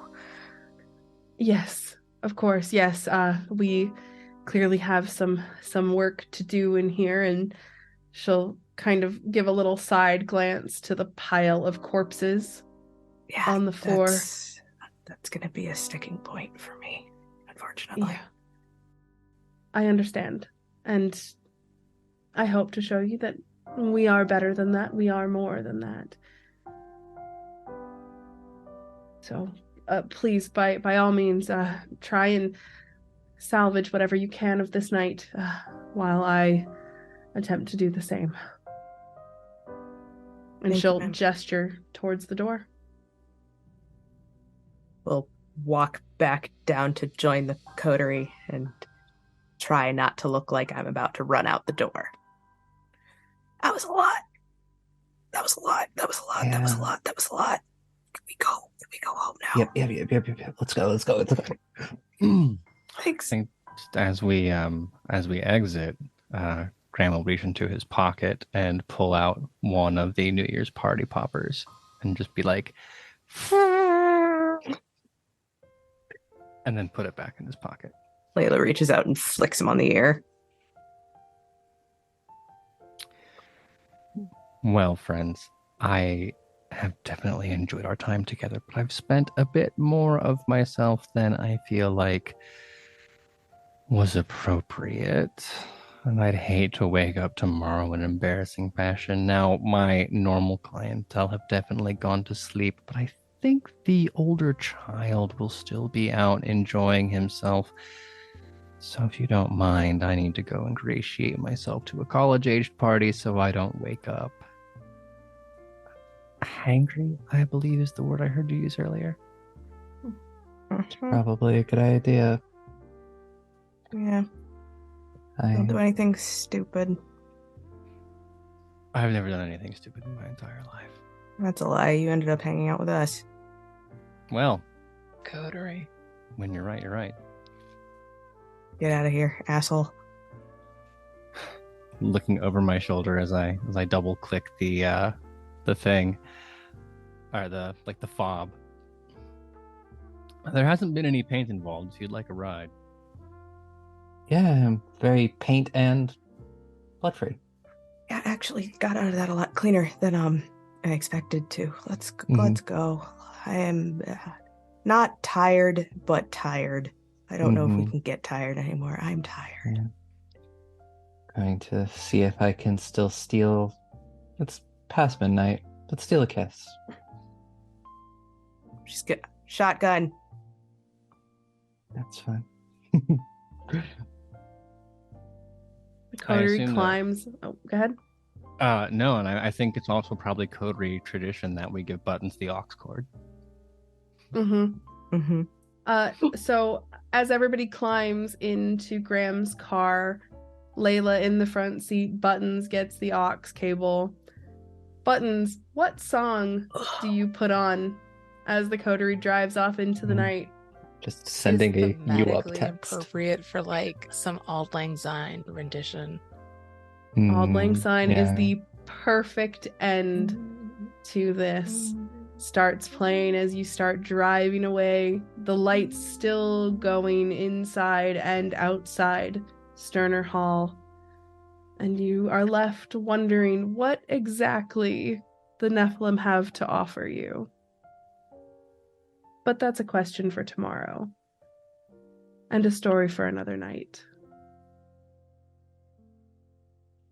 And that, friends, has been Midnight Kiss. Thank you all so much for joining us for this amazing Vampire the Masquerade one-shot written by Jose Garcia and released just a week ago. I'm so happy that I have the most amazing people in my life who could put this together so quickly. So before you all run off, I would like to give our cast a little bit of a chance to tell people where you can find more of them. So starting with our fantastic guest for tonight, playing the very quiet but so lovable Buttons, who I absolutely need to see more of. Definitely need to have them back for another game, because it was so much fun to have them, and I wish we had more to give them. Vin, if people want to see more of you, Buttons or otherwise, where can they do that? Oh my god, you guys. Hi. I'm Vin at VinVoxV on Twitter. I am a professional voice actor and a tabletop performer. I have a lot of things going on, so just check out my Twitter for announcements. I also try to retweet a lot of casting calls, so you guys can get involved too in both voiceover and tabletop. It's true. Vin is fantastic that way. Love them to pieces.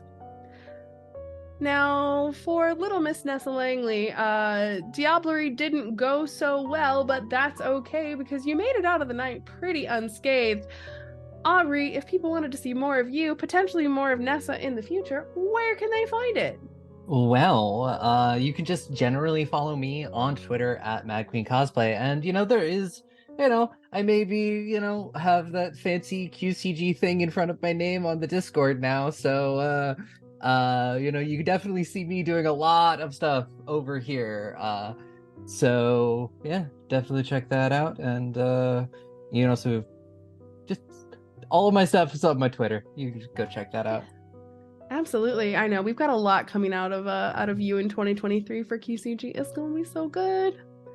Now, speaking of another member of QCG who has their hands in so much good stuff this year, Little Miss Leyla Wright. Laura, if people want to see more of you, more of what you do, where can they do that? Well, hello, good evening, and Happy New Year, friends and comrades. You can find me on Twitter at Laura_22. You can find me on TikTok at a similar username. You just have to throw an underscore at the beginning and the end of that because I can't apparently someone's got Laura22 on all other platforms and I'm a little annoyed about it. And you can find me obviously with the fine folks here at QCG. You'll hear my voice on Tans. You'll see my face with some of our upcoming projects.